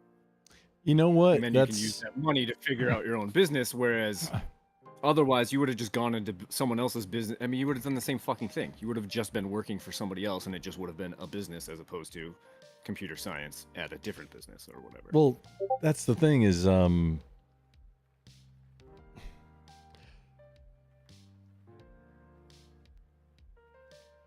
do I?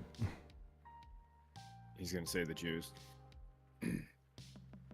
Well, no, because you did. And there's space lasers. Space lasers. Hey, all of my properties from here on out, blue roofs only. Was that what Oprah's? Did Oprah have a blue roof Yes, yes. in Hawaii? And the Oh, Rock.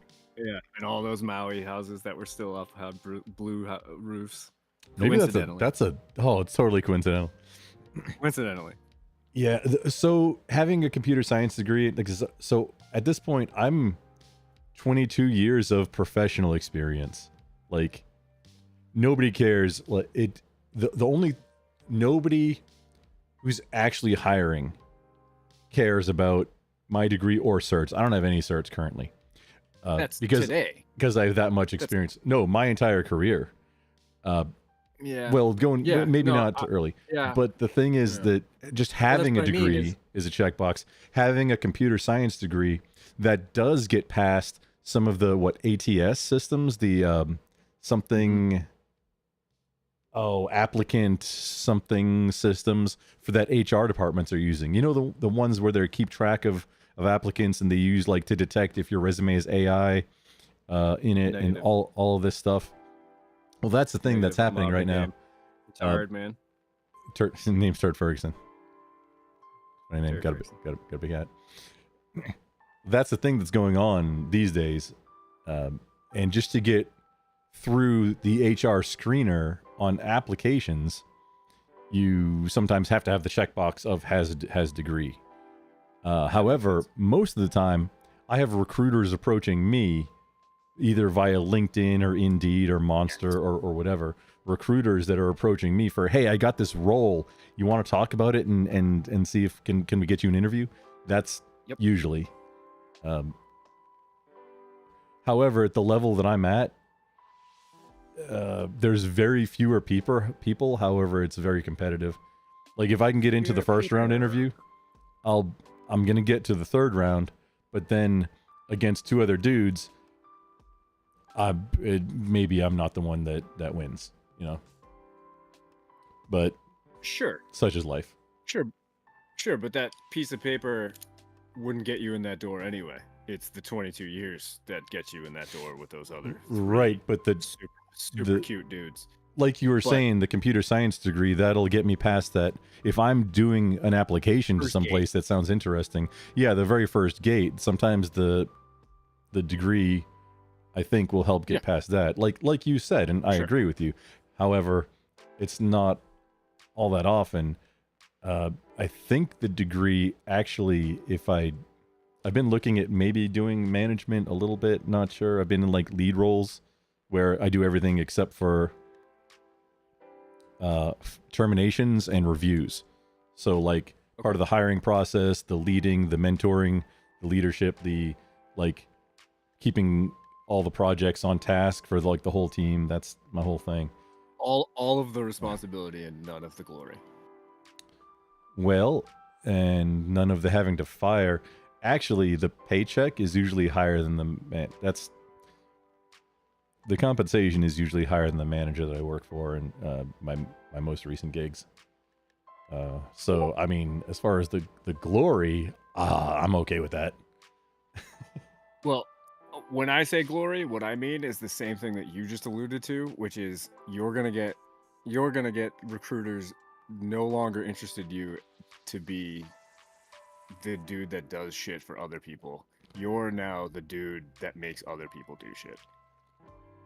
Which I've been both. Now you're just collecting titles. This is corporate ladder climbing 101. It's just collecting titles on your way up, and like I said, that's what we did with all these stupid liberal companies and all these dumb liberal towns was just collected a bunch of titles.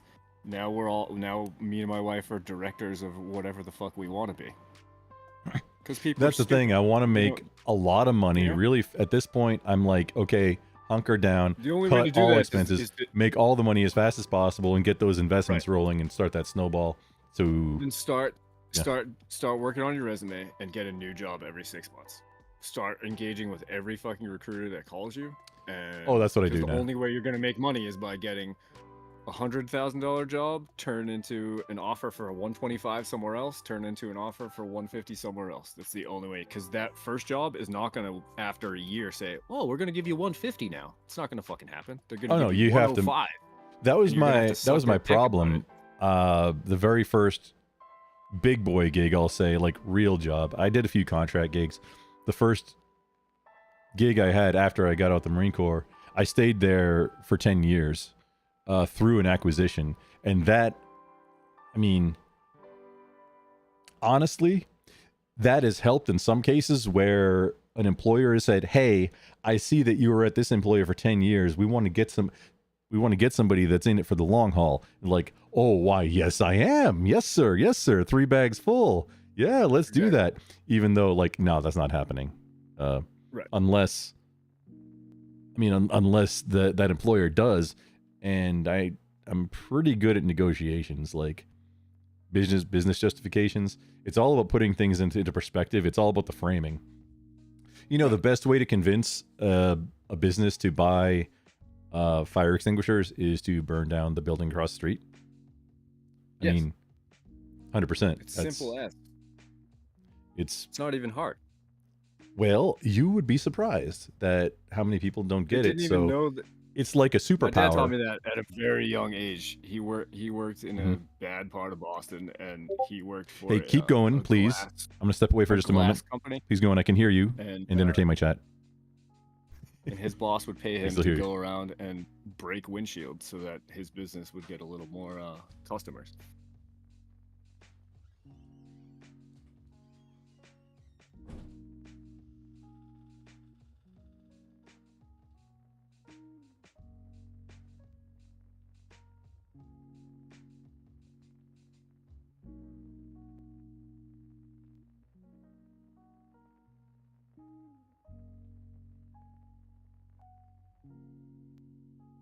I didn't even think of buying a bunker. That's a pretty good idea.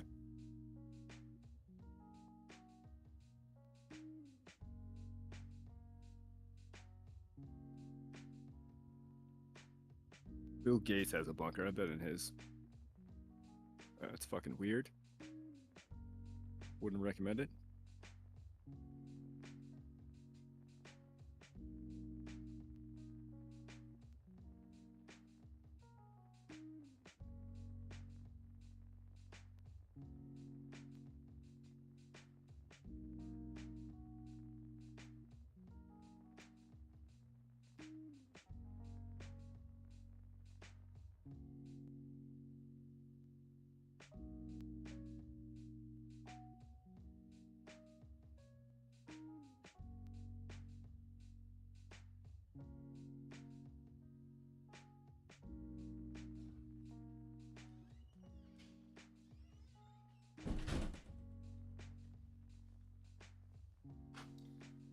All right. Just gotta check on things every once in a while. Get a few things cooking.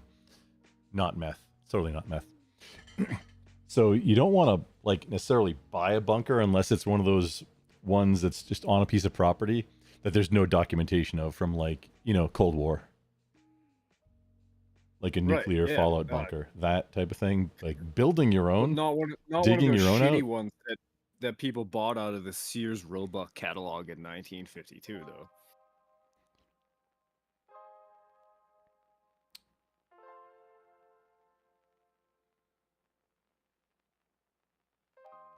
I'm thinking of modern tornado shelters, and that's what keeps popping in my mind after what you said.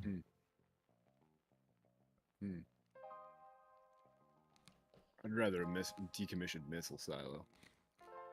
See, that's the thing. The Atlas and Titan missiles, okay, the E, I think, not so. The vertical ones are not what I would go for. Not be my choice. I want the horizontal ones. I believe a Titan E is the correct missile. Because they, oh man, it's cool. They go down a few stories, but like the missile was held horizontally, and then the cover is open, and then it it raises up. But with that, you're not having to deal with so many of the technical problems or like the flooding that some of those deep down silos can go. And then also some have been filled with concrete, some have been like full of debris, and there's no like automation about cleaning it up. So it's going to be just manpower gathering all the rubble, all the trash, and bringing it up however many flights of stairs. There's not like, I don't think any of them have elevators. It's carrying all the shit up flights of stairs, which I mean, oh, okay. Getting vehicles inside. This is a big thing for me. Figure something out. The horizontal ones, oh, they're made for it. Yeah. Drive-in bunker. 100%. Yes. I gotta have my workshop, dude. But the vertical ones. Too expensive. Well, there's none of them in Texas. The decommissioned ones, anyway. Many in the United States at all, and they would probably be on the seaboards, right? Oh no, they're all over the place. Yeah. Kansas has a bunch. If you're interested in just for Kansas. fun, huh? I believe the cheapest one that I've seen for sale. I mean, there are more now because people are into it now. I want to say like 200 grand. Is this the new YouTuber? The new YouTuber craze is people are buying up missile silos. Not YouTubers, but like fucking awesome. Popular enough that there's not enough to keep up with demand. Mr. B should buy Chernobyl and clean up the site. That's what I think.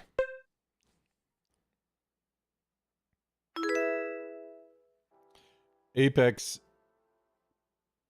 Piper 308. My name is Apex and I'm about to follow you. Thank you for the follow. I appreciate it.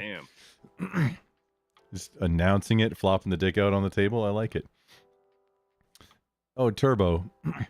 No, dude, like a rotary is the way to go for a Miata. I mean, the engine that comes in it is honestly not bad. You're at roughly, 50-50 weight distribution, just like an A86 Corolla.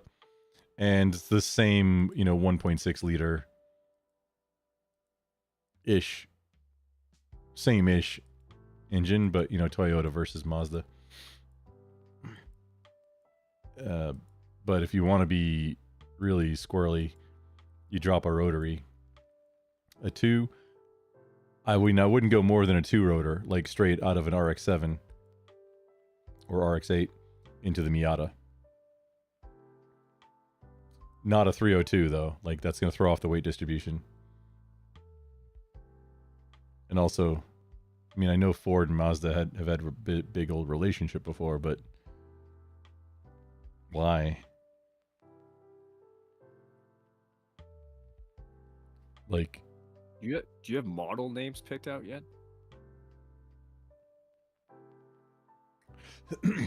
for apocalypse specific vehicles? vehicle designs? Yeah. Some, I don't necessarily want to say them, but I mean, it's No, I understand. kind of more bespoke, like custom. But then also to get started, I mean, doing like you're gonna make a signature, like you're gonna be like, all right, I'm gonna only do El Caminos, just to say a random vehicle. I'm only gonna do El Caminos, and I'm gonna soup them all up, and I'm gonna call that the blank. You know what I mean? yeah, like a signature model, and then like also customs. So, well, that's what I'm saying. Are you planning on doing that, or are you planning on doing everything's gonna be custom, but you're gonna try to stay on one type of chassis or something like that? Well, that's the thing is,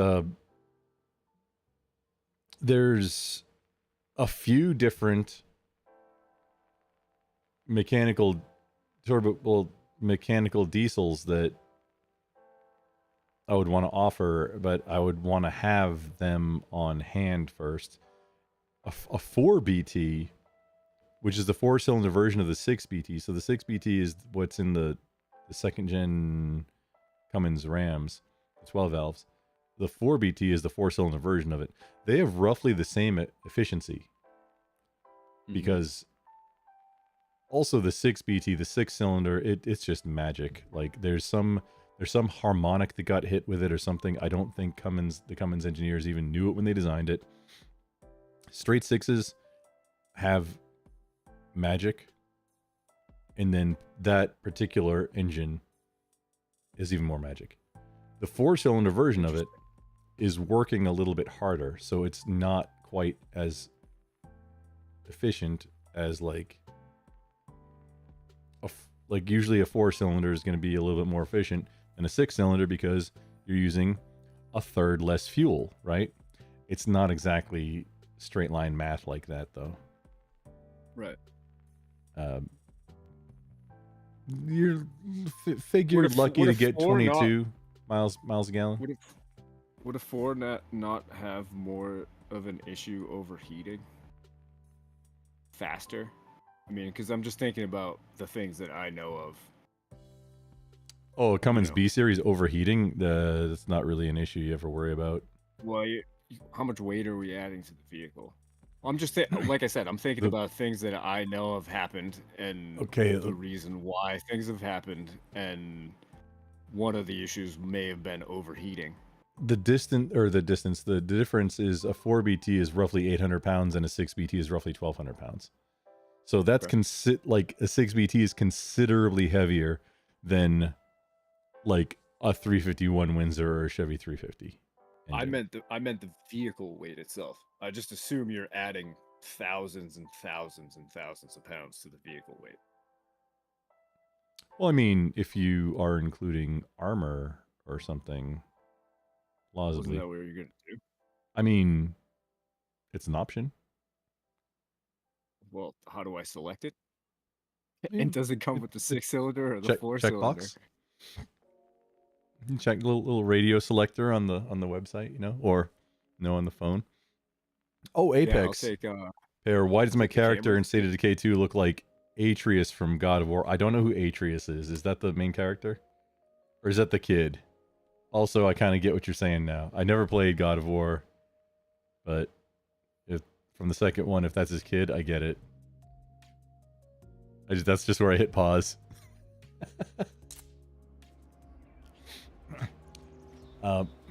Yeah, that's the thing. And then multiple levels of armor. And then how high or low visibility options. Like, well, that's why I was just saying you'd probably have a much easier time assembling a camera system in this day and age. Your fiber optic cables, everything is much smaller and more compact. You mean for cameras around the vehicle? Right, you could essentially set up 360 with pinholes. Yeah, you can, like, with the technology available now, and that's the thing is I want to pack, but have it be options that are available. Pack a lot of technology. Yeah, like the 360 camera thing, that is brilliant. Love it. And then like the computers to run and like having the screens and all that stuff. I'm working on that. But then at the same time, I want the truck or whatever it is to still be able to start and go and turn off without any of that stuff. If all of that gets disabled. Oh, of course. That's the idea. And that would make it, yeah. So you really couldn't introduce modern technology then, because you'd be so susceptible to an EMP at that point. Well, no, that's the thing, is 100% introducing modern technology, but not to the drivetrain. Well, I just mean if you have zero visibility in this vehicle, and you're completely 100% reliant upon these cameras working and the screen to function for you to be able to know where you're moving. Oh, you mean like not having windows and stuff, like totally armoring up the windows area. Oh, okay, I'm tracking what you're saying. Right. I mean, right. having slots and like just really low tech. You can have like a bunch of armor, but then like slots.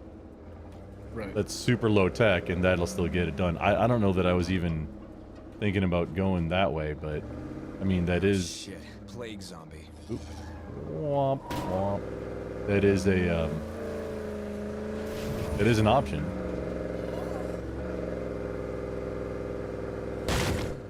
And I'm kind of on board. I don't think that would be as big of a seller. I would imagine that the low key or the low visibility would, which I don't know, maybe some whale customer wants. Hey, yeah, I want a truck that's just shy of a tank. Well, okay. I hear what you're saying. Maybe I would imagine the more low key, so that With so you they saying- blend. haven't would you be said that? bigger seller? That would actually be making it look as stock as possible. Mostly, yeah. That's kind of the idea, at least for my first tier of offerings. More- Say, More of a gray man truck. yeah, Right. the truck that it's not the last truck ride you're ever gonna take. I understand what you're saying. I understand what you're saying now. Yeah. I had to pull it back a little bit. clear I had for to pull now. it back a little But in bit. plague I went territory, straight more Zeds are to always the close. end. I went you went straight straight to through Mad town Max. hall, Where's that plague straight heart through hiding? town hall, straight through the bank, and I ended up in the fucking hardware use store, this. stuck on the basement. You know what I mean? Yeah. Oh, Base Street Racer over on YouTube. What is this shit? I'm talking to Creamy Ranch about a whole bunch of stuff. We started with rentals, and now we're talking about business my name. ideas.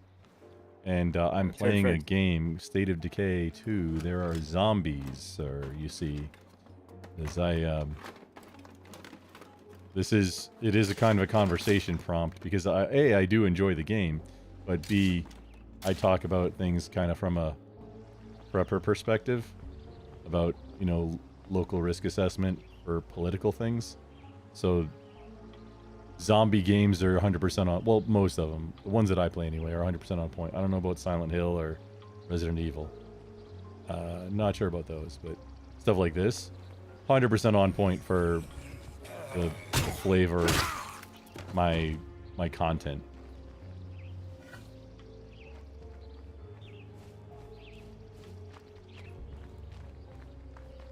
Base Street Racer's a good guy. So things like having a plow mounted on the front, like this truck in the game here. But actually, I can pull it up. I can't share sound, but I can share.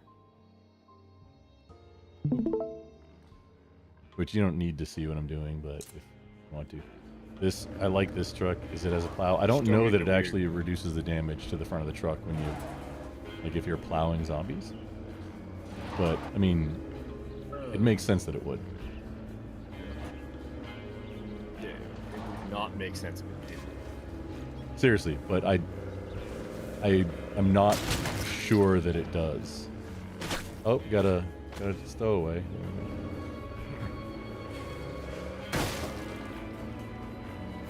So having, something that's lower key, there's people that do, I mean, it's not uncommon, at least around here, to do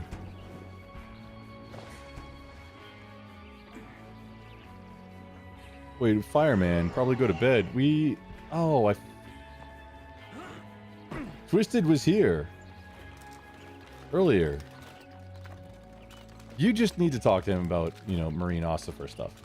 About what it's going to be like to join and all that stuff. You just need to hit him up.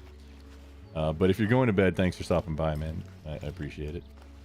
Oh, and how trans is one of my tags. Well, if you look at the next tag, it's formers. So transformers is the whole tag.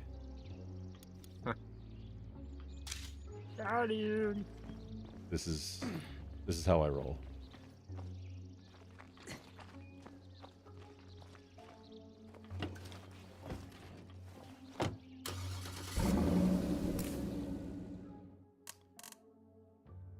being a Marine axolotl. I didn't know that those things were real. I thought they were like a meme animal or something, and I know they're in Minecraft.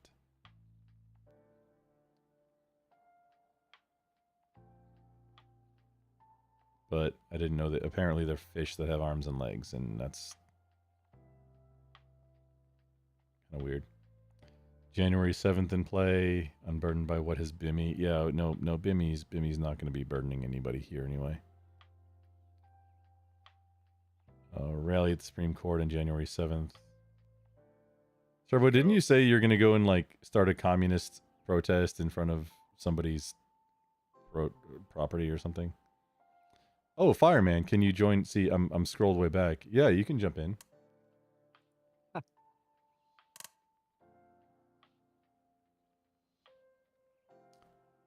Boomer disabled Gen X. Yeah, I mean, disabled Gen X is me. Turbo, I'm your age and you're way more mature than me. Turbo is mature. Grump is a child. Grump wasted his radio voice. Okay. Thank you. I don't know what I'm thanking you for, Turbo. They tried to swat me. Oh, yeah, I remember that. You had RC, like, Mounties show up at your place. Okay. Off-grid truckers, fear-mongering motors. Oh, man. After I learned, I know how to, like, I can weld. Not great, but I know the thickness. We were talking about body, like welding body panels not too long ago, Turbo, and like what you said, just use a stick weld. Like, well, I mean, that's, if you're doing really thin sheet, maybe I don't quite have, use your pipe fitter welder, maybe I don't quite have your skill set, and want to use a really thin wire feed that actually has gas, because in order to do a flux core wire feed, it has to be thicker, and it's a little too thick for, you know, standard auto body sheet welding. Toyota Dodge Mutant. Yeah. What's that? What do you recommend for a cheap way to getting into welding? Because that's the one thing that I've always wanted to do and just never been able to get into. Should I get one of those little suitcases? Harbor Freight. But look at, really, yeah, like the Chicago whatever. Yeah. Okay. I have one. I have two welders, wire feed welders, none gas. There's a wire feed flux core, and yep. I realized what I need for what I'm trying to accomplish. I need something that has thinner, that can do thinner metal, like for body work, like to remove rust and, you know, weld in new metal. I need something thinner for that, and that requires using gas. So I need a new or an additional rig set up. It all depends on what you're trying to do. Turbo, I don't, like, he's a professional welder. He's a pipe fitter. I don't know if I'd ask him because he knows pipe fitting.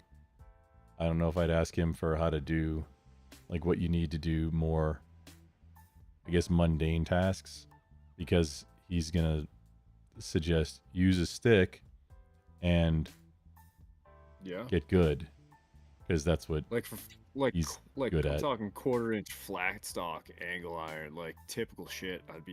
I just need to build like dumb shit to hold my firewood in, that kind of stuff. Yeah, for that I've like $100 cheap, or I don't know if it's like $100 now, well under $200 cheap, like just wire feed flux core wire feed welder, no gas. Okay. I've made like engine brackets, not to hold up the engine, but to hold like sensors for a standalone engine management system.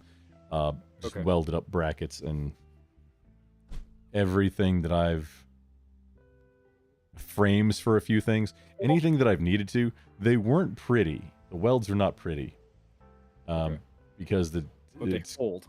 I picked it up used, my first one. Okay. But yeah, they held. That's kind of what I'm thinking about doing, is just getting a used one, something that I can just beat the shit out of, and I just get a bunch of scrap metal and I guess just weld it together and see if I can make puddles. Yeah, get some scrap and just like try and make like a house of cards. Or there's projects you can buy like on Amazon or eBay or something that have like a matched set of like 6 sides where you weld a cube together.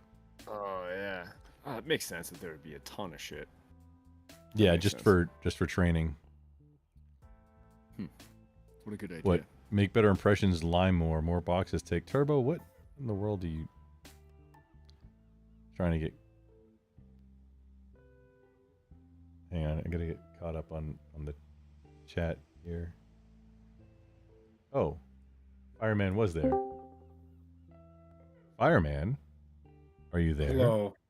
Oh, hi. Yes, I am. Are you in the AFK channel? I like that was scrolled just below where I could see, or in the channels. I was. You would. Fireman, this is Creamy Ranch. Creamy Ranch, Fireman. Fireman, I assume you've been hearing Creamy Ranch and I talk for. Yes, I have. Sorry, man. I enjoy feel Creamy bad for Ranch. you. Oh, you're enjoying? I'm sorry. It's late. Wait, what? I have a terrible accent, You do? and my opinions are probably even worse.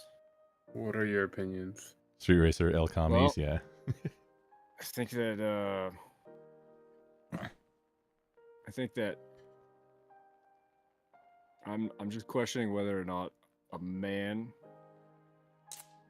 can trans to a trans woman and then trans back to a trans man, or if a man can become a trans man. Well, no. Wait, I guess, according to the left, yes, but no. I think that's my. And it's not a bad opinion that I have, then I guess. Okay, I mean, let me think. I mean, I guess you can't, if you're a man, then you're already a man. like we got So you another can't freak. transition into what you already are. But you can put Or a worse. trans man is different from a man, though, right? Yeah, I mean, but you have to be trans. You have to be unburdened by what has been. Ah, there it is. Outstanding. Yeah. And you see, if you're already a man, then you can't be unburdened. You wouldn't be unburdened by There it being a is. trans man because you would already be burdened by being a man, and so thus you would have to be going to a different gender, or you could say you're non-binary. And Yeah, then you Twisted, I don't just have to do anything. I just noticed that I turned it down. Is the volume mix good now? I realized it was way high. How old are you, Fire? How old do you think I am? I honestly have no idea. Here Okay. it This says is the 99. gayest possible response I'm ever. gonna say 25. I'm 25. All right. Yeah, I just turned 25 actually yesterday.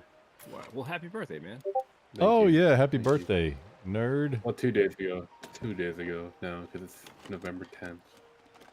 11/8. It's pretty good. Yeah. I think. Wait, no.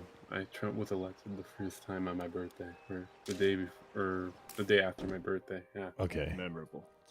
so Discord. Let me see if we can turn up.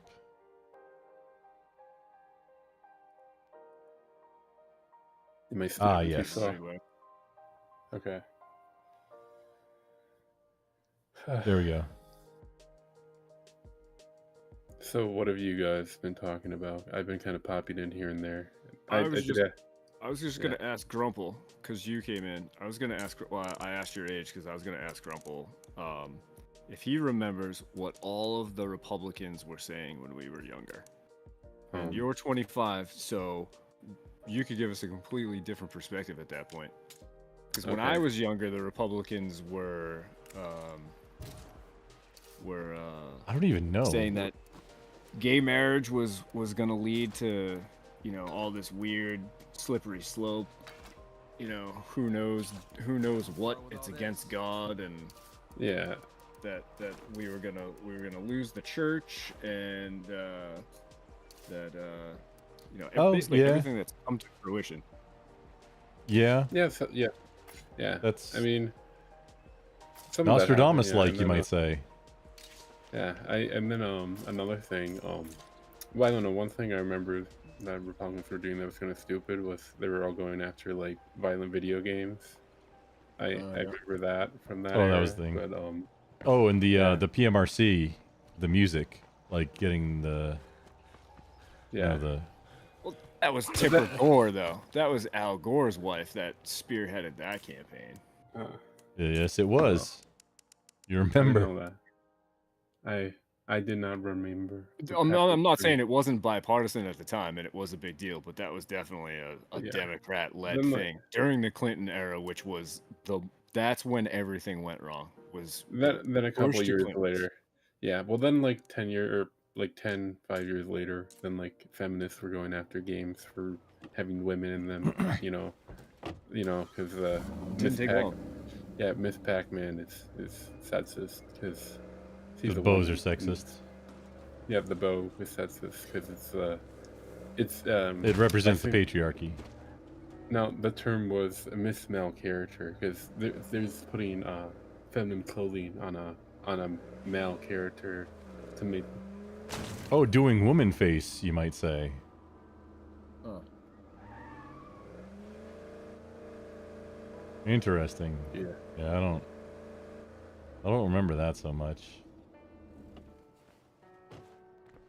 I Miss think it was just a Pac-Man? miscommunication. Yeah, Miss Pac-Man. Now look at games. Is Now nothing sacred. these AAA studios spend hundreds of millions of dollars on games that literally nobody buys. Depends on the And game. you have to like Yeah, pre-purchase it it's true. too. It's true.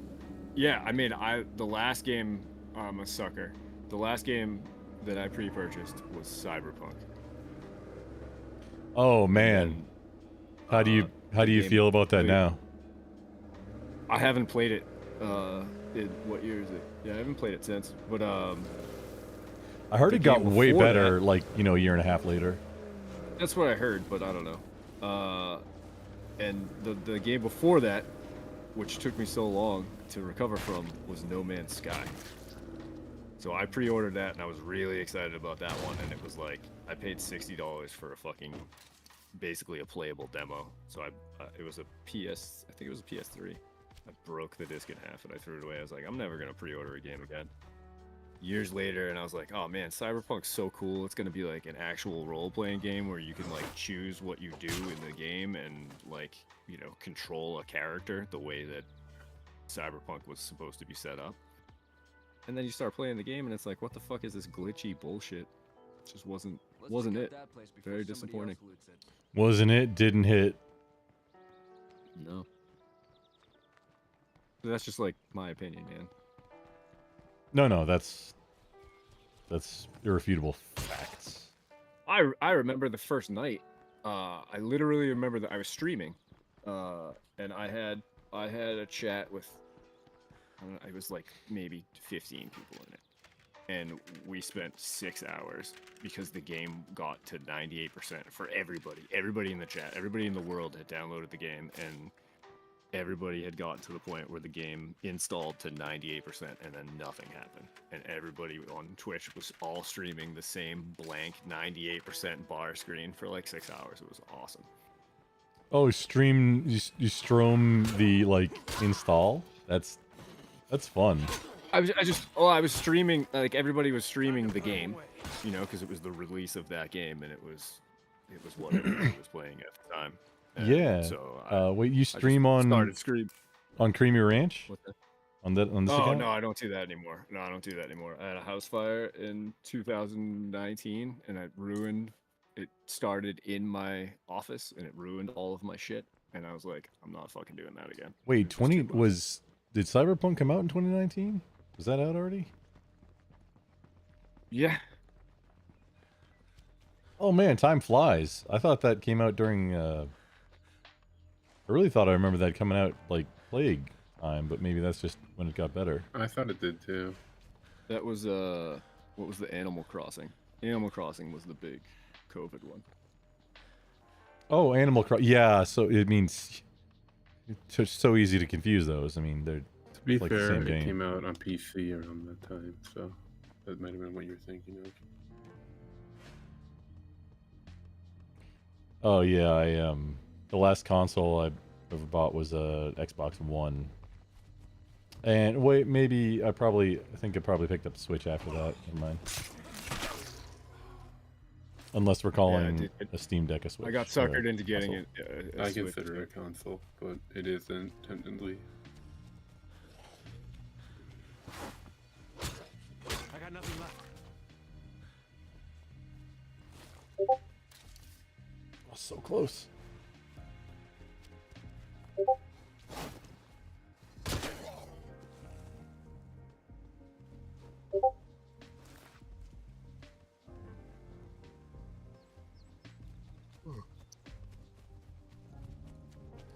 The whole thing with the vehicles, You gotta in watch any out of for the plague zombies. in any game that's even remotely like this, Zomboid I'm the worst at.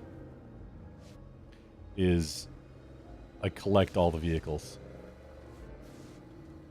It's kind of like in real life, like collect all the interesting trucks or whatever it takes. We're not doing a rescue mission to rescue people. We're rescuing cars. Okay, What's your favorite or game? more likely trucks. Realistically, Dead Cells, Undermine, Zomboid, Mech Warrior, the entire series. This is one.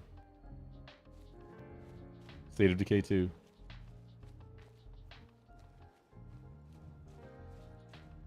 I want to say Elden. Star Citizen, but Okay.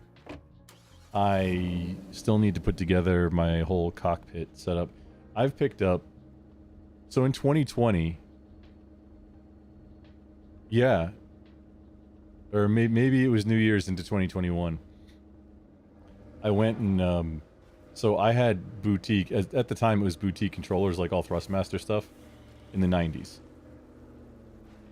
Like really good stuff, but it's all like AT and serial connectors. It was like, hey, you know what? I want to get back into it.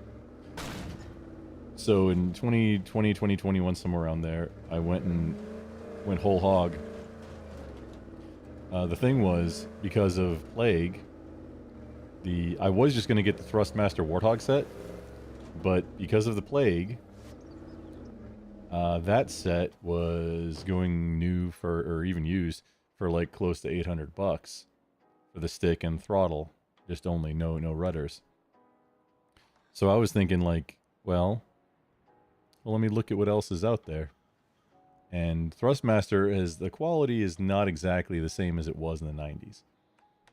However, the current level of boutique stuff was not inflated. It had availability issues, but like KVM, KGB, VKM, VKB, Verpal,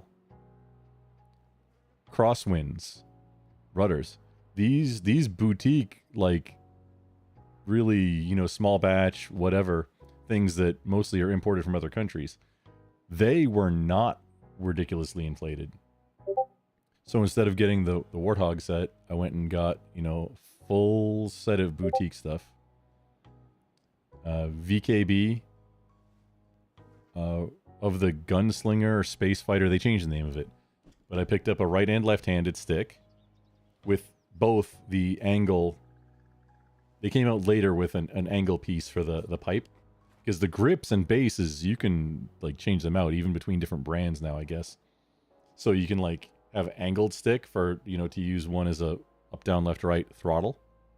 And then also adds a twist to it for throttle or whatever. All that stuff. Crosswinds rudders I had to order them from Croatia. It's a furniture company. It's a guy that makes it. He uses the same like polymer that he uses for the skeletons of his furniture to make these rudder pedals. So I had to order from Croatia for that. Most of it was imported. And then, the honeycomb yoke and throttle quadrant. Haven't opened any of it. I'm actually going to do unboxing content. So I have the lights now. I've got kind of everything situated. I just need to get the lights set up and do it, and then edit the videos and put them up. And the Boeing military version. When I was a teenager, I made a simulator cockpit in my basement with mostly plywood in it. It was very rudimentary, but it was like to play Mech Warrior 2 and Mercenaries. There's like off-the-shelf solutions now for if you have more money than time these days, which I'm thinking use as a base to build around. Also to make additional content because it's going to be badass.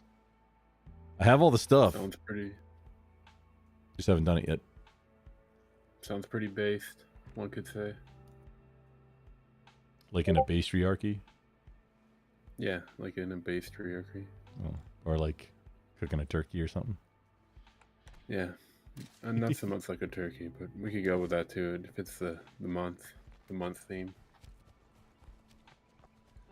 What are you basting? What are you usually based? I mean, duck? I'm on my last legs. I never had duck actually. I should really try one day. Duck Really good. is They recommend. my favorite animal to eat. And the funny thing is, it's not so like with a chicken, with other poultry or fowl, you have a light meat and dark meat, right? You get like the breast and wing, and that's like a white, like a light meat, and then you got the dark meat, which is the the pelvis, thighs, legs. Duck has the same kind of dark meat, but the breast meat is almost more like a red meat. Like you can serve it rare. And a lot of like gourmet type stuff they do. And I've had it like that. And oh man. That's how we do it. Yeah. I don't want duck, no. Maybe I'll get some for Christmas. I was living in an apartment for a while that had an Asian, like two pretty large Asian markets right nearby. I could just pick up duck whenever. It was badass. Sometimes it'd have to be frozen, but a lot of times you can go pick up the whole ass. Like it's field dressed and plucked, but still has the head and feet on it. It's fine. It's okay. Those are way cheaper too. Nice. Yes, and I'm not sure that those ones had ever actually been frozen either. They might have been sourced locally. I have no idea because I couldn't communicate with the store. They're Chinese, and that's one Asian language that I am zero at.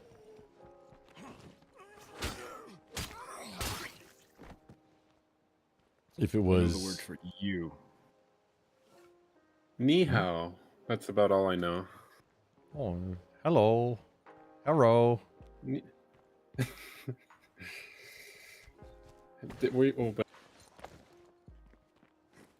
What's that, Fireman? You have cut it. Have you ever seen the I am becoming ninja video? See, somebody I heard Been a about couple this.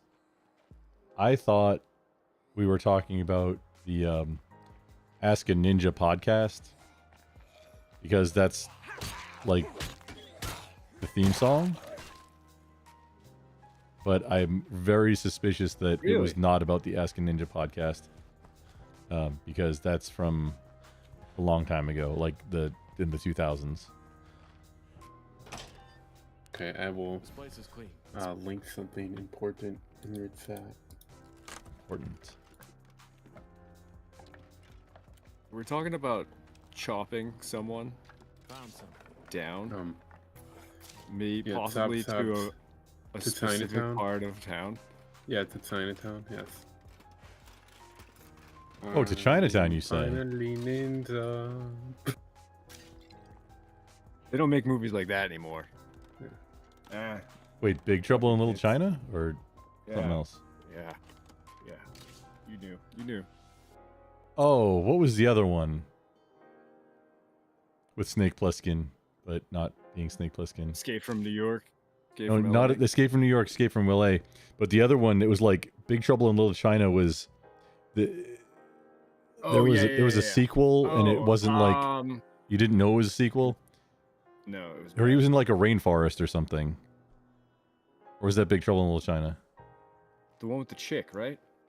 Well, Like that's I can picture all of I them. can picture the cover of the VHS. Yeah, And it's seriously, him, right? like it's him and a blonde chick, and they're maybe in a cave, or there's a vine involved or something.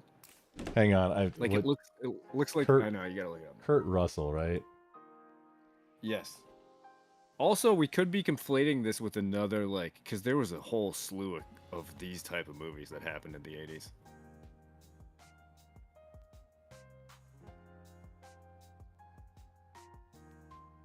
Romancing the Stone. That's the name of the movie I'm thinking of.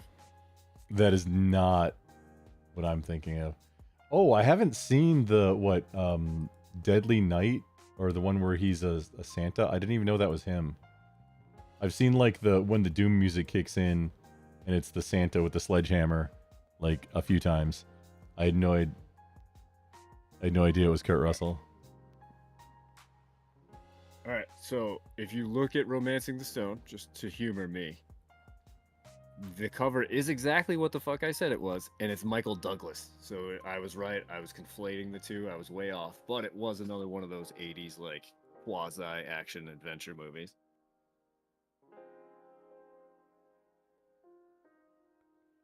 Oh, we're way too. Oh, actually, I can. Whoop. On stream. That's fine. Oh, wait, there we go. Oh, Grindhouse, man, that's. Wait, 2007. Okay, that's not what I'm thinking about then. I might have to go to bed, but you guys have a good night. I'll keep it sexy, fireman. Nice to meet you. I Man. will. I'm gonna get up at 3. Okay, not today, but tomorrow. I will get up at 3:30 a.m. Gonna get up at 3:30. Yes. Holy balls, Batman. Good luck. Kurt Russell goes back to the black and white Dennis the Menace TV series. He was an extra named Kevin, uncredited, in 1962. Child actor. Presumably.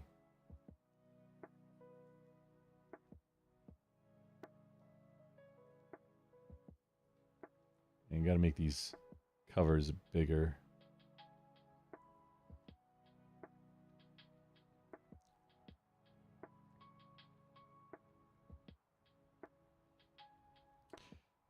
There are a lot of movies that Kurt Russell has been in I have never heard of. Mm. He's based as fuck. I believe it. As far as Based in Hollywood Just dudes, he always has been.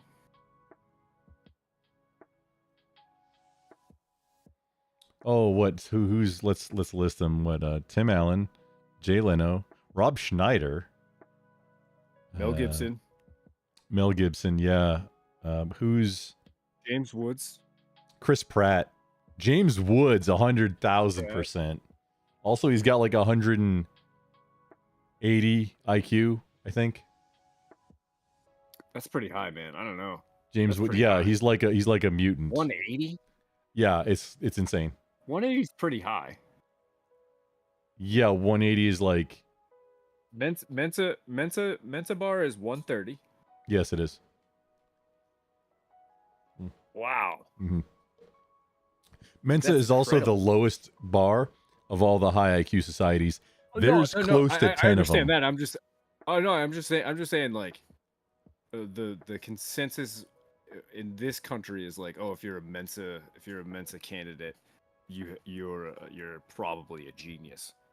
And their threshold is 130. So I'm just saying, for perspective, that's wow, that's pretty high. That's considerably higher. It is considerably higher. I believe that's the cutoff further away from a genius than a genius is from a mentally deficient person that is probably non-functioning. Is what I'm saying. Well, yeah, I believe the actual cutoff for genius is 140, but then yeah, then Mensa Is it? is 130. I'm pretty sure. Big Trouble, Big Trouble in I Little wouldn't know. China. It was something about a jewel. I got 85, I think. Which is good. That's like a B. That's like a B, right? 85. Oh, IQ? eight. Yeah, That's it's a like. B. Well, I mean, yeah, it's a I got a solid B. B. It's not a B minus. So yeah, you're okay. You get him, Tiger. Grind 2007 Grindhouse. What am I thinking of? Kurt Russell's dad, his name was Bing Russell, apparently. I never knew that. And he was also an actor. So maybe that's why Kurt Russell got his gig so early, because his dad was already in the biz, and his dad Makes was in sense. Bonanza. And back then, I mean, think about Bonanza, dude. Black and white. Pretty, a lot of nepotism in the biz back then.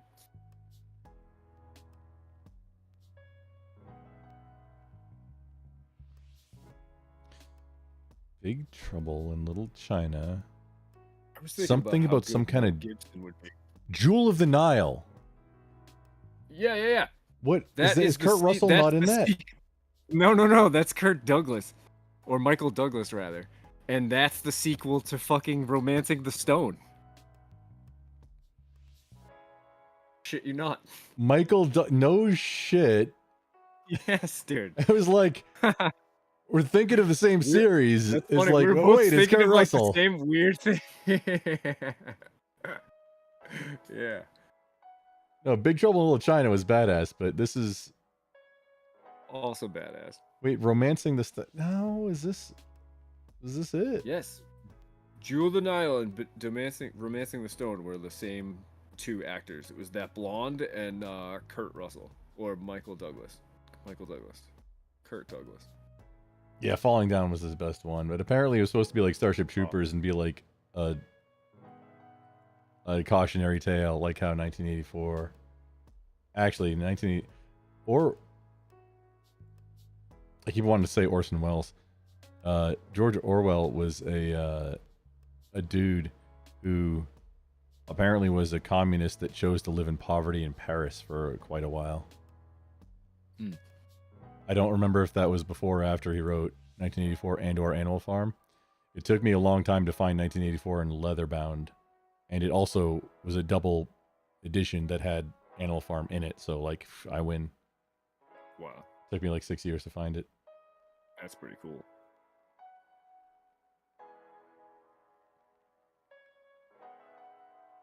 Danny DeVito, Kathleen Turner. Classic. How Kathleen Turner, that's her name. That's the blonde. how do we both like at the same time? Did we both at the same time like Kurt Douglas, Hey man, Big Trouble in Little China, and then like there was like 2 sequels, and I was thinking 10 of minutes this. later, you know what? We're gonna end up talking about a Swayze movie any second now. One of those ones is gonna pop in. We're gonna conflate that with one of these 3 that we're also talking about. Yeah, The 80s were probably. pretty cool for that. The 80s were cool for that. There was just kind of like, here's a vibe, here's a thread. Everybody gets their own flavor and shot at it, and then you move on.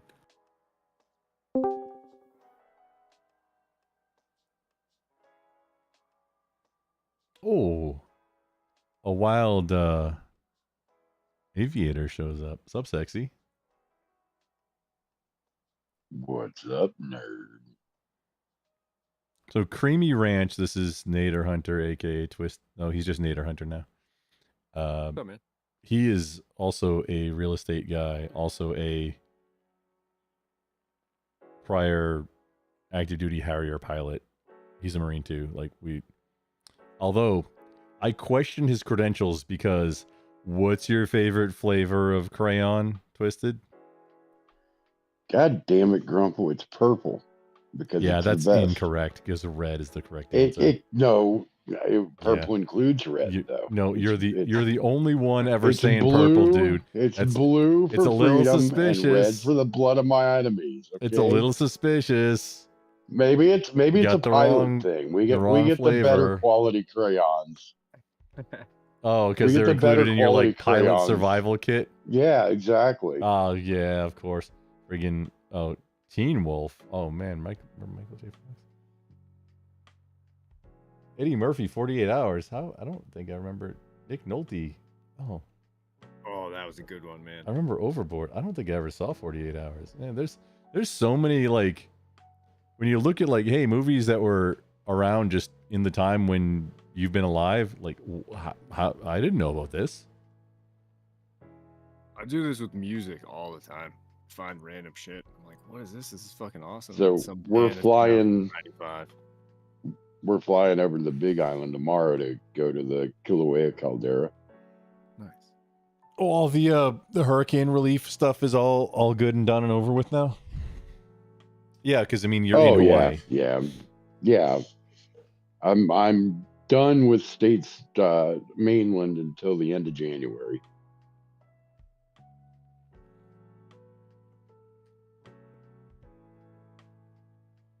The only reason we're coming back then is the girlfriend's got to go back to work.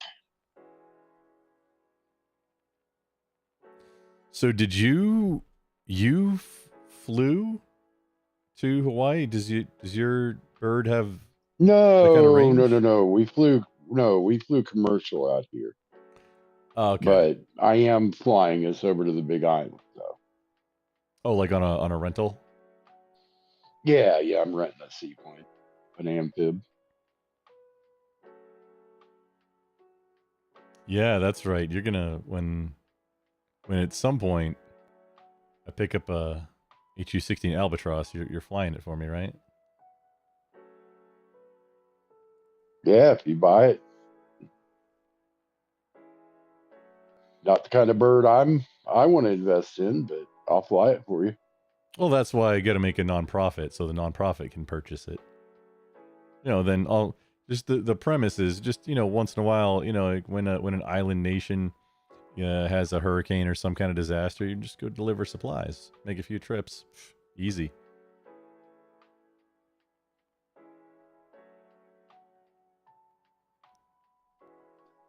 A lot better than with Helene.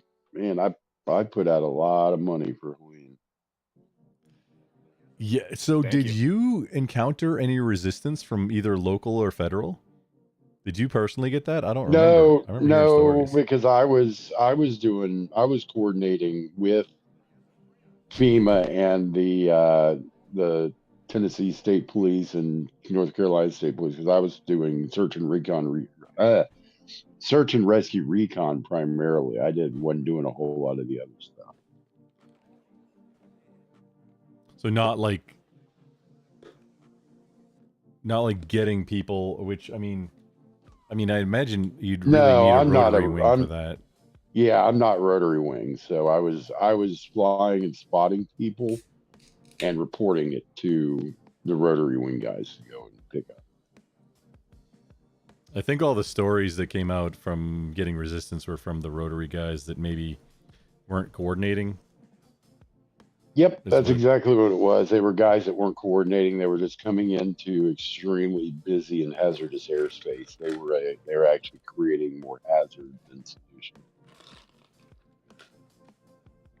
Which I mean, if you think about it, yeah, that makes a lot of sense. But it does make a good headline and get people all riled up. But at the same time, like, why would they not have, or somebody who's got a whirlybird, why would they not know who to like coordinate with? No, not necessarily, because in a situation like that, you have to deal with incident command, and it's not your typical aviation operation. There was no power here. There was no comms. There was no electricity. Yeah, I just happen to be familiar with how to coordinate through all my storm chasing stuff, right? So I'm familiar with dealing with incident commands and all that. Can I ask you a question? Did you hear about what happened at Lake Lure? That one specific incident where I'll be right back. The associate fire chief had that guy who was going up to the other side of the lake, and he had picked up one half of his family, and he left his son, who was his co-pilot, at the house, and then he came back down to drop off the wife, and he was going to go back to get the husband, and the fire chief came up and said, you can't go back up there. You're out of here. And they had just declared the airspace 20 minutes before he had started his operation. They had declared the airspace off limits. Had you heard about that? Yeah, I heard about that guy. Did he do something wrong, or did we get half a story, or because it sounded like it's a hard situation because yes and no. okay. He should not have been flying into the closed airspace. However, if it was closed 20 minutes prior to him entering that airspace, he wouldn't have gotten that NOTAM, which is a notice to airmen, prior to his departure, right? So it's kind of one of those, yes, he's busting regs, but can you really get at him for busting regs when he wasn't aware of the airspace closure? Right. And at that situation, it's my understanding that he had already been engaged in numerous rescue operations, and there was, like I said, there wasn't this restriction in place. He was flying free. Right. It wasn't until he landed with that one half of the party that he was informed, hey, you got this going on. Right. And you know, if I would have been that fire chief, I would have told him to coordinate with so and so. Right. Go up, get your son, bring back, finish this rescue. Hindsight, and then, of course. Then coordinate with whoever else you need to for further work if you want to continue to do it, right? If you want to continue to volunteer. Oh, Mr. Ranger Ragnar and Rogue Ranger and Rogue rating. Thank you, sir. I appreciate it, nerd. What Ranger, why do you keep shouting me out on my channel? Nerd. My bot already shouted you out. You can't undo it. Why you do this? Twisted, I was kind of, I don't remember if I'd asked you, why are you gay? I don't remember if I'd asked you about that either, because that was one of the bigger stories, I think, about the guy who left his kid. He brought the wife down. Right.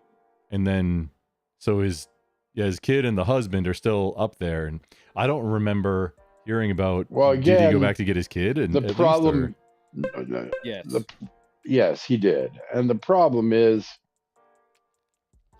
that fire chief, like I said, was probably a little bit overzealous. He could have given him the contact information to coordinate his flight up to get his kid and the other half of the rescue, and then told him, okay, and then you're grounded until you coordinate with incident command.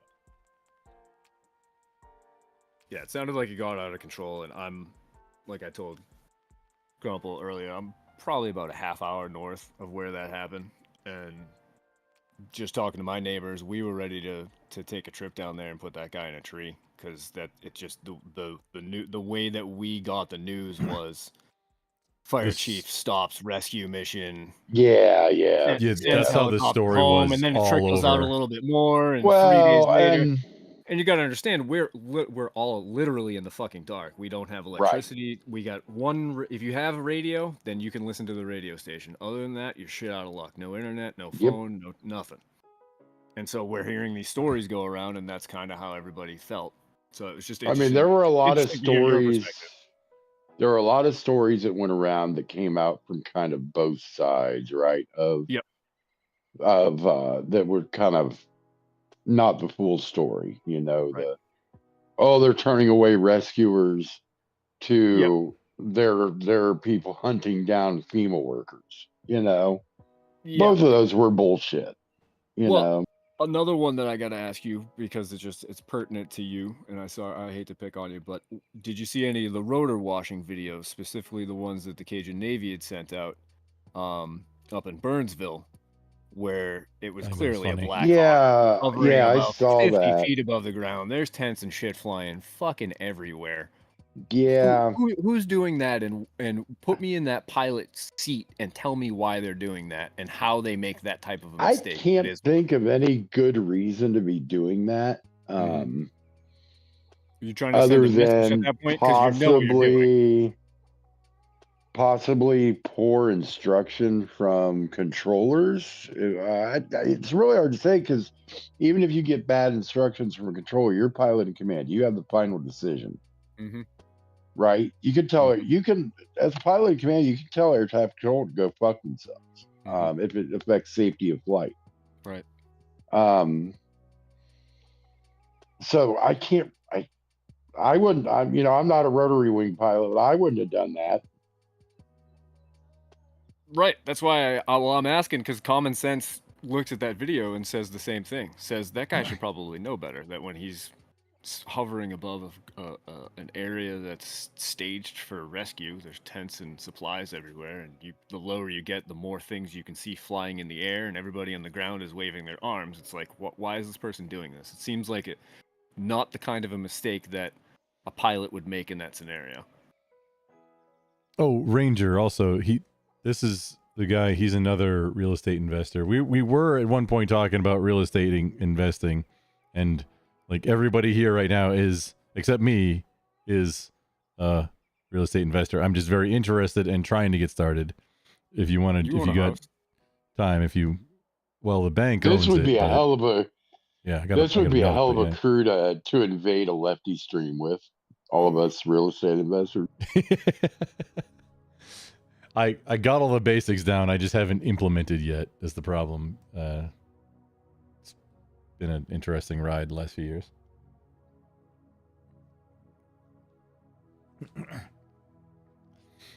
But Grumple, capitalism bad.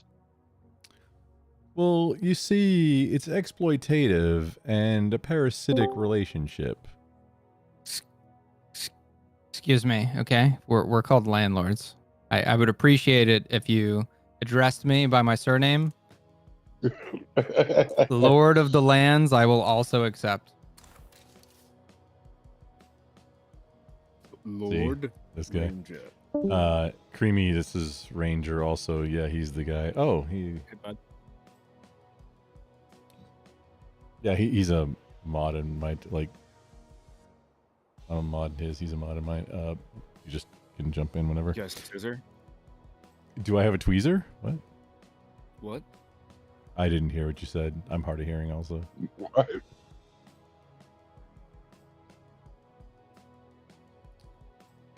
What's that old saying? What was that, Grumple? I didn't hear you. Exactly. Grumple, are you muted right now? No. Wait. Yep. No, I'm not at all. Okay. Wait, am I muted? Can y'all not hear? Test 1, 2. No, I'm good in OBS at least. Hang on.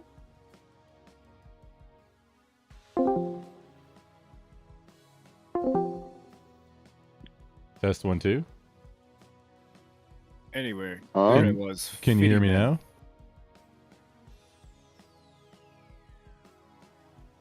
Can you hear me now? Troll-lo-lo-lo, troll-lo-lo-lo.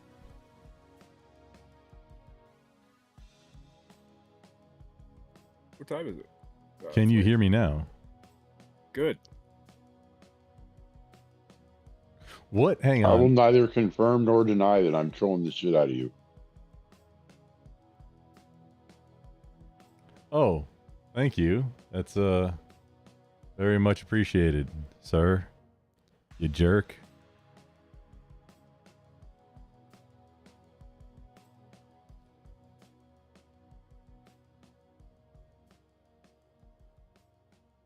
Grumple's still muted. Yes. Me too. I have to go to Definitely. bed. I have a kid. And she's going to be crying anytime now. How old? And I want to make sure I'm fucking asleep when that's going on and her mom gets up. You know what I'm saying? That is the strategy. I mean, Because if I'm awake, I might get roped into it. yeah. Level unlocked. All right, gentlemen. It's been a pleasure. Yeah, Enjoy Creamy, your you're welcome day back or anytime, whatever it man. Have a good one. Thank you. Yeah, nice to meet you.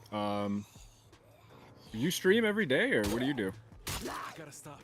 Not every day. No, actually very infrequent. Even during like, you know, the quote Super Bowl of politics streamers, which is like, you know, presidential election, like, yeah, like the month up to it builds up and builds up and builds up and then peaks like right around election, like this past week, and then kind of dies off.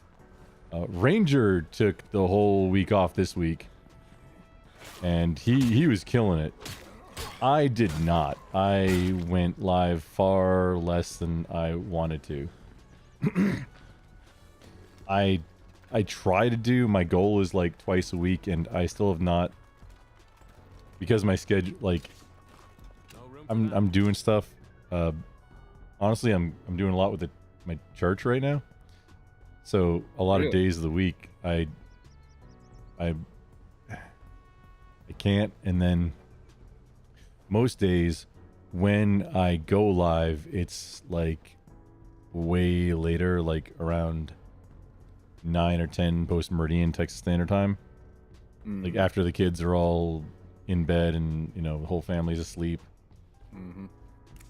So I don't, it's just by nature of my schedule, I'm not gonna like have the same kind of growth even during this time than somebody who can start off, you know, middle of the day and get all those people looking for, hey, I want to talk about MAGA or Trump or communism or whatever, and let me look for tags and all that stuff. I'm not going to catch any of it. And by except for the way communism, late. he means helicopter Uber.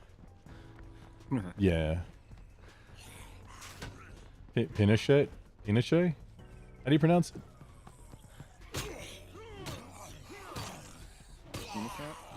Pinocchio? Shay?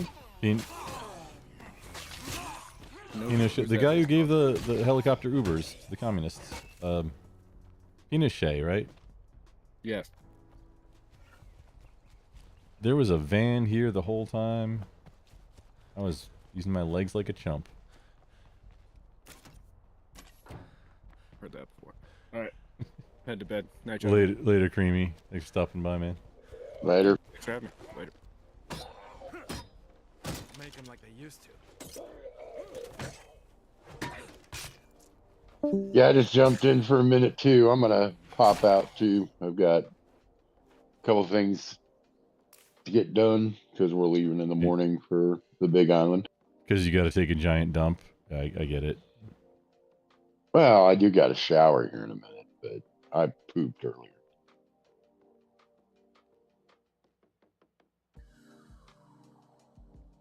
Wait, I mentioned taking a dump and you say taking a shower, so this is going to be a waffle stomp endeavor? No, I already did the dump. Oh.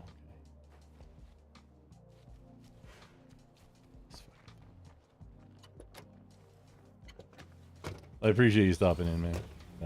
You gotta, I mean, you know, start doing your thing again, too. Good to have more people to I got all my raid and stuff. got all my gear here now. I built a PC and got a mic and everything. So. Have you thought about like doing mobile like live streaming while you're storm chasing? There are some guys. I imagine you know them. I put a laptop in the truck. I put Starlink in the truck. I have a Stream Deck. I put a remote operated gimbal cam on the top under a dome. So yeah, I'm basically pretty much set up for it for next season.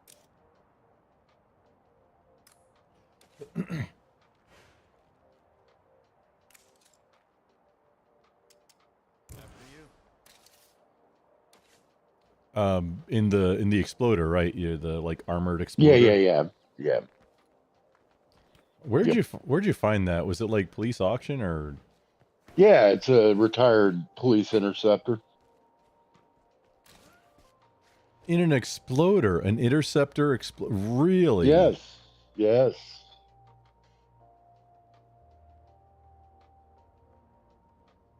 Cool.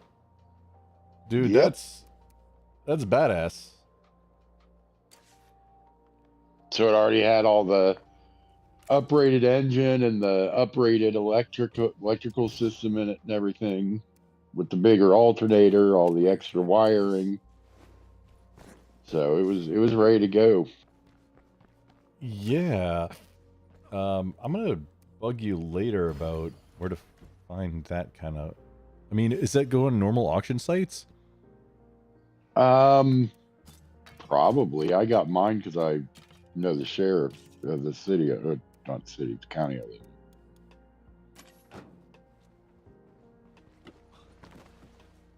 Yeah, that's badass, dude. So I got kind of hooked up. So, yeah, I mean, I guess get to know local law enforcement. I mean, he's the sheriff's elected though. I'd very much like I mean, we've talked about this Oh, before. our sheriff's a fucking badass. He's great. He's cool as shit. We've talked about Only this sheriff before. that ever. Yeah, he's the only sheriff that actually told me that if I have to shoot somebody outside, drag him inside before I call him. Not literally, but you know. Yeah, they're like I don't. they're not supposed to say that. But Yeah, I mean, I don't think it's he kind of was. that's He fine. was kind of joking around, but it was kind of funny coming from a sheriff, you know. Oh, 100%, yes. Yeah, so that that's the kind of guy he is. He's cool as shit. Take it easy. We did talk about this kind of when you know, Joe Biden had the worst pullout game since his mom. Yeah. With Afghanistan, like what was it? Yeah, we go and figure out a C-130. I'll load 2 MRAPs and like, you know, a whatever vehicle of choice, then load the entire rest of the negative space with nods. And you fly it back. That was I was serious too. I don't know how serious you were with it, but it's like didn't quite work out. No, that it didn't. Oh well. I'm getting the stink eye from the girlfriend. I think she wants me to come to bed, so I'm gonna jump off here. All good, man. Hey, pretend I'm giving you some like double stink eye. Get my shower and then participate in the bed. What time is it in Hawaii right now? It's like 4 hours behind from California. So like, is it like 2100 there Right now? Yeah. It's about 2200. It's about 10 p.m. But we're getting up to fly out at we're getting up about 5. So. Does Hawaii do daylight saving time? No. See, yeah, that's way better. There's only one contiguous United States. I think it's either Arizona or New Mexico that doesn't. And like, yeah. Can we all get on board with that, please? But I want to. So we're flying out. I want to be at the seaplane base by about 7:30. Get the rental agreement signed and pre-flight the plane and everything. Hot. Well, thanks for stopping in, man. We were All talking. right. We started out talking about rental properties, and like you and Ranger are the other two I know that are already doing it. Yeah. And Fireman. Yeah, I was in here when you guys were chatting. Cool. Yeah, I told Fireman to shoot me a Discord DM and we'd lock in a time to chat. Outstanding. Hey, don't let me keep you, man. Like, don't get too much stink eye. It's contagious. All right. Yeah, have Keep a it good sexy. one, brother. Yeah, you too. Nerd. Ah, he's gone.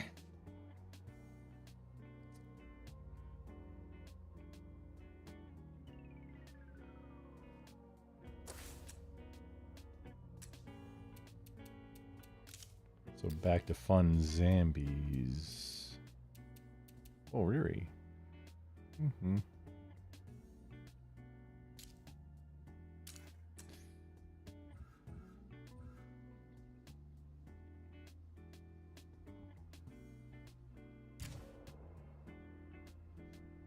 How tired are you? Not very tired. Outstanding.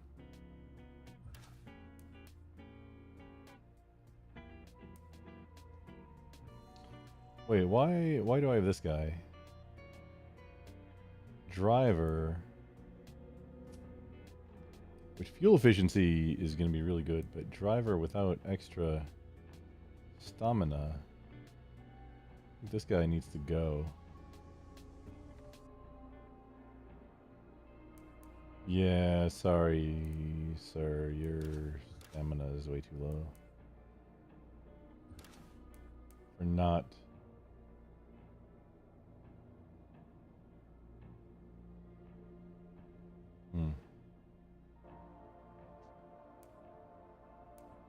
We're giving infection resistance to everybody. You can have a spot. 30% max stamina. Not the best. But auto mechanic. Well, kind of my jam. All the cars make the upgrade kits. This guy, what do you have to offer? I mean, to have driving. Sorry, sir. 25% fuel efficiency is not enough. You are not going to get saved in the pool.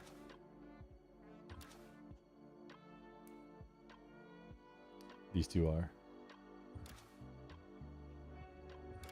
I think that was an oopsie where I saved him into my legacy pool before I figured out the real strategy to get dudes ready for lethal zone. It's very hard and they're all gonna die, but I'm gonna try and beat it. Like quick. Like beat it really quick. Before the difficulty can ramp up. I think that's the trick.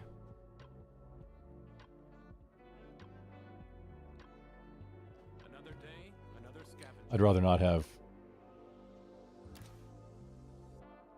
3 packs of ferals spawn on top of me because I'm not all that good with dealing with 3 packs of ferals. You can kite them, but I've only practiced dealing with like 1 blood feral at once. Apparently the close combat, I learned a thing, which we got stealth, marathon, close combat. So this is obviously a scout type person, not a go kill the plague hearts type person. But also no extra stamina. But yeah, infection resistance for everybody, and then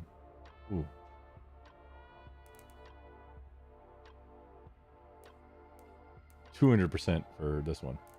So scout and then gathering stuff. Cool. Fine.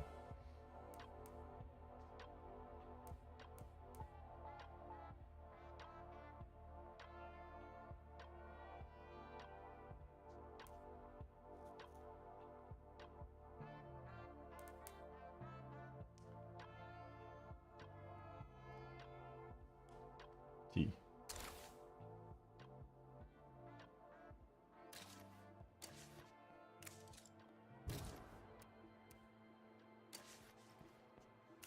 Get a backpack? Wait, your backpack? Nope, not your backpack anymore. You don't get a backpack.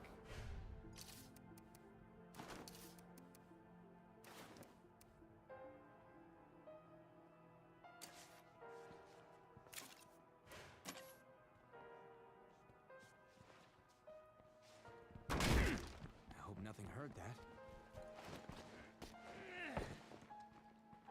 Had this friggin' 4-door van this whole time. This. Oh, wait. 9 slots. Do the... Maybe they change it again. I think the cargo van and the passenger van We'll had like 15 slots for stuff. But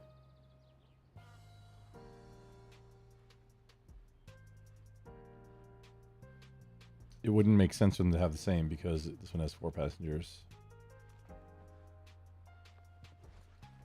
Ooh.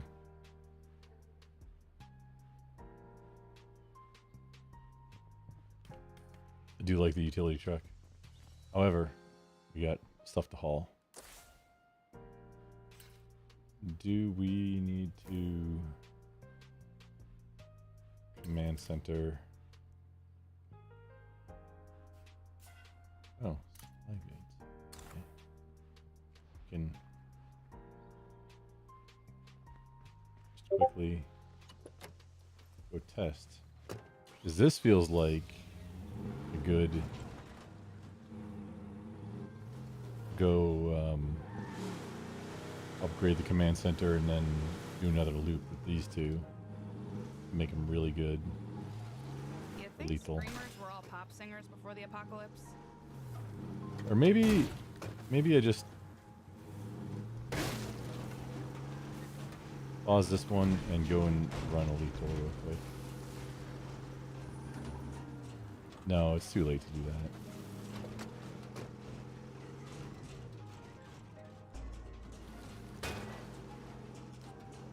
Probably make a lot of mistakes. That won't be good for anybody. And just rolling the characters takes quite a while.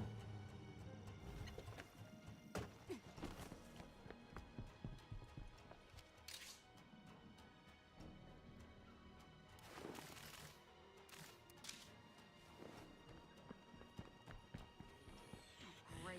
Here they come.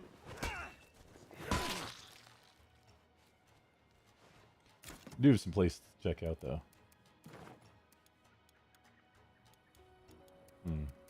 9.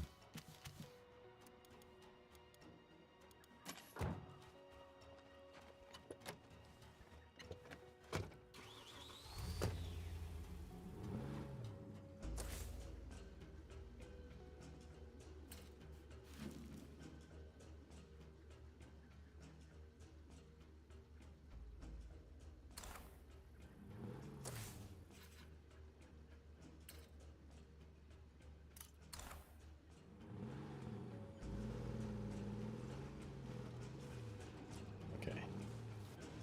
Just kind of uncover all the stuff around here.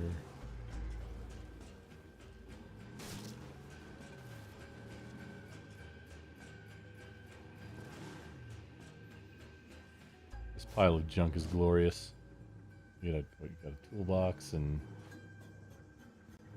you know what, this two toolboxes. I don't usually check these, but gotta check. Gotta check. Being thorough.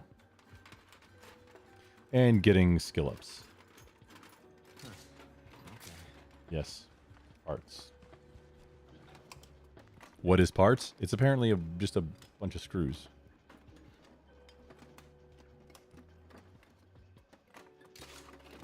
Oh, there we go. More screws. Look, see, there's a ladder right here. I should be able to climb to the top of this junk pile and claim King of the Hill. Why are these giant, like, I-beam... Why are these girders in this pile? There was some laziness or something. Get a bunch of barrels, casks, like I-beams.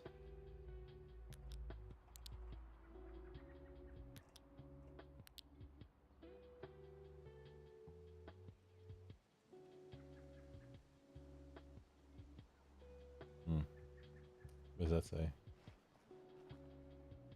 No idea.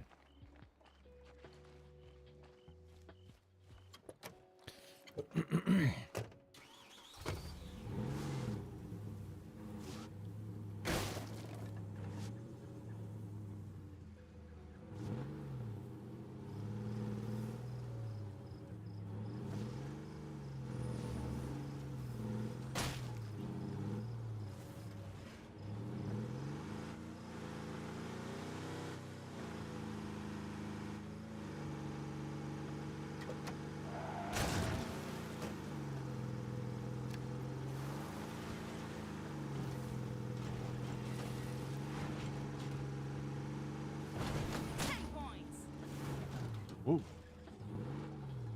Careful now.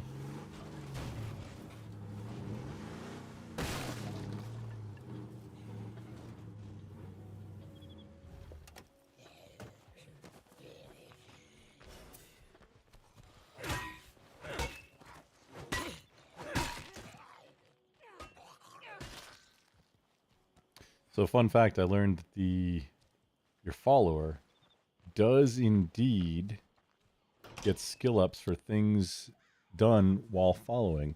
I kind of doubted it because if you have a follower and you have a firearm or a crossbow or something, it doesn't use ammo. So I figured out a trick, a loophole, you might say, to quickly skill up the shooting of the characters is to have the one you want to skill up as a follower put on a shotgun, because apparently they have quite the range, and stand I don't know, I guess it'd be like 40 feet away in real terms from a building that has a plague heart visible through a window or something, and just shoot the plague heart. So along with shooting the plague heart, also that shotgunner is going to shotgun all of the zambies that come in. However, being that far away, apparently, at least on the easiest setting, you don't aggro the zambies. So you can just keep pumping it, and then as it calls more zambies in, more targets, just more shots using no ammo. Well, that wasn't very uneventful.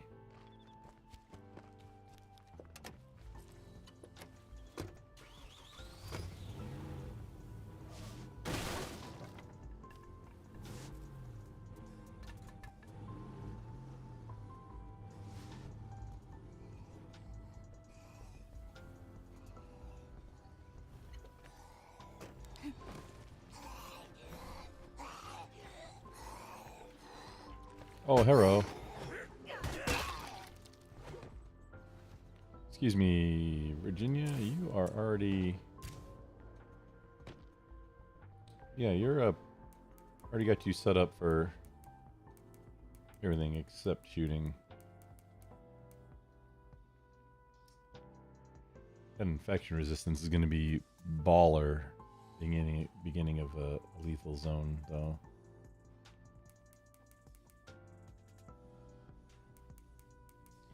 The tattoo's never been sick. I'm not sure which one caused this, but the hero bonus hygiene standards is a big deal.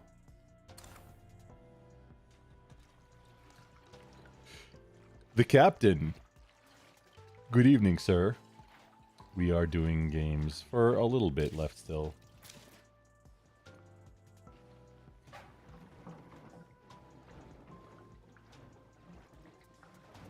Oh, look at that moon.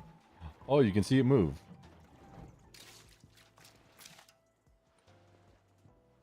Actually seeing the moon move. Hey, look. Here. Using the tree branches as a reference. Look, it's covered up. Covered up. Covered up. And then... not so covered up.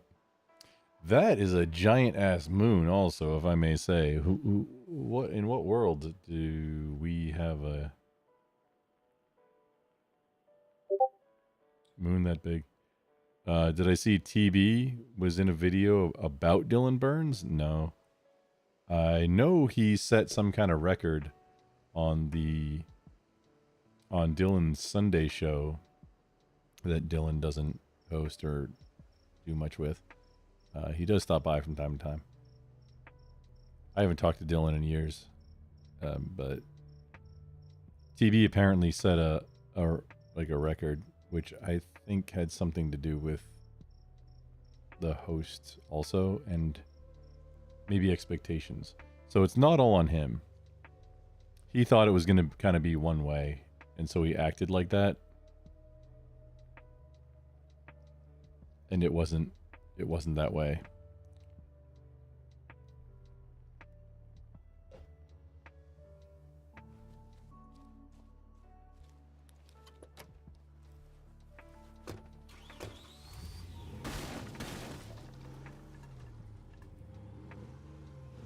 I better stay on my toes while I'm in plague territory. But what God, I'm awesome. is there a do you have a link? I was super close to putting a video on screen like an hour or so ago.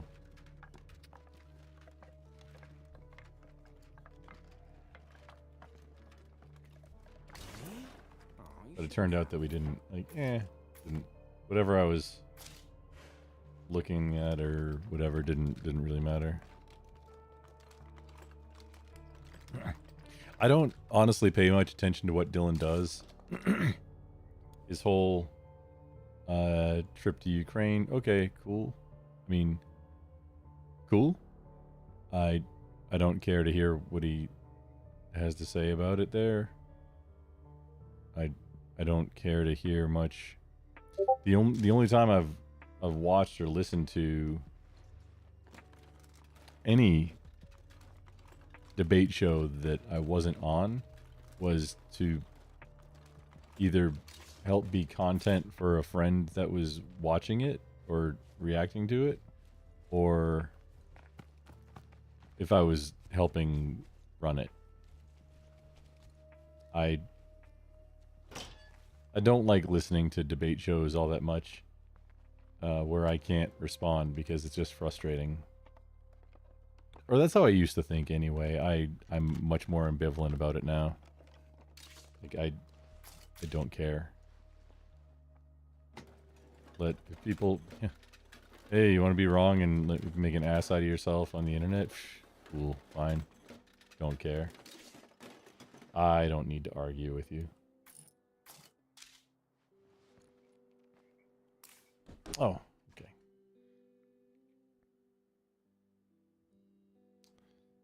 So here we go. Pull up.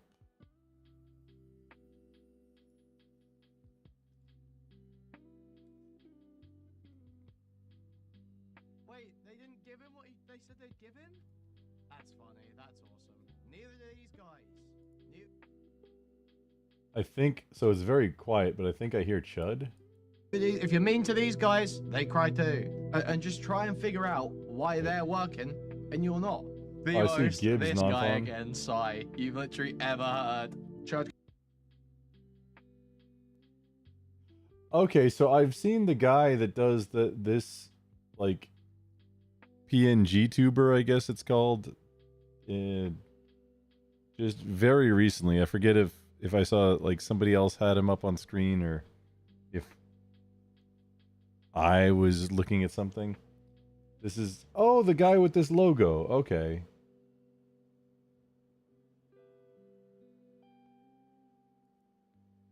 He's It could never. The way you were feeling could have been that serious. If you're so happy. Wait, they didn't give him what they said they.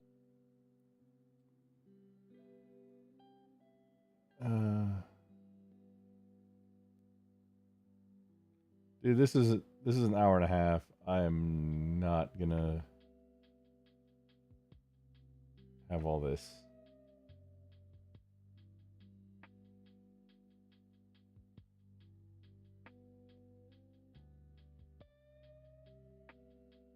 I don't.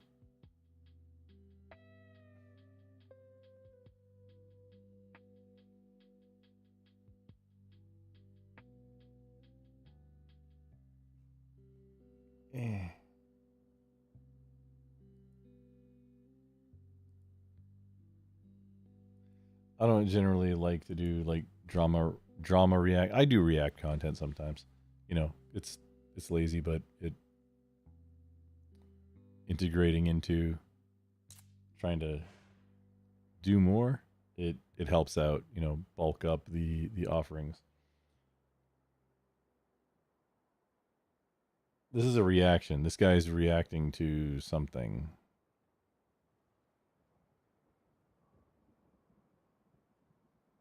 Am I reacting to...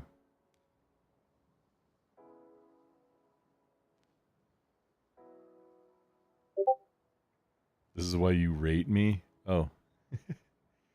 I'm a grounded dude and I discuss politics from a means of pragmatism. At least that's how I perceive you. I appreciate that. That is what I would like to be perceived as. I don't really... I mean, I'm interested for me in how, you know, people with whom I interact and in some cases help do things, how they...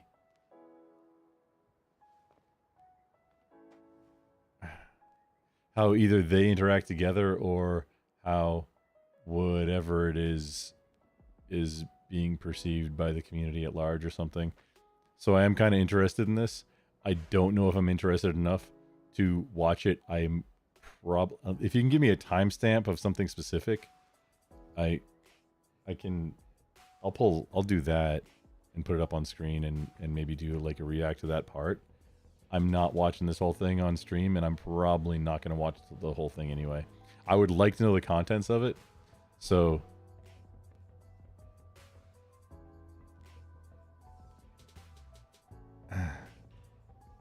So I'm in a bind. I'm in a pickle, because I don't like. I want to know about it, but I don't want to watch it, and I especially don't want to do like react to it on my content, especially on YouTube where it'll get. If I'm not doing commentary with like every 20 seconds, it's gonna get struck because it's a YouTube video, and I'm live on Twitch, Kick, and YouTube. I appreciate that assessment, the captain. That's where I'd like to be. I think that lets me know I'm doing things right, and I very much do appreciate that.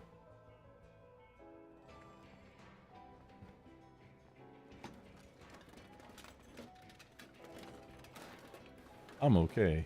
I'm a lumberjack and I'm okay. I work all night and I sleep all day. Wait, that's not how that goes.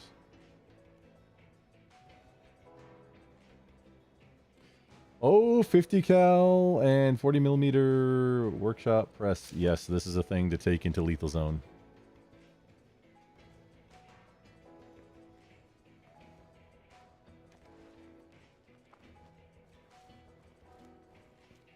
Hello. We check out over here. Ooh, I mean, the stand is cool and all, but it should be in the shed, or like the dilapidated shanty that's used to be the shed at the back of the property, not outside, because you don't want to leave your tools out. They'll get rained on. The wood will get crackled, the metal will rust. Screws will rust away really fast. It's just all... This one has a fiberglass handle. I don't know what you're doing. I actually have this shovel. It's a flat front. Use it for digging straight lines and then shoveling them out instead of a spade front, a spade tip shovel.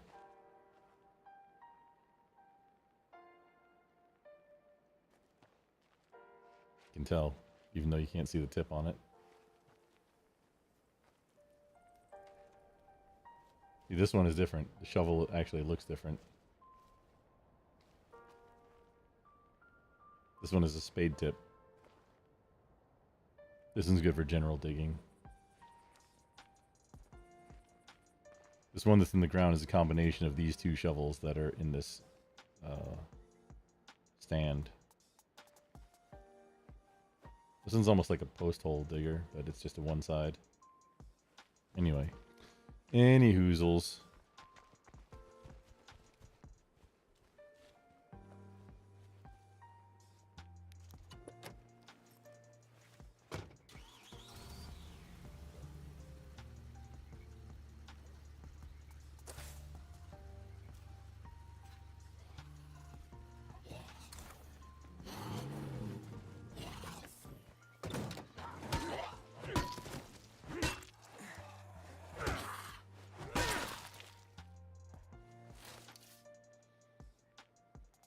Cardio, wits, and fighting. Oh, shooting's already up. Feels like mechanics, auto mechanic. This is going to be the guy to carry. This is perfect. Actual workshop guy. This is going to be the guy to carry the 40 millimeter and 50 BMG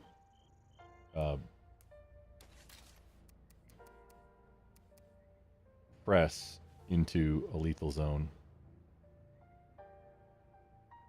Is obviously going to have workshops. Fun fact, I don't think it even needs to be on an actual workshop. I think you can put it on any, or almost any, Zombie, not too far away. facility.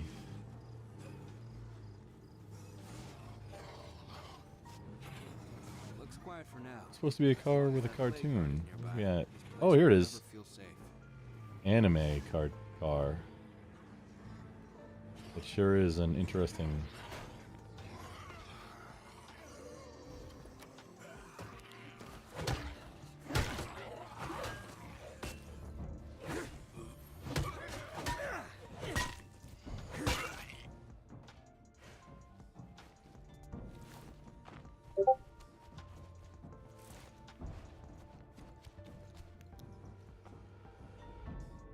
Is that Speed Racer? Is it a football in the hood? What? B teams, X special teams. Oh, it's much more visible from here. This looks like a cartoon, an anime about football. Okay. Oh no, sequential transmission. Failed. You'll never beat Akume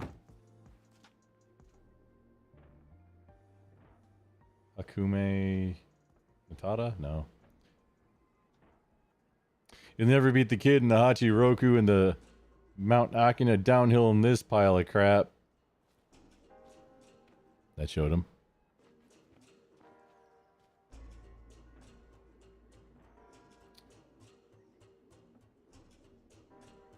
This is me too when I watch Boss. Her reaction to him sums me up. When I watch Hi, him. Ah. Boss going off on a lovely woman hosing herself as at his British accent range. Okay.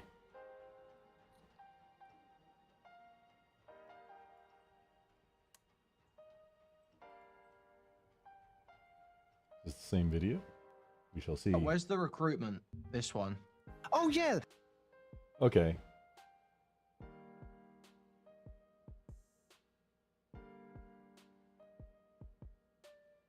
Okay, we'll do just a little bit of, I guess, react to this.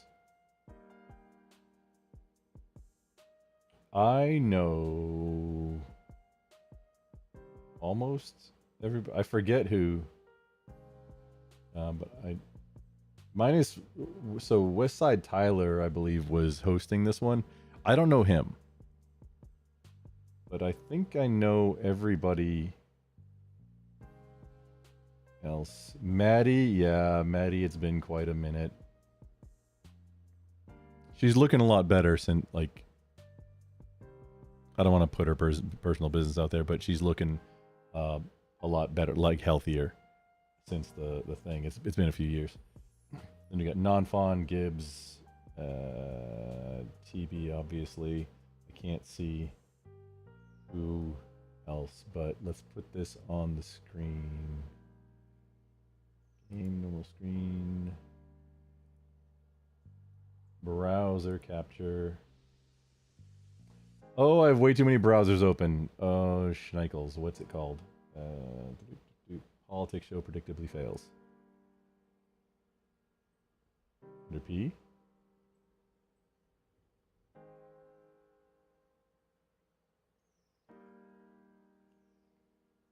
Oh, found it.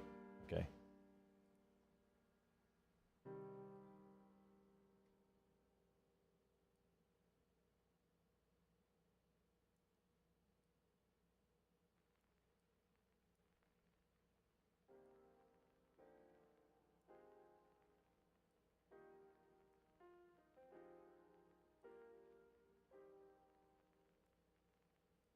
I guess include the ping tuber in there. Oh no, wait, that's the wrong scene. Okay, so we copy this one. Game plus normal stream. Wait, what's this hanging down? What is this?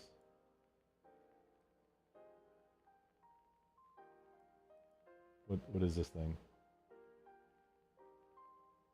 Oh, I already had it. I was already capturing. Interesting. Okay. So you take that and just move it up.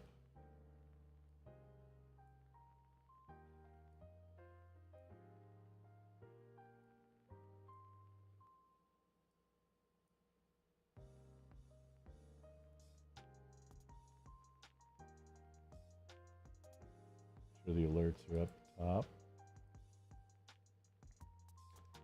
Okay. So womp there. Womp womp.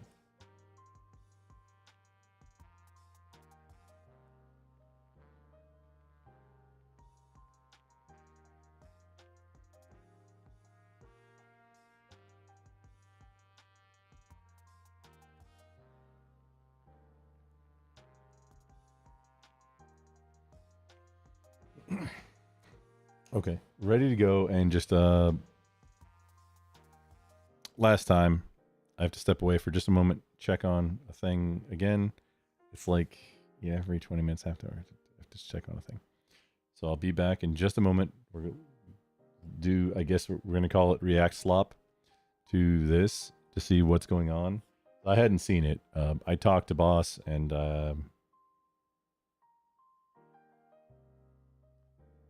I haven't talked to Danabo or Gek about it yet.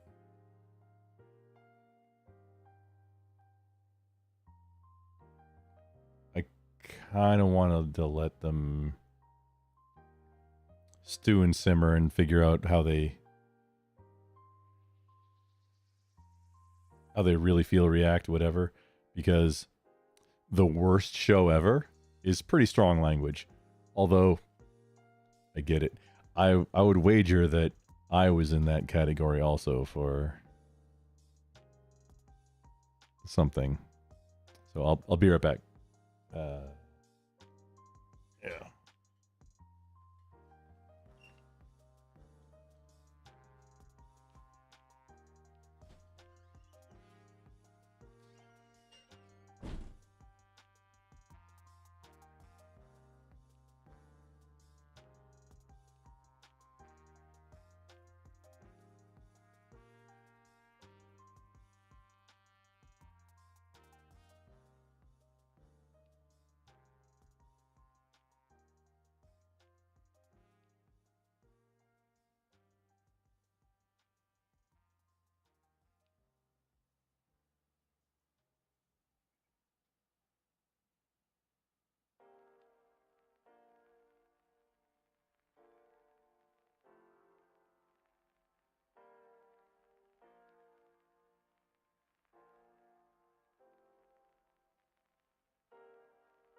All right.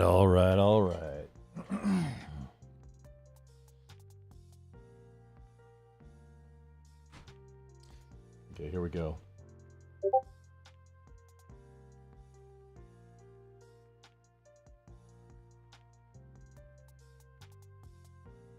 Cooey man.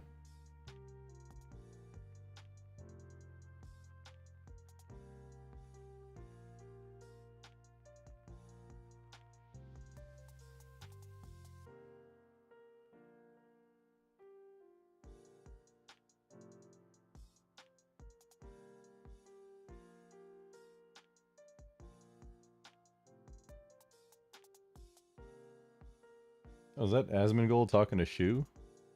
Interesting. Okay. So here we go. America should just cut all of its military. This is the star-studded cast of the. Well, I mean, it's all meant to be star-studded. This is the recruitment show, okay, guys. This is where dreams are made. All right, you will go big from being on this show. I've seen this guy. I've had this guy's fucking videos recommended to me. Here's like the worst low-rate Destiny skinwalker. Look, they don't even link their channels. They don't even... He called non-fawn a Destiny skinwalker. I help out, not like I mod for non-fawn too sometimes. I don't listen to Destiny at all, but that's a very similar description that I've heard from other people.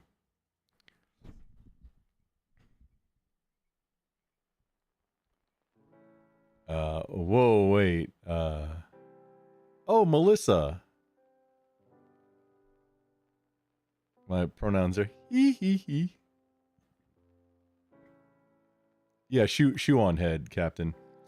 Wait, the app that has Matt reading stories should enlist you? I've been interested in getting into doing some kind of voice work.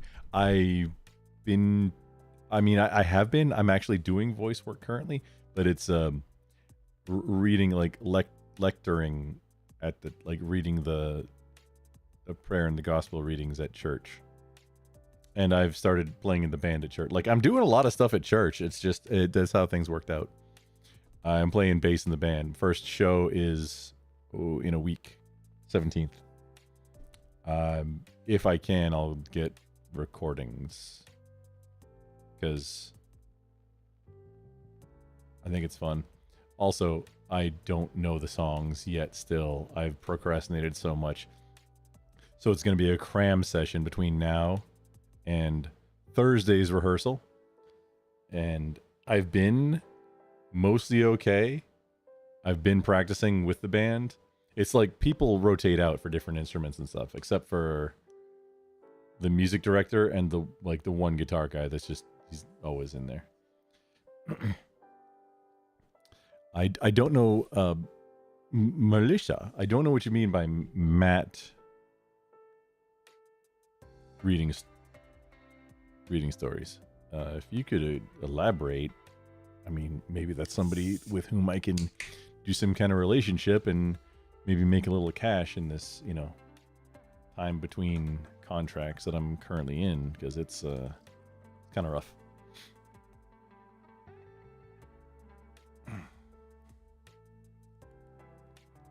For the level of work that I do, there aren't that many jobs.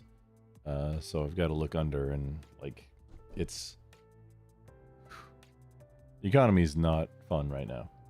I imagine things are going to get better soon.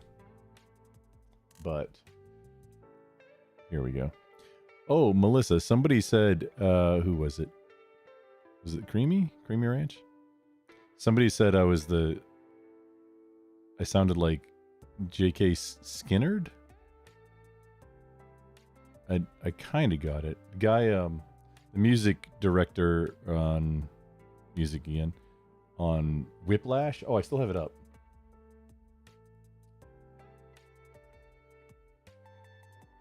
Whiplash with, what's his name? J.K. Simmons. It was just a movie that he's in. Somebody said I sound like him, which I'm like, I don't know. Everybody has celebrity lookalikes and things. It's fine. That is Matthew McConaughey. Oh.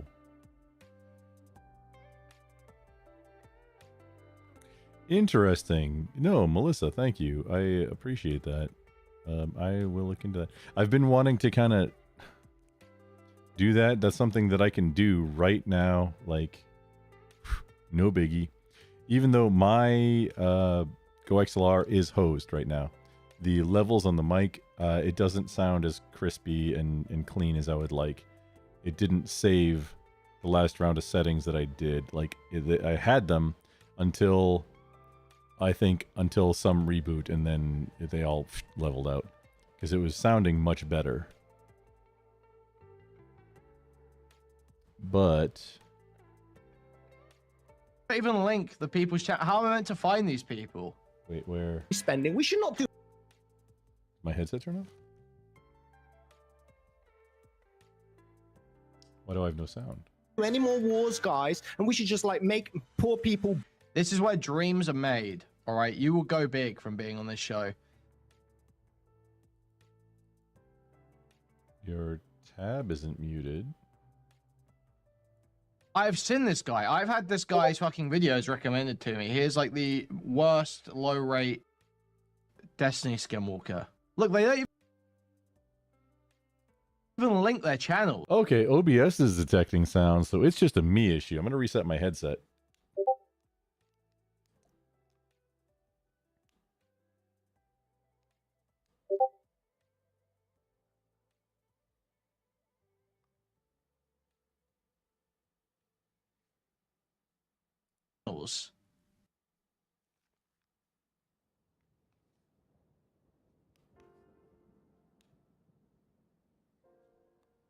Okay, we're off.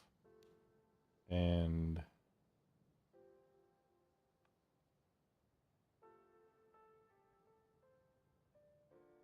Can we turn back on? Is this the thing? Ah. Okay. On.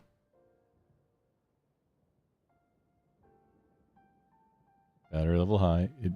Never buy Turtle Beach. It takes forever for it to turn off. It turns off randomly if there's no sound going. And like, look, both sides up near the headband have busted, and I had to super glue them back together.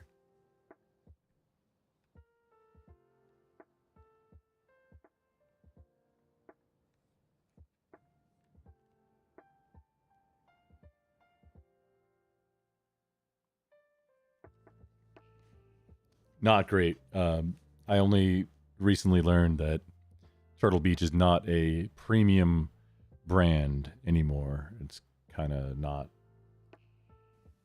They don't even link Hippy Dipper recruitment show asking for PayPal.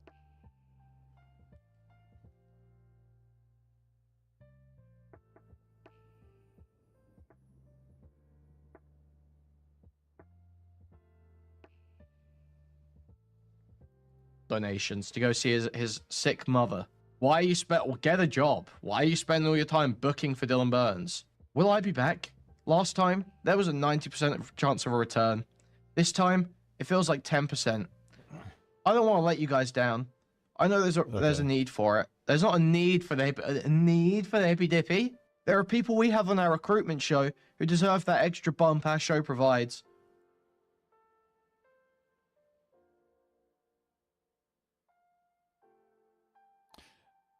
This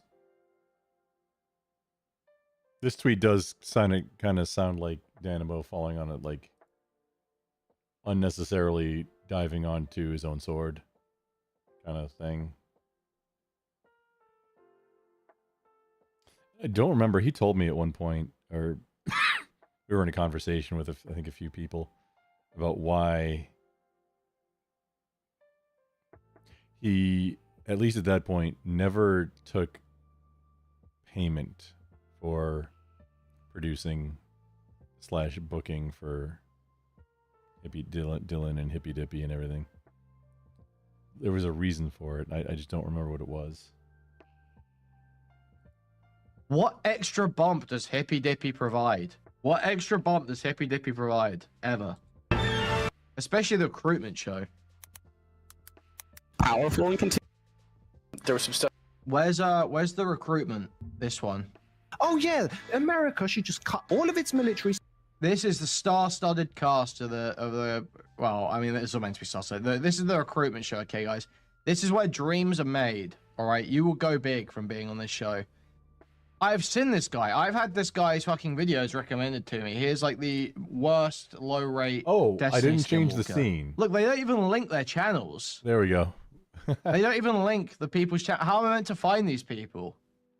spending. We should not do any more wars, guys, and we should just like make poor people better. Oh, thank you, Almighty Lord, that you've uncovered the mystery of the universe that has existed for the last thousands of years. You brain dead chimp. The reality is, you know what's crazy about you? You're going at it. No, Danibo, I'm gonna break the wall. I'm gonna break the wall. You're looking dumb right now, bro. You're looking dumb to everybody. You're looking dumb. I'm just letting you know right now, it's not looking good for you. Oh wait, is that paradigm shift? It's not looking good for you. It don't matter how you think you feel. I'm telling you the truth. Like it's not looking good for you. I know this works for you with everybody else. I'm gonna give you both. Well, I didn't even know Dylan didn't host a recruitment show. Yeah, Dylan never hosted the recruitment show. It used to be hosted by like Danibo and Mr. Geek. No, Danibo never hosted. It was Geck. And Mr. Geek and then somebody who was banned a lot. Is he unbanned? Did I think a couple times, and they tapped Binks, who also I think there's a little bit. No, this is as much drama frog that I'm gonna do. I think there's a little bit of bad blood there.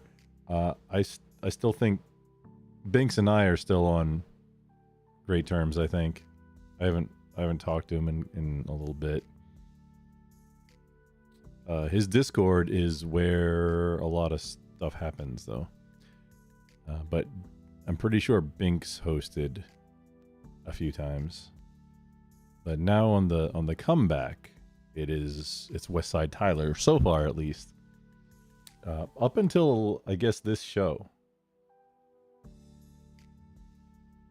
then maybe expectations weren't met.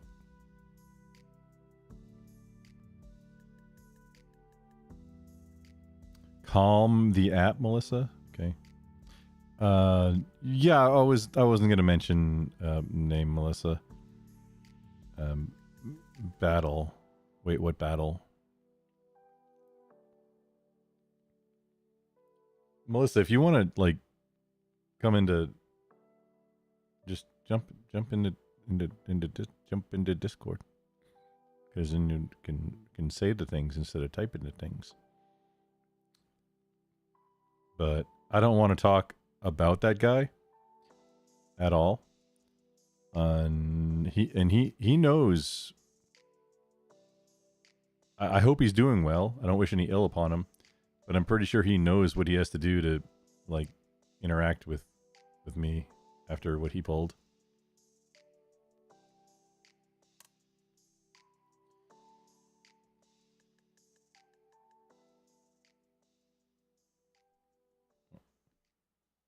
Danibo does like a live watch. He does like a, what does he call it again? He calls it like Skybox. the Skybox or something. Yeah, the Skybox. The idea is Skybox. he's like the, he's the scout, the talent scout, and he watches the recruitment show live on another channel. And he's saying like, oh, who's... Well, also, not necessarily the recruitment show, but always the main show, the Friday show. Danibo always, at least did have the Skybox, where, you talk about what's going on, or, maybe, whatever. Be maybe,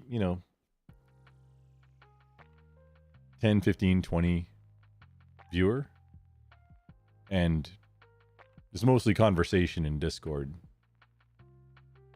Also Plink. Bang Plink. Danibo, if you see this, Plink. And then Plink. And then Plink, Plink, Plink, Plink, Plink, Plink, Plink, Plink, Plink. You're welcome. Who's like who's the up and coming big players in the it's so bad. It just makes me cringe out of my fucking skin. How do any of these people think this is gonna help?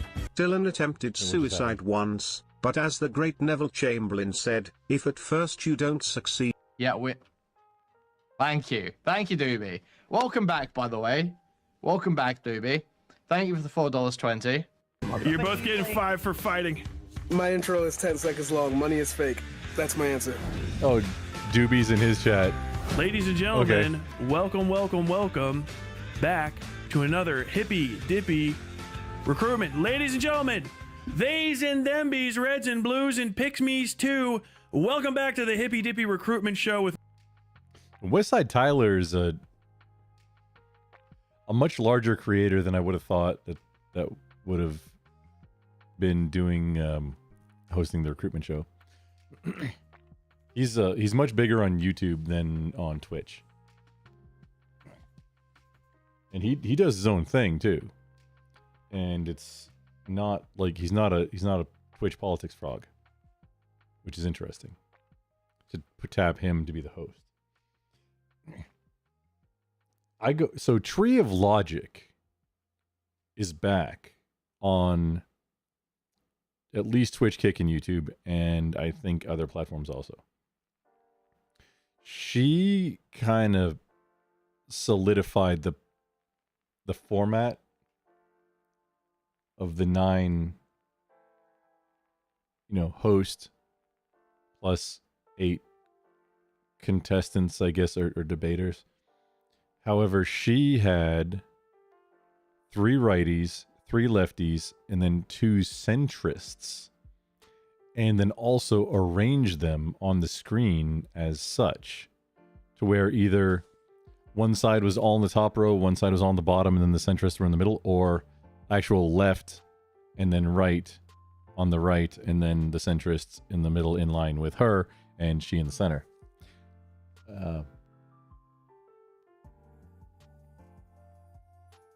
It feels like that's been lost.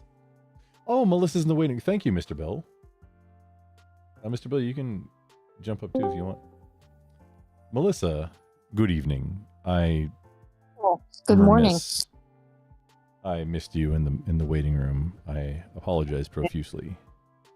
No, you're good. I apologized for bringing somebody who was not meant to be mentioned, but I was just trying to get across, but I figured this is better. I was just looking at historic point. That's all I was doing. Yeah, no, I just avoid mentioning him or bringing anything up because...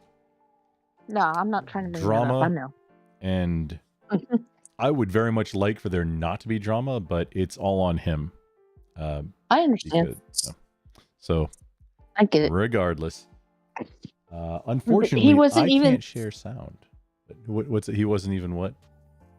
He wasn't even the point of what I was trying to ask. I was trying to find out, was Danbo coming back and restarting the whole hippy dippy? And I heard you mention Dylan Burns, and I was like, well, if he gives it over to Dylan, it's just going to go back in the toilet again. Well, I mean, the hippy dippy, that's Dylan Burns' brand. It's his... I see. It's his thing. And the Friday show was where it started. They added the Sunday show, which is the recruitment panel, which is what this video is, or at least this portion of it that we're kind of looking at. The only reason I was kind of interested in it is because I hadn't actually seen I hadn't seen it where, so I've talked to TB, to Boss, since then. You know him, right? Yeah. Okay. Or you know of him, or about him at least. I've been helping him try and grow his... He's been hosting a more 1v1 and scored type show, but he does it in the middle of his 12, or at least he used to. He was doing 12, 14-hour streams, and then just randomly it would be, oh, hey, this is you two, and we're going to have these 3 judges, and it was pretty, I mean, honestly, it's a pretty well structured, and if he were to do that at a scheduled time, I mean, probably would get some growth, but he was getting, for streaming as short of a time as he is or was, he was going like gangbusters. He is actually physically in Russia. He's from Cyprus. He's a Greek from Cyprus. Okay. Even though Cyprus is, I don't know if it's technically a separate country, but he's physically in Russia, so he like had a hard cut at one point of like, oh, hey, can't do anything because restream definitely. Some things are like, yeah, anything coming out of Russia, and some or even hey, anything coming out of Russia or Ukraine, yeah, we're not dealing with that. Right. So I mean, I get it. It's gonna stifle his growth if he's trying to use a platform that doesn't accept his traffic. Yeah, that'll suck. Yeah, so I mean, I go through usually 2 VPNs whenever I'm live, like right now. Right. And if things get a Well, little squirrely, you just change the endpoint, and then things usually clear up. What's up? Okay. I was thinking, you made a very good point. Monty was telling me at one point the reason why he got really kind of tired of doing the platforms, and I think I've heard of other people doing it, was they never felt they could get equal time, right? And he said, and for some of the stuff that Montreal player, for anybody who doesn't know, That's what I was going to ask, just to make sure that we're talking about Montreal player. He's a cool guy. I like him. Yeah. He's the not reason why he around did a very bunch much of anymore. no, yeah, he's more family oriented now, and so I hear from him from time to time. So it's all good. Cool. He was doing one-on-ones for the longest time because he felt like he got more engagement that way. More engagement with the person to whom he was speaking, or more engagement on like his channel? More engagement with the person that he was speaking to. Sometimes he would get, more people based on whoever it was he was interviewing at the time. Hang on just a moment, Melissa. Sure. Nikki rating me. That's a change. Good evening. Oh, there's things happening. I think that's emotes I can't see in the combined chat. Oh, yep, sure is. Nikki, thank you for the raid. Hang on, I'm going to do a dramatic reading of what Frosty Tools AI says about you, Nikki, which I think it did the shout out. Yeah. Nikki's stream is a wild ride through the news jungle. 1 minute she's sharing critter videos, the next it's all about Russia, and Ukraine. It scrolled. Don't let the not politics title fool you. This streamer's got opinions. Bang. Grumple monkey. Oh, that's the one I'm supposed to read that one. Just don't expect any expertise because she's not a pro at anything. It's all in good fun, though. Texas is the best country. Very nice. That's the Nikki AI. Nikki, thank you for the raid, bringing your peoples around. I was kind of looking at you to wind down in a little bit if you were still on. I'm not sure how much longer I'm going, but I'm kind of checking out a thing that I'm interested in. Lol, what the? You're welcome. Yes, I mean if you want to jump in also. Oh wait, I don't think you're on my. Hang on, I'll post. Oh man, this is the worst possible. Yeah, post in my Discord. No, I'd like to see Grumple take a nap online myself again. That's that's on brand for me. Going way back in time. Oh no, they were telling me. Ranger was telling me, everybody was saying, yeah, this is on brand. He's back. And we tried to wake He's back.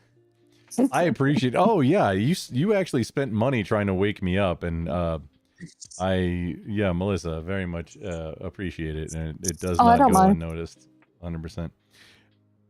You're gonna go take a nap, Nikki? Okay, 100%. Yes, Discord is banned in Russia. You have to use VPNs and stuff. But I mean, unless you think Gulag will happen, then maybe don't risk it. But 100%, Nikki, thank you for the raid and have a great night. I do appreciate. I'm sorry, Why is Melissa. it Please I'm the continue. boss? I was just wondering why is I'm the boss over in the Soviet Union.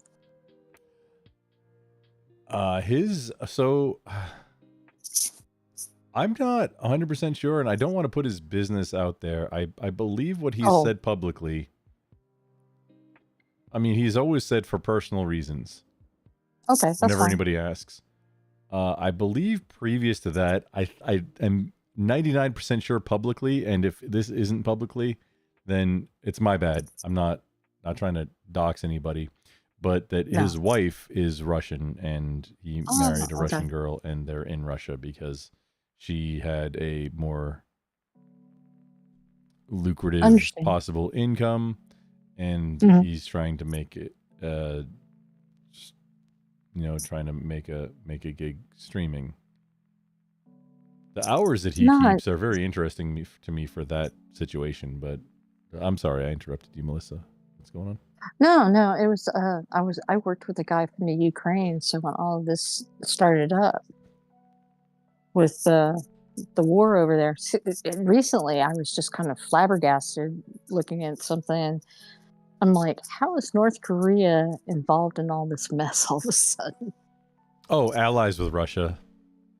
Yeah. And Iran. Oh, I mean, I knew that, but I And was China. just like, No, yeah. the all-star team.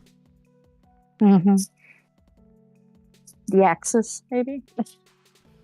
I mean, you might go there. Might. That's what I'm saying. Maybe not. I don't know. I just know that. Maybe.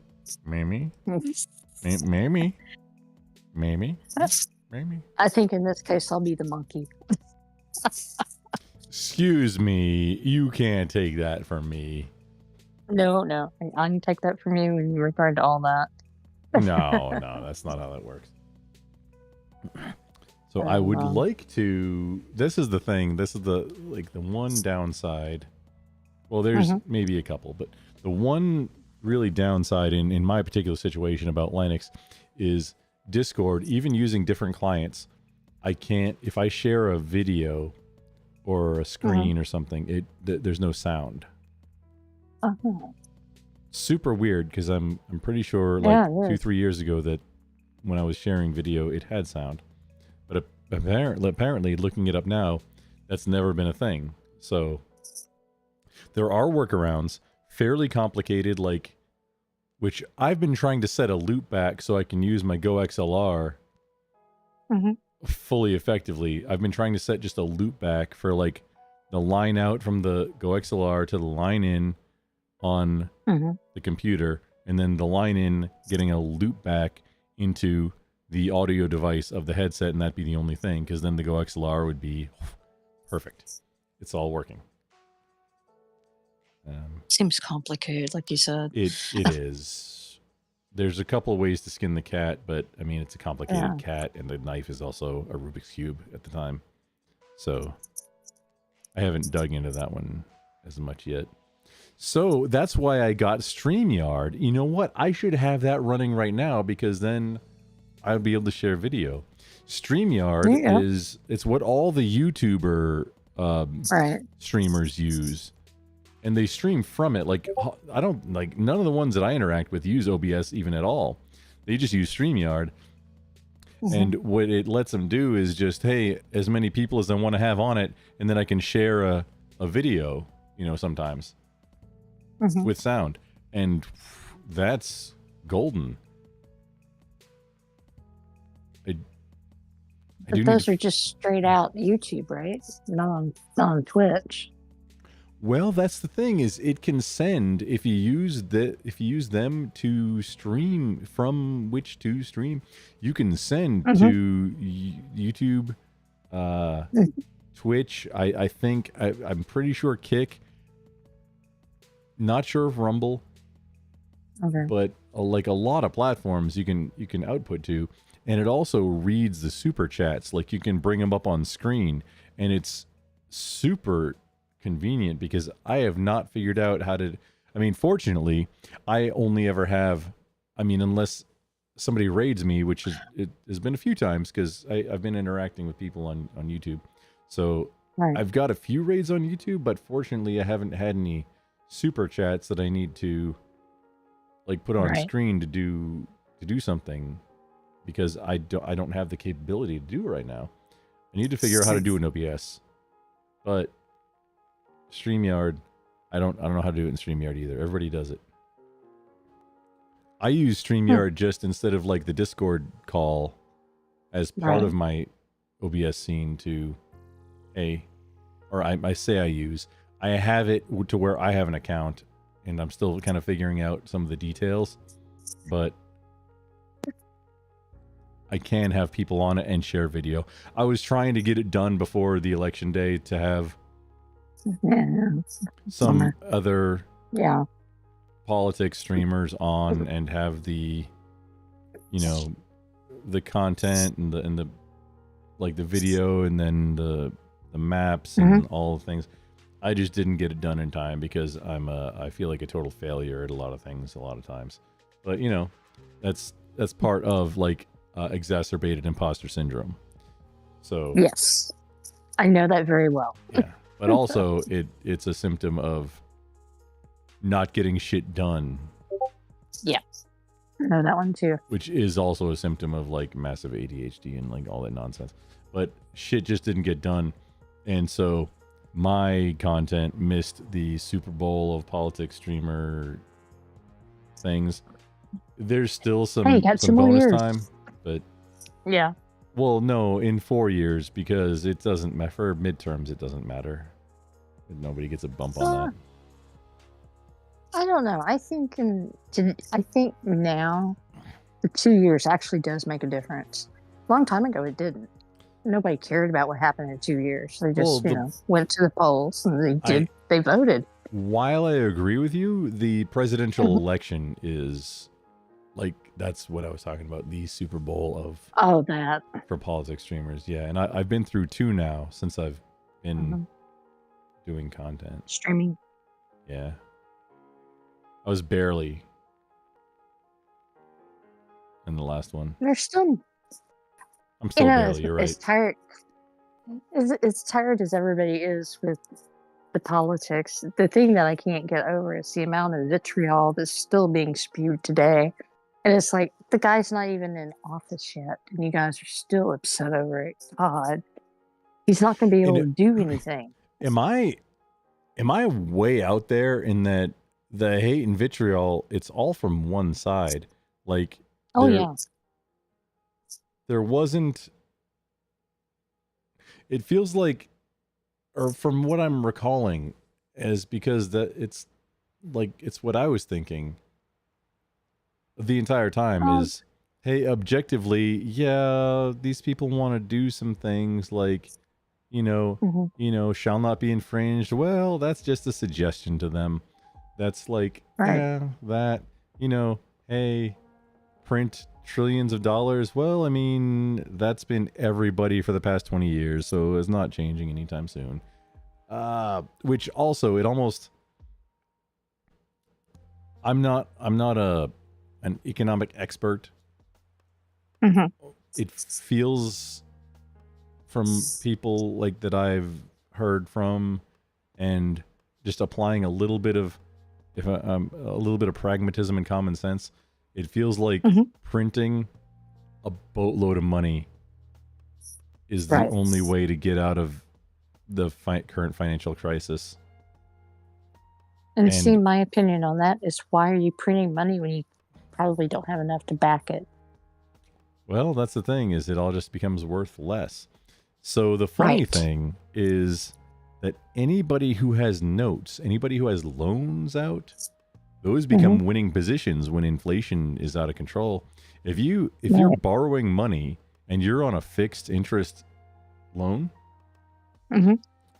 you're in a winning position when there's inflation, because you're gonna, if you can have more income coming in for doing the same work or whatever it is, then you can pay off. It's less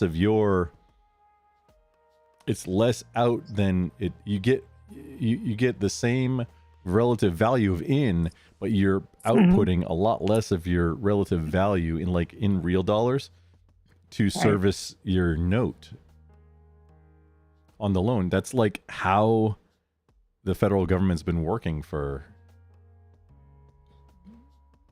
decades. I mean, it's been increasing since the 1970. It's been increasing like that. Still, you know, it just, I don't know. I just know that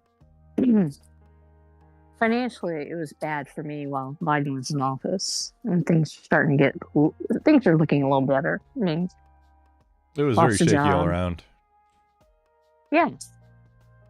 And it's just hard. I mean, I like listening to Leafy, but there was somebody in his chat going, well, you know, unemployment's down. And I was like, it doesn't make a difference if you think unemployment's down. I just can't see it with the way corporations are acting right now. You also have to, like, anybody who's going to just blindly cite one statistic, especially for, oh, the unemployment rate is X. Well, you also have to account into that the labor participation rate, because the unemployment rate versus that's only people who are drawing unemployment. People who are not getting unemployment, who are past that, aren't counted in that. You have to look at the labor participation rate plus the unemployment rate to get the full picture. And I think there's maybe one more stat you have to include. Anybody who's not doing that and just saying, oh, the unemployment rate, I mean, it's almost not worth even talking to them, because you're probably not going to have a relevantly or relatively good faith conversation, because it sounds like anybody just naming off a statistic, like one statistic, one bullet point statistic, and saying, oh no, it's good now because, oh, the unemployment rate is X. And it's so much better than when the unemployment rate was Y under whoever else. That's, I mean, disingenuous at best. Right. Well, no, that's how I felt. Totally at ignorant the time, is at best. Go ahead, please. And so, you know, his attitude, my comment was, I'd been out of work for a year. And he goes, Mom, my suggestion is you need to improve your skills. And it's like, okay, I'm not going to get into age and all that and how many years I've been in the corporate world and blah, blah, blah. I know what's going on out there, but come on, give me a break. Yeah. How many times have you gone into, like, the response that I would have for that person is, how many times have you been into a first round interview and made it to the third round interview and just not been the one that got picked? Because, I mean, for me, that's every time so far in this past year. For sometimes for contracts, which was super weird getting interviewed for a contract, but for lead W2 lead roles, which is most of what I interview for. Giant pain. Well, I mean, the one that got me was somebody had interviewed for 9 months. They dragged him along for 9 months and then ghosted him and said they picked somebody else. It's like, you know, that's just, I don't understand the behavior there, but it's just weird. 9 months at the same place interviewing? Yeah. Even I was amazed. I was like, 9 months? I would have been looking everywhere else. I had, I mean, if you're interviewing, you should have like 6 irons in the fire. Yeah. Like it's constantly, it's every day. Get those recruiters, get those applications in. Everything new comes up on LinkedIn, Indeed, Monster, Dice, whatever, all of it. Apply as many, like all. The best thing ever is that LinkedIn Easy Apply, because like answer like 4 questions and then boom, instead of the hey, retype your entire resume into our system, please. Those take like, oh my God, half hour to an hour each. That's just, it's soul draining. Well, no, about this time last year, I got so disgruntled with the process. I mean, every morning I would try to put at least 10 irons in the fire, look for 10 jobs each day.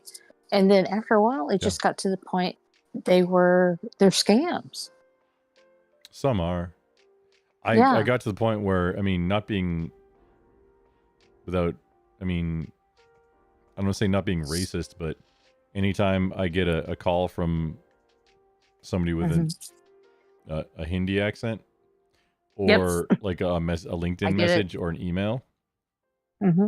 Well, on a LinkedIn message, like I'll check and is the company in another country? Not so interested. So I mean, yeah, I'll those go to the bottom of my list for the day. Maybe I get to them, maybe I don't. Oh, give me just a second. Uncrunch, welcome in. We're past the point you have to pack more people into a home than the legal occupancy limit to afford it on the low end on a typical income. Wow. Same time, jobs are going away to automation and AI. People have to build home businesses and probably on a new currency to survive. You are Uncrunch. You're in the right place, sir or ma'am, as your case may be. Yeah, that's an entry-level gig right now of a skilled job. An entry-level gig probably can't afford a house. Right. I remember in the 2010s, I was hiring like help desk guys at like 55K. Mm-hmm. Which I mean, at that point, that's entry. Like you're going to get a whole bunch of experience. This is like in an enterprise environment. You're going to get experience. I mean, you're going to get raises, maybe bonuses, but also you're going to get experience, and then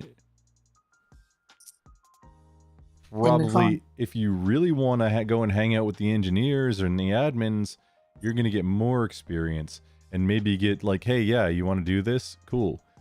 And it like then you can put that on your resume, and then now you can go get a job as an engineer or admin. Right. It's a thing. At least in the IT space, which so for anybody who's here, I got a few viewers still. I'm talking to Melissa. She's in IT space also, different type of thing than I do, but she's been around the block a time or two, same as me. So we're like just kind of ranting and commiserating right now about the current state of the economy and the business environment and hiring. Well, I can tell you guys about one scam story where I actually accidentally contacted the CEO because I found his number on the internet. Accidentally contacted what?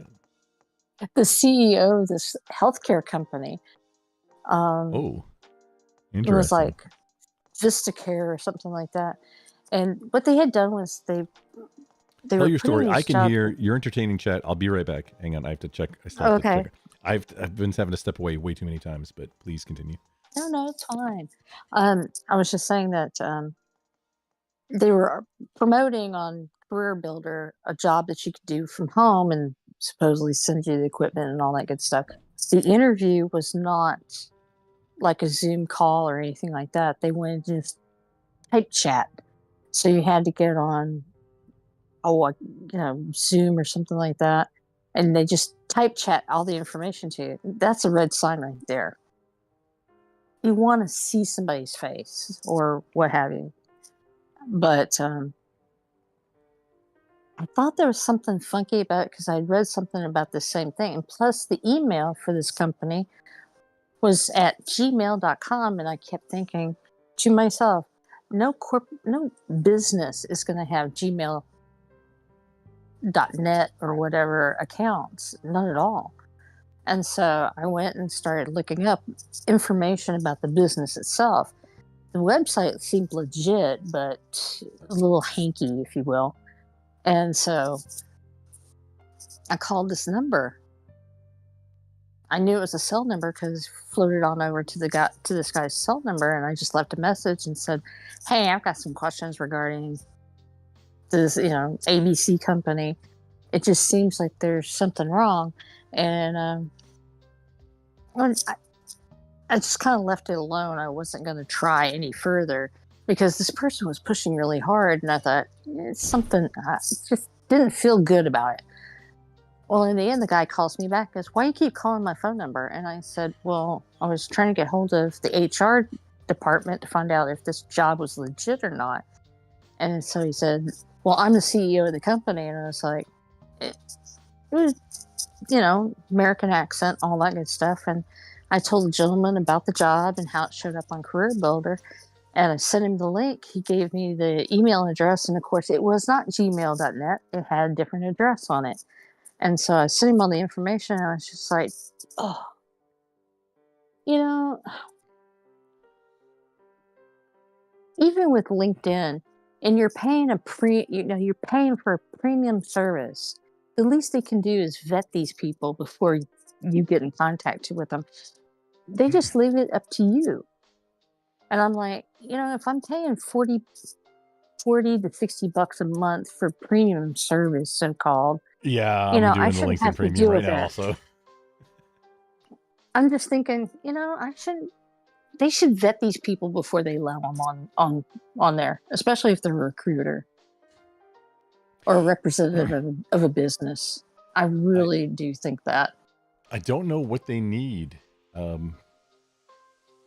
do to you be mean? on that side. I've not I've done in the civilian world, I've done and I've been responsible for everything except terminations and writing reviews. Like being the hiring, right? The leadership, mentoring, training junior guys, keeping track of all the projects for the department, doing the budgets, writing the business justifications for things that, I think need to happen because they need to happen. Right. And usually it's like, hey, this has been something that, hey, this is a giant risk, guys. It's all about framing, 100%. That's actually part of my elevator pitch is, yeah, I can get anything approved. I can write business justifications all day long. Right. It's all about framing. If you want to get a fire extinguisher approved, you burn down the building next door. But you don't have to. You just frame it in what would it cost if we were to have this loss? And then what are the chances of this loss happening if we don't do this? Ooh. Right. That makes things suddenly start to make sense. And apparently that's not as common of a skill to be able to do that framing. Yeah. Well, and they don't. Professionals do. It's all about documentation. Nobody wants to do it, but it has to be done. Does that make sense? That's the thing. That's what I sell myself on too, is documentation. You gotta do everything and do it all the right way. And that's document. what I'm doing right now. If you don't have, if you have a policy, but or a procedure, but it's not written down, if you get it audited, it doesn't exist, and you're getting a critical of whatever. You're getting a critical finding for whatever is missing because you don't have a policy on this. It has to be written down and signed off by somebody, maybe C-level, maybe not. But if it's not written down, it doesn't exist. And I mean, audits are very much the same across the board. It doesn't matter if it's SOX compliance, HIPAA, AAA, ambulatory, whatever the friggin' thing it was called. All of them are very similar, and it's just knowing how to get ready for an audit and not rushing to get ready for an audit, but conducting business such that it would be compliant with an audit whenever. And then it's not a rush to get ready for an audit. That's what I do now. As I prepare all the documentation and so forth each month for auditing. Sounds good for us. I gotta get screen snapshots of data. I have to go through and see if what we have told them to do is correct. The names of the files have to be corrected. All that good stuff. It's interesting, to be honest. When I was watching Ranger today, or this evening, I got a phone call from my manager who was like, "Have you turned in for this month?" And I was like, "Well, it's not due till tomorrow." And they're all in a big hurry, and they said, "Well, you know, we need to have it in by noon tomorrow." And I was like, "Well, I was just putting the last screenshots in and rechecking my work so that I make sure that I, you know, dates and timestamps and all that good stuff is in place." And I said, "I'll tell you what, I'll wrap it up." I got it done in about 2 hours because I just wanted to go through everything, make sure I dotted my I's, crossed my T's. And I turned it in, and it was just like, each month they do this. Framing it like that, like, no, I finished it, you know, however long ago. Mhm. I've just been going over it and making Right. sure and, you know, tweaking all like, hey, whatever needs getting second set of eyes, you know, making sure sanity checking everything and making sure all Yeah. the screenshots match up and everything's in the right order, because that's Mhm. that's 100% a thing of, hey, you've been looking at it for so long that you know what Well, everything's going on, but to a new set of eyes on it, I mean, right. sanity I check. was taking a day off. I was taking a day off from looking at it and saying, okay, if I come back and look at it with fresh eyes, which I did, like I said, I didn't mind doing it. It was just the fact that, you know, I had already gotten a note during the middle of the week. Could you make sure you have this done by the 10th? Yeah, I have it done. I have it done. And you have to deal with other things. They come up with all these surprise audits that they want to do.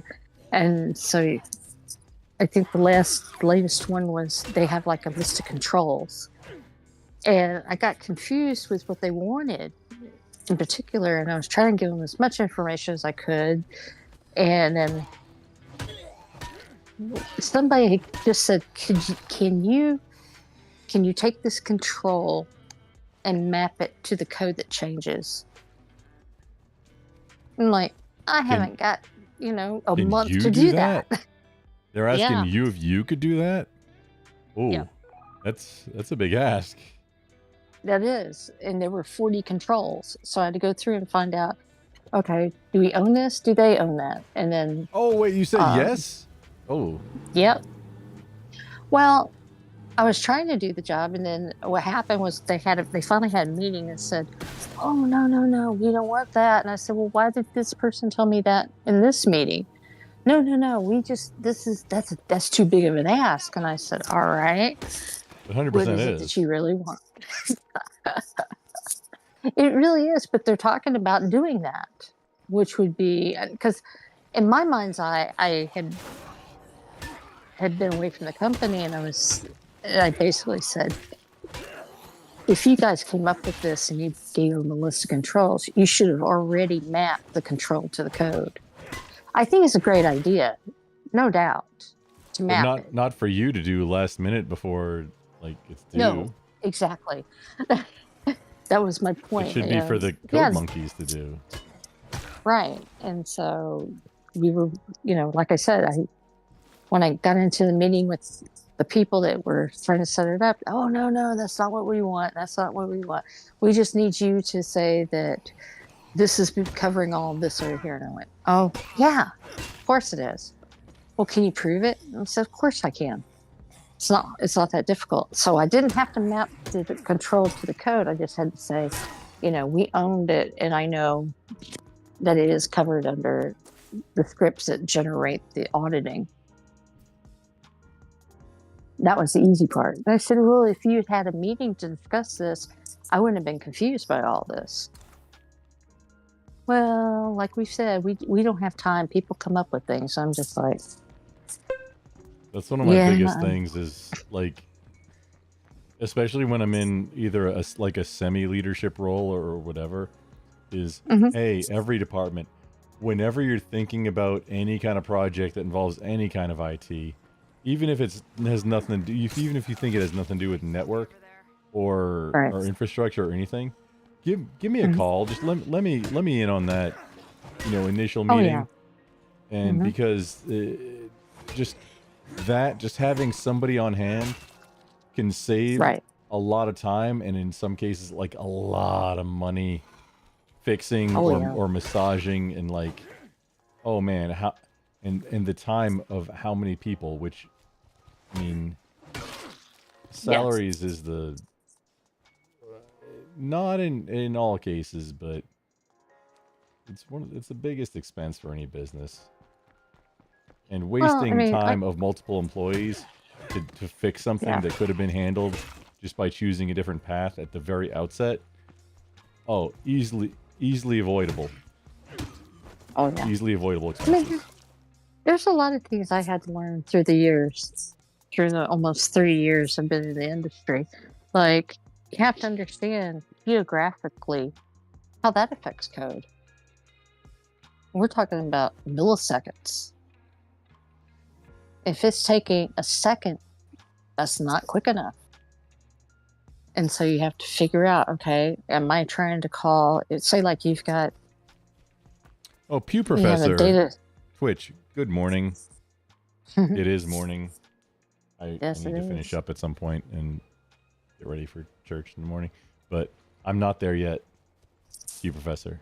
Thanks for stopping by. Well, being a network geek, you should know if you've got, say, a data warehouse or a warehouse or a network data center, let me put it that way, in Florida, and you've got another one in Los Angeles, California, and another one in New York, that can wreak some havoc right there. You're not sure what you're doing. Wait, I think I missed. No, that's geographical diversity. If you've got data centers that far spread out, that's a good thing. However, you have to have somebody who, like, for the network piece, yeah, you 100%, like, you can't, yeah, that has, it's a very complicated setup. Yeah. But if you know where you are and consider where's your main data center, you know? Are you close enough to it, or do you need to go and try another route? That type of thing. Yeah, it's kind of like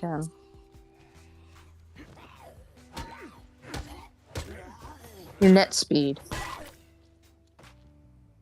That was one of the things I really understood it when people would talk about, they would be playing a game and people would talk about their lag, and they would say, okay, are you on the Eastern server or on the Western servers? Like Fortnite's a perfect example of that. So depending on where you are in the United States, which server are you connecting to? And that could be, you know, the whole intense reason why maybe a transaction took longer than it did for another person. It was all based on the network. Well, yeah. Yeah. And that's why I say they need to have the network people involved in these conversations sometimes, because you want to make sure that, you know, you provide the fastest speed of getting a transaction to go through. Not even that. Sometimes it's just like, hey, this wonky one-off product that they want to do, when, hey, we already have something that does that, just that we have, and you maybe need to purchase some licenses or something, but it's an already tested solution. That's because also departments never want to figure out who's going to be the application owner now, because I mean, we're not maintaining this. We're the network team. We're not maintaining those servers at all. I do design and implementation. I like your server only if it has to do exactly with network. These days, I come from full stack infrastructure background. But no, I get it. No, if even if I was like a server admin or something, like who if you want this application, who from your department is going to be the application owner that's responsible for doing all the things in it? It's not going to be us. No. Or on top of the load of maintaining the server, you're also going to add a percentage of a full-time employee to my team now. And this is interesting. Yeah, this is part of negotiations, and like business world that a lot of people don't get. Hey, you want to add a new thing? Okay, cool. It's going to take however many dollars the whatever the product is, plus however many dollars of okay, so there's design and implementation. That's the engineering team. And now it's going to go off to the care and feeding, the operations, the admin team. And how much, so the project from the engineering team, that should fall under CapEx. But from the admin, the operations team, that's going to fall under OpEx. And if it's how many hours a week is it going to take for a person to take care, the care and feeding of your new thing?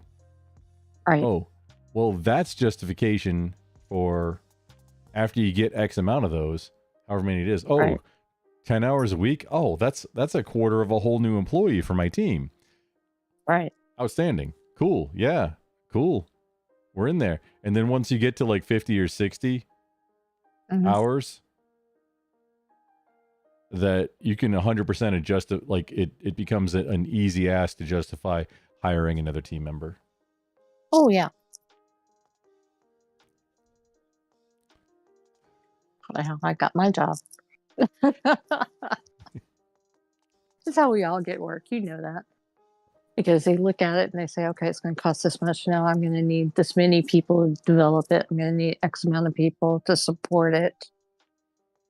Most of my gigs come from backfill from like a lead engineer that goes and gets a new job. There's very few of like any very large company only has one of me, of what I do. So that's why it's, and I've been doing contracts, but I'm very hesitant to take a W-2 role for something that's not that, because honestly, like I'm still going to be looking 100% from day one. Okay. Well, I get that. Maybe the industry.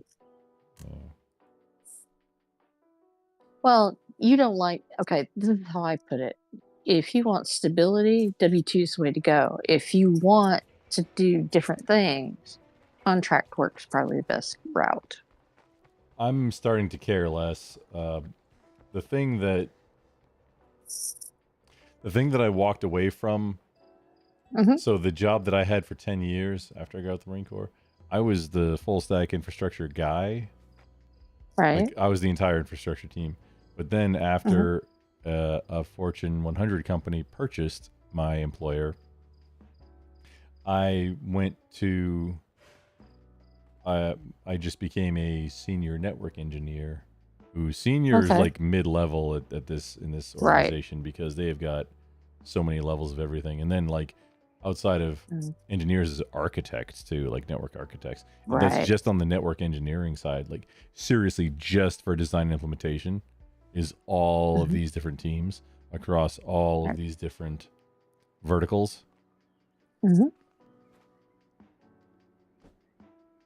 Oh no, I know.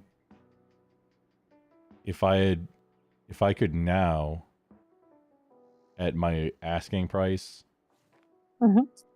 get back to that company, I might, because it was like very repetitive, just turn up, turn up.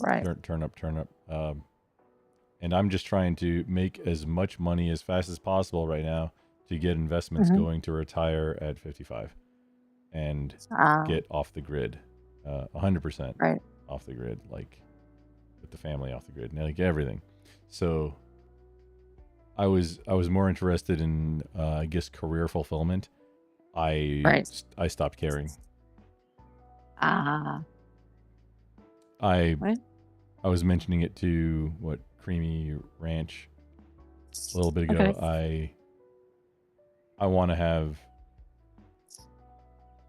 financial independence, or I don't need a job, and then still keep doing things for a while. But then I have a few business ideas, and building apocalypse capable vehicles, bespoke, like custom apocalypse capable vehicles. It's like Right. that's going to be a high dollar item, very boutique type. Like that's kind of what I want to do, and not even doing all the handwork myself. No, I'll hire people to do that. I'm working on a couple of like, you know, design examples for my Right. own personal vehicles. That's kind of where I want to end up. Kind of like, you know, the Well, I know IT you. guy that wants to end up being a goat rancher. That's the meme. I know a few of those. Yeah. Yeah. Literally. They do software update. I mean, that probably means they pooped around a lot, but yeah, that's what your software update did. Yeah. I mean, just the other day, I asked about somebody, and the guy says, "Oh, I had to go out and attend to the goats." I was like, "Okay." There's quite a few of them where I'm at, or where I'm or where I work, where they've got that little ranch out in the middle of nowhere. And I'm more on board with, I mean, getting totally off the grid with Star. I've been very wary of satellite, but I mean, I've got redundant internet at home. The one I use as the backup is right. It's basically like a cell phone. These have existed for quite a while. I ran a clinic off of one somewhat similar to this for a while, but it's just like a cell phone, but it plugs into a wall with power, and then you plug in an Ethernet cable. I think it does have Wi-Fi, but I don't use Pretty that cool. as my backup. So that's going into my perimeter switch, and my firewall is, you know, choosing the best one. Running the straight like VPN from the firewall for default traffic is more of a challenge with having two internet connections. So I don't do straight load balanced. I do like active passive. So if the active goes down, then the passive comments. Yeah. Yeah, but I get that. they're similar. Well, the upload on the cellular one, the mobility one, is nowhere near. But it's See, that's okay. getting I it got done. work to do. I got work to do on my own home network because, you know, I had thought about it for a while and I had mentioned it a few times. I know I've mentioned it to you because I was like, okay, the complex that I live in, everybody could have access to your access point. So what would stop them from getting onto your local systems, right? And then I became more aware of it when I stayed in a hotel for a while. And I had to get a printer in order to print out all the stuff that they wanted. And somebody had logged into my printer because it was wireless, and they printed out the resume. And I was like, wouldn't take anybody to post the scene picture or whatever. And I was like, I've got to set up something to protect myself. Wait, was this like a printer that had a like no password Wi-Fi on it? Yep. It's a little Epson printer. I got it for $100. But I mean, can't you change that? Now, how can you change it if you can't set a password on there? That's what I was trying to do, is set a password. Hang on. What I just heard is, well, how can you A if you can't A? You should be able to log into it and like. That was what I was trying to set up, was the security. You can connect to it, and for whatever. You should be able to change like all the default credentials. Because if you don't, somebody else is going to change all that shit for you. Oh, I know. It's not connected right now, so I'm good on that. It's just that before I connect it, I want to make sure I go through the right steps to make sure that I can password protect it or keep it behind behind a firewall or my own personal network where, it's going to be a little more difficult to get to it. Well, Does that make sense? All of the above, but yeah, you should still. Yeah. I mean, wireless printing, I still don't believe in it as a concept. Mm-hmm. I mean, it's a figment. No, it doesn't actually exist. Even though, yes, I know it exists. I'm not going to correct you. You're on your own. But I mean, you can connect. If it's open, especially, Mm-hmm. I mean, like Shodan is a thing, right? If you have even a wired printer that doesn't that's exposed to the internet, yeah, how many advertisements for timeshares and dick pictures in ASCII, possibly even, are you going to receive on that printer? All of them is the answer. All of them, right? See, I know that. Especially the timeshare things, which wait, is that even still a thing? It used to be. No, but I did here recently. Okay, I think I've said this before. I'm trying to mull over. I have Spectrum, or I had Spectrum. The complex made us have Spectrum. Yeah, Speculum. And I have email addresses that I've had for over 20 years, right? And because I've lived in that complex for about 20 years. And here's the kicker. Oh, using your provider's email domain. Oh, girl. You've activated my trap card. You fell into the classic blunder. How many more tropes can I say? Oh, yeah, sorry, that's a mistake. Well, I'm looking at it from a different perspective. You're right, it's a mistake. The new provider the complex added, they don't host email addresses. So, and I know I mentioned this to Ranger and Rogue the other day, or a few weeks back, that I hate to give them up, but I'm gonna have to give them up so that I can get rid of the Spectrum, because Spectrum is charging me $245 a month for internet and cable, and there's just no reason to do it. $245 a month? Mm-hmm. Wait. If I'm not using it, then I should get rid of it. So that means I gotta get rid of my email addresses. What kind of, hang on, what kind of speeds are we talking about here? Do you watch TV, you watch cable TV? Do you need HBO Plus, Skinamax, and Showtime? Well, that's why I don't even know if they're still around. ESPN 8, the Ocho, because if you can dodge a wrench, you can dodge a ball. Dodge, duck, dick, dive, dodge. No. How in the world? No, Melissa, as a friend, tell me, how in the world is your telco bill from one provider almost $250 a month? Okay, before it was just rolled up into the same bill, and it was rolled up into the lease, and I think it was like $70 a month for both. And then I had to pay extra for another box in the other room. And okay, me personally talking to you, yeah, I stream a lot of stuff. So my thought pattern the only part that bothers me is the changing of the email addresses. I can always change it and go get new email addresses with whatever provider. It was just hate to do it. But my thought process now has been, I'd like to just cut the cable completely, and I'll just stream everything, because it's like 1 gigabit downstream speeds with the new internet provider. So why pay $245 a month? Just okay. So I've got a few different things that I have to address here.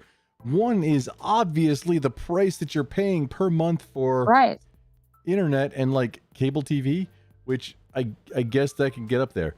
But also your email address. Yeah. Your personal email address is, you've got things that you sign up for with that that, hey, you might have to do a recovery at some point because you want to use that service. And if that email address is gone, then SOL. Unless you have like a phone or something else set up. Are you keeping track? Because this is something that I only started doing in the last, I don't know, 3 years, I think, is actually keeping track of when I sign up for a site or when I have my information on a site. I put all of that into KeePass along with the login credentials. You got like the recovery phone number and the email address and all that good stuff.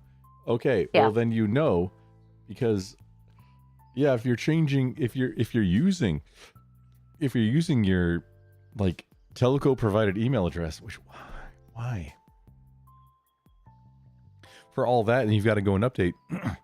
Why? I mean, Melissa, you're in IT. Why are you not using a more privacy oriented email service?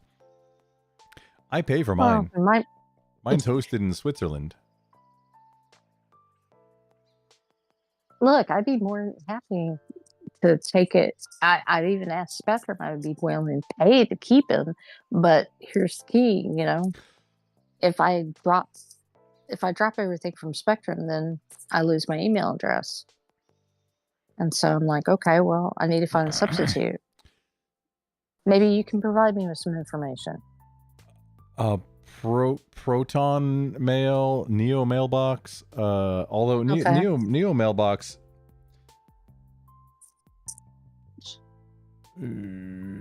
because Nord has email also. Yeah, just something that you pay for, so that you're aware. Because if you're not paying for it, like Gmail, if you're not paying for it, I mean, what do you know about products that you or services that you receive that you don't pay for? If you're not the customer, what does that mean? What do you mean? If in a business relationship, if you're receiving a service but you're not paying for it, what does that mean? Well, I got the email addresses as part of the internet package. Hang on. It was a very important question, Melissa. I'll fill it in for you. If you're receiving a service but you're not paying for it, you are not the customer, you are the product. That's how Facebook works. That's how Google works. That's how not Microsoft works. Fun fact. I mean, everything from Microsoft you pay, even if it's like a little bit. Office 365, all the things. I would trust Microsoft, even as much as I don't like Microsoft. I would trust Microsoft 1,000 times before Google for anything. Well, that's why I block Google at the perimeter for everything except YouTube, Translate, and well, see, Maps. that was the whole reason why I don't want to get Gmail, is because all the scams come up from Gmail. I know that. Don't Proton Mail. It's also Proton Mail. Okay. I'm not sure what their model is. I'm not recommending them because I haven't used them and I don't know all that much about them. But they're one of the big ones, and they're like the privacy-oriented alternative to Gmail. I don't know if that's a fact. However, it is one. Hang on. I've got you're in my Discord. I've got a whole privacy section. However, it might not be as populated, and I am trying to consolidate channels into like forums in a lot of cases. But I did have to make a new Discord server not too long ago, so it might not have all the information that I have in like my OneNote. However, you know what? Give me a few months, okay? If you can hang on for a few months, just please don't start using Gmail. No. That's totally out. I'll have a recommendation because I am a privacy and security nerd. This is like my jam. Your wheelhouse. So, I know. Yeah, I do risk assessment from, hey, what's everything for the purposes of me, which is I don't want anything to be sold. I don't want Right. I don't want product. I don't want advertisements. I want to pay you for this service that nothing else happens after that. No, that was something I was thinking about just today because I was looking at all my emails I was getting from the different accounts I had, and I was like, Spectrum's obviously selling my information to their people, or whatever else is out there selling my information. Because I was like, why am I having ED problems? And then, I get some of these weird. I mean, I've seen every Best Buy, Geek Squad. It's almost too You late at owe this us point. money. If your information's already been getting sold, and if you're only Yeah. just now getting into privacy in 2024, oh man, Well, I was it if I it's a get lot. rid It's of going to be a lot email more work. addresses. True, but I'm willing to put in the work to make sure that going forward, it's all protected. Does that make sense? Because at this point, I'm looking at these old email addresses and thinking, you know what? It's fine. There's some things I don't need to have access to. The things that matter, I'll go and change the email address. Yeah, it's going to be a huge undertaking, but at least, I'll have all of it,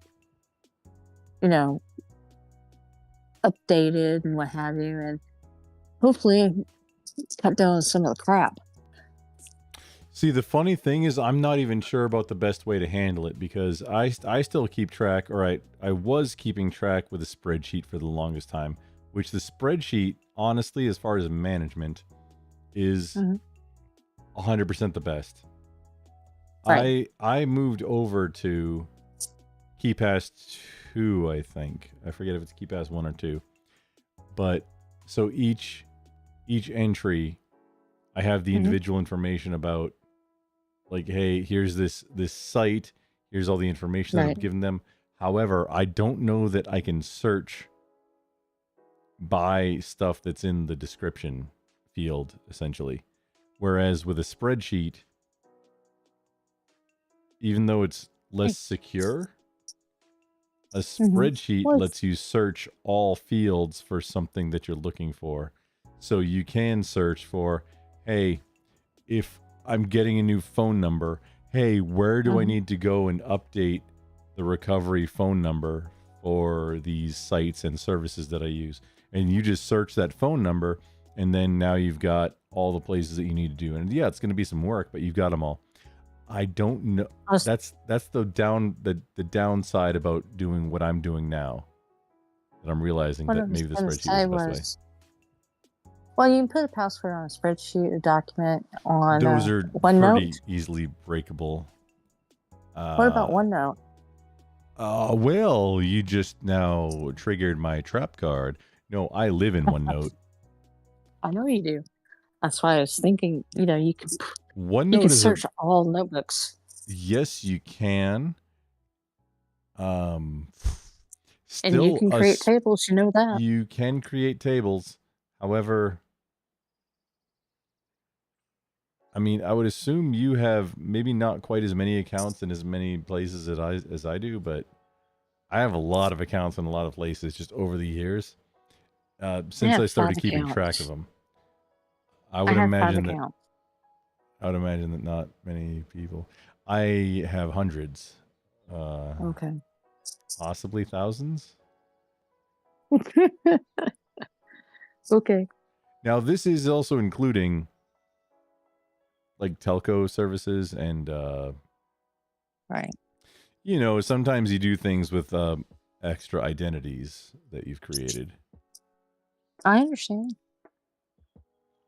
I mean, I was looking at my email and I realized one account has obviously reached the most email it's going to handle, so I need to clean it up.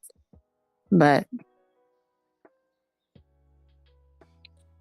like I said, I started working on it earlier this year, and I thought, okay, let me get a network set up, and then at the same time think about where would be a good place to go. I don't mind even paying like $10 or $15 a month, or even most $20. I don't know, but just to have the email account, and then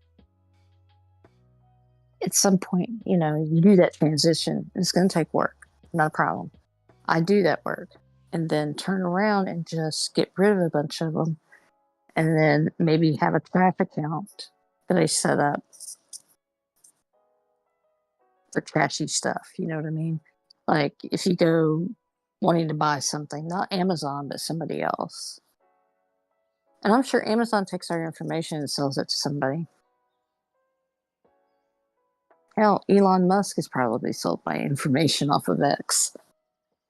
Excuse me, his full legal name is Elongated Muskrat. Okay, elongated muskrat. Heavy Fisted coming in hot. Cybernews.com personal data leak check. This, wait, is this the one I found? It was like 7-8 years ago. This great, maybe a little bit less. This great site that had all of the publicly disclosed breaches, and it was like updated in real time. Not surprised. It's not threat post. It's not anything that anybody keeps track of now. It's not anything that I've encountered in my professional life in the last 5 or so years. It was this great site, and I really wish I had saved it somewhere or something, because I've not found it since then.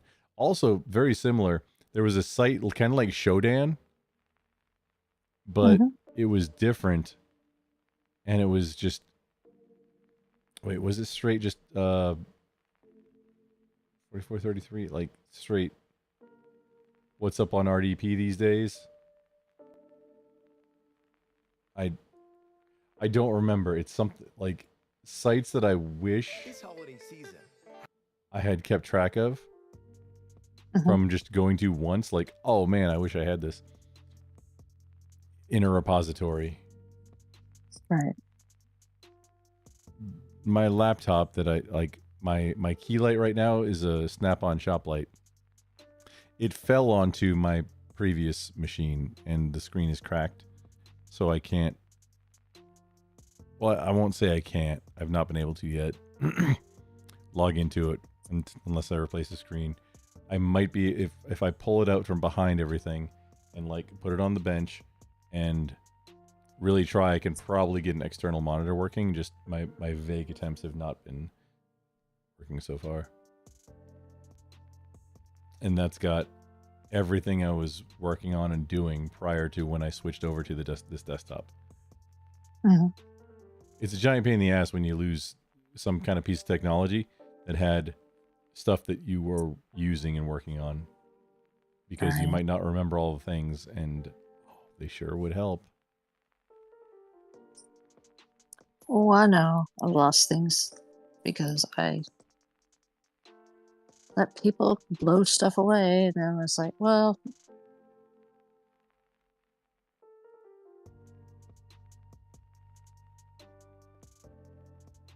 life I gotta live, you know. Gotta rebuild it from scratch. Oh man. Yeah, that's I hate doing that. That's enough to make like a game. I just might just stop entirely if I have to go back and redo something that I don't want to. Right. More than maybe, like, for a lot of it, like more than once or twice maybe, I'm just done. Right. Like, nah, I'm out.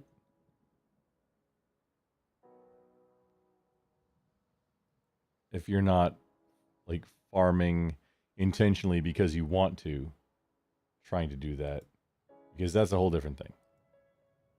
Right. Thank you, Heavy. I have added that as a bookmark.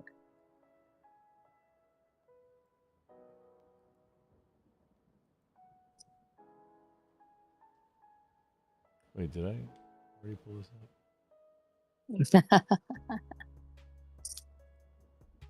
Oh, well, yeah, the site didn't go anywhere because I copied Heavy's name on the link too. Oh, check if your data has been leaked. Yeah. Email or phone. Ooh. See now, this type of site also is like, oh, red flags, spidey senses of. Well, hey, imagine if a site said, "Hey, because this is a site that like existed at one point. Put your password in here and see if it's been breached." It doesn't ask necessarily for what your password is to, but I mean, it's not a honeypot, but it's something.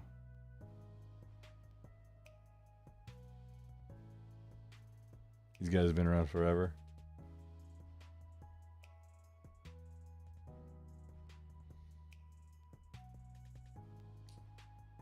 Like the emergency pizza.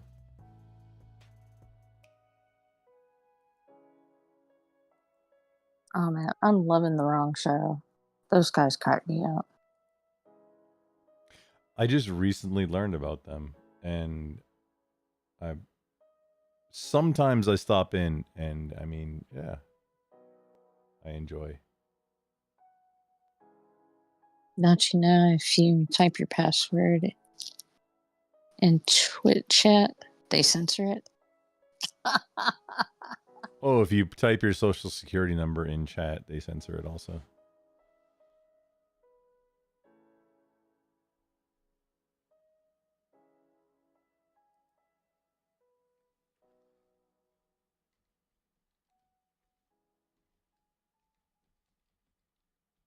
See?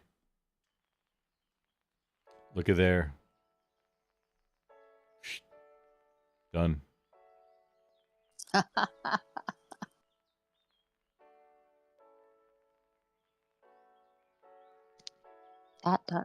Dot. Yeah, it censors social security. Also, like phone numbers and addresses and mother's maiden names. It censors all of them. Wow. Pretty fancy AI to do that, huh? Wait. How does it know? Well, it's I remember AI. putting in the- You know, it just Yeah. knows.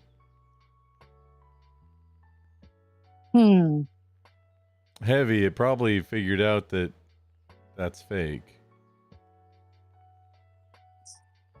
Probably knows 1-800-555-1234 is fake.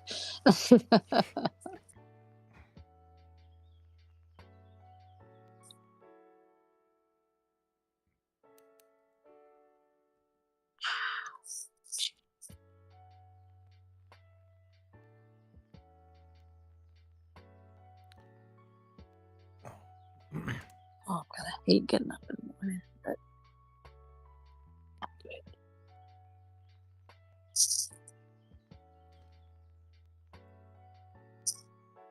Yeah. So how'd you like all the Harry Mack? Oh, dude has bars. Yeah, that was like, I think I came thrice. I might actually be pregnant. It's like saying Trump wouldn't have to Oh, no. activists if the activists wanted to do it, and thinking Trump supporters wouldn't take it. Yeah, okay. Yeah, that's fair. That's fair. Well, they're not gonna a 1-800 number. They're not gonna do Okay. Yeah. Yeah. because that's free. All right.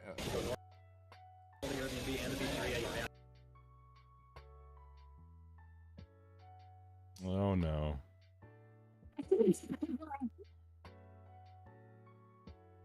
Is that time and temperature for where you are?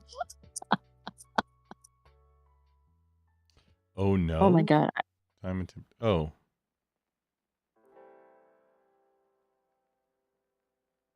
Oh my God, I'm so old. I remember all it took was you just typed in 7 digits. You didn't even use an area code. And pardon me, I know how to dial.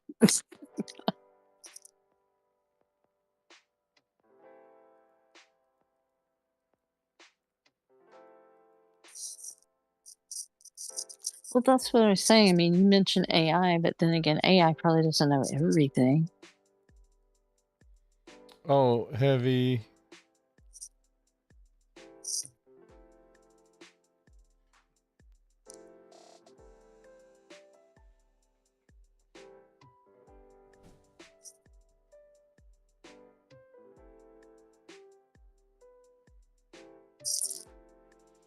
Not my number.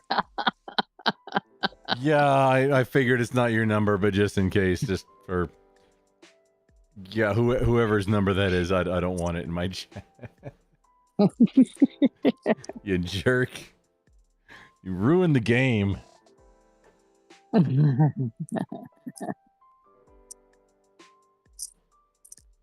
totally didn't just I call the get number it. No either. problem.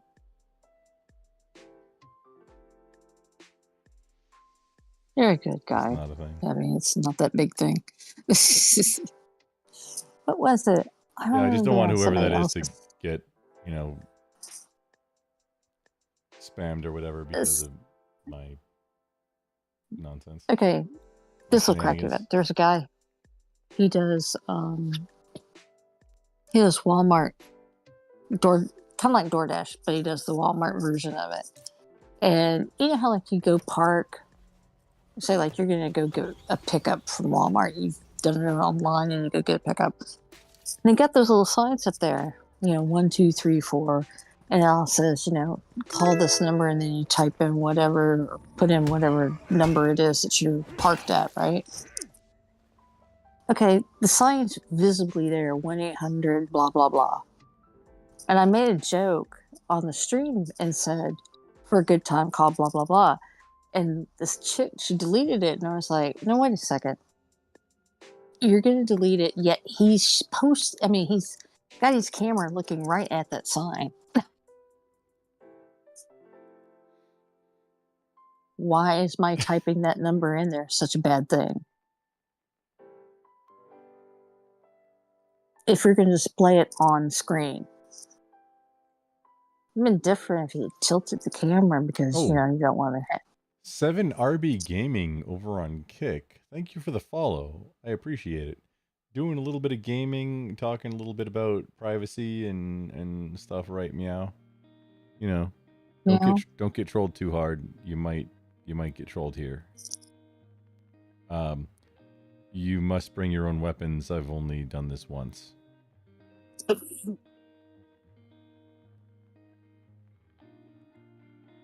Hey, did you check out that funny video I posted with the cat? Meow, meow, meow. And they put the Batman cap on it. Oh, yes. I enjoyed that one. That was funny.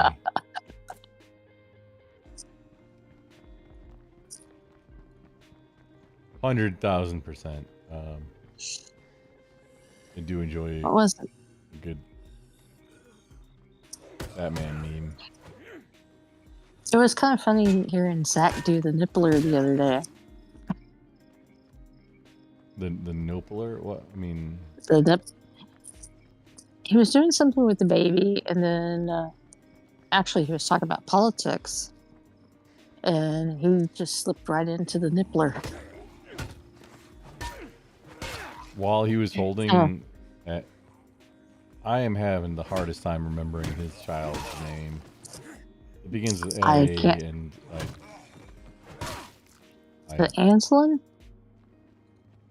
No, I keep wanting to say Aslan, like Lion Witch Right. in the Wardrobe, but no, it's like Anzus or it's. I never remember. And I feel like a bad friend because No, I need to write it down. it's fresh. She is a little. I just call her itty bitty because that's what she is. And the funny thing, well, that particular nomenclature is that's what my oldest, when he was 2, 3, somewhere in there, in the grocery store,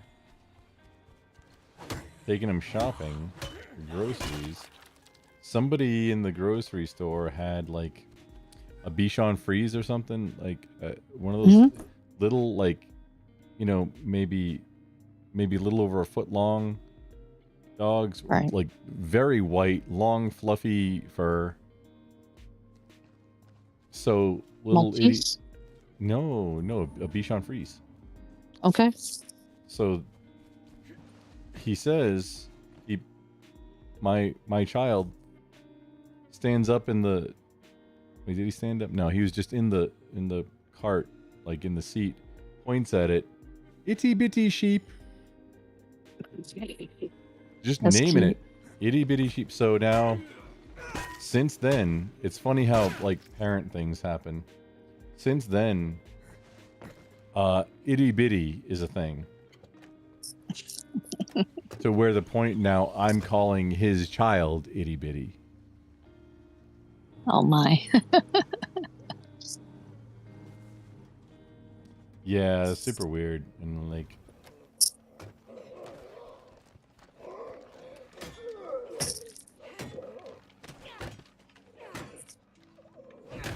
Itty bitty. I would have liked for him to move. If he moved, I would have liked for him to move a little bit closer. Aw. But, you know, we've been friends for quite a while now. I met Zach. Yeah. I actually thought he lived in Texas there for a little while this week because something was going on. Away.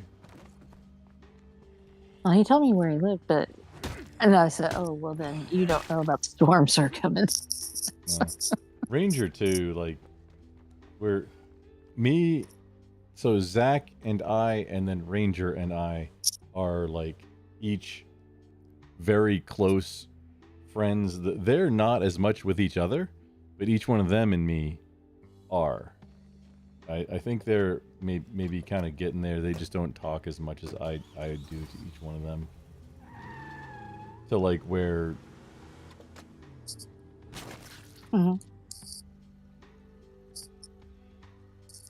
I could drop in on either of them. Now, for Zach, it wouldn't be as big a deal. For Mr. Ranger, somebody just showing up at his door would be a giant problem. If it was not a close friend. And honestly, probably should call first also. But like... Well, those are manners.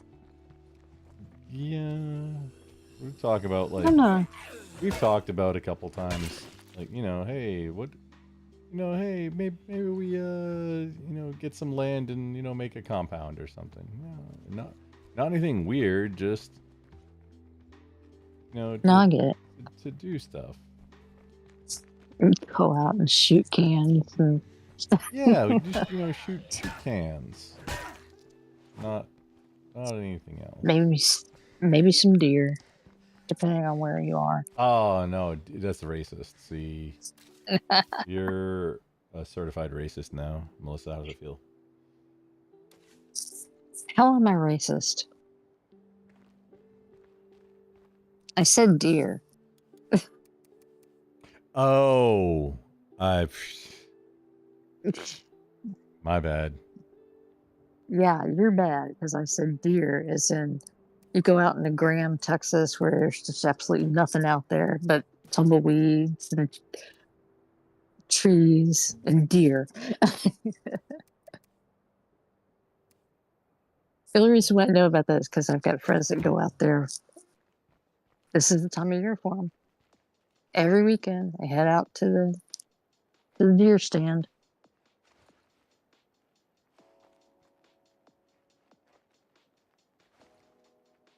Oh, this game. Holy schnikels. I didn't realize before, but the female models are like 6 inches shorter than the male. Oh. Well, that's, I mean... Okay. I got one for you, Andy. When I was 3 years old, I couldn't say chitty chitty bang bang. So I said chitty chitty bang bang. That sounds like not all that weird. However, it's going to be funny at a family reunion. Oh my God.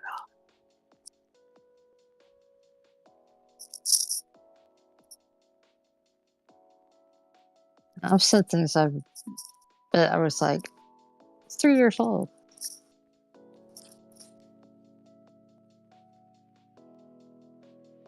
You learn it from somebody else. Invented by men, conceived of by men, protected and It's not how I feel maintained today. by men. Super intelligent, super autistic men. The world is their So domain. things like Things like rocket science, things like concrete, things like border technology, things like defending their country. Yes, men should be running the country. God can I bless pet that Trump dog? for winning and for Can I starting pet this that whole movement. dog? I remember. Fucking idiots Do like you Kamala Harris and remember Hillary Clinton, we would not have a country. something about 21st of September? First of September. What does she know? What do Earth, any Wind, of and these Fire. women Yeah, I was just listening to it today. about anything? They know nothing. You All they know remember? is how to write speeches, put outfits together. I saw a video where the woman was like, oh my God, don't panic. There's a bear cub and a mama bear on the porch. And their idiot followers And she's like, don't panic, don't panic. And then the mama bear charges her and she went, ah! Dropped her phone and everything. They talk about women's rights. I'm sorry, what right are you talking about? What rights do women not have? Women's rights. Yo, what's up, Grumple? Can you promise not to rape Emmy? I can't promise that. Still can't understand why. Well, I mean, no, I understand why a woman called some agency to kill a squirrel in that ravine. What's up? You win. What's up, you win? And all I could think was, Never mind. we're going to have to do so many things, and then we spend our government dollars on this. What's the worst that could happen if I rape Emmy? What's the worst that could happen?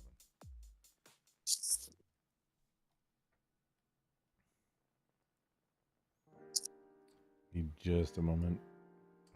No, go ahead. Just yet, but we shall see. We shall see. At a certain point, you got to draw the line and say, okay, you've got enough rights. You have enough rights. Now it's time to think about how we're actually going to build an excellent, great society. So that's the first point.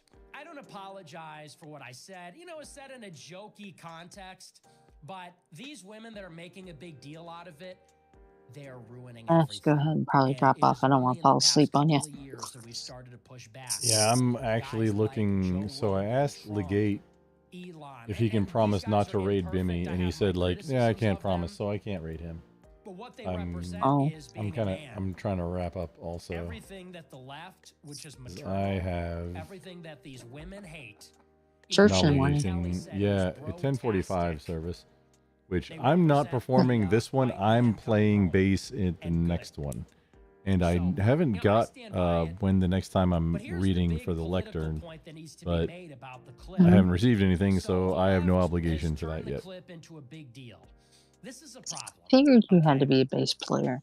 I am throwing up a yellow flag. Was it because of the instruments that I sometimes play on stream? It is super funny. It's funny that they got No. triggered. It's funny that they're melting. I didn't even know you played guitar. But when you mentioned about playing guitar, and I was like, I bet he's a bassist. Yeah, I'm just on the low end, holding it down, you know. Oh, you're not John Taylor from Duran Duran, kicking it up a little bit. Oh, sometimes I do that. However, no, I honestly like Rio is a jam. However, that guy plays with a pick, and B is kind of a tool about his songwriting and stuff. Like that was it. And pardon my French if you ever see this, Mr. Taylor or whatever your name allegedly is, I just wasn't impressed with any of the interviews I've ever seen with you. The songs are jams though. Duran Duran is like legit. Oh yeah. Then there's the Police. I don't even know who the bass player from the Police is. Stuart Copeland, the drummer, did a side project with Les Claypool and Trey Anastasio called Oysterhead. And it's, if you know anything about all three people that are in that right now, or at the time, because it was in the 90s, if you know anything about all of them or any of them, It's exactly like you'd think it would sound, and it's amazing. Oh, that's cool. I love Stuart Copeland because he is a drummer's drummer. I mean, he loves to beat on everything. He talks about it. His videos are really, they're really insightful. He went down to New Orleans where they had the drum corps practicing for the parades and stuff, and he was jamming with that.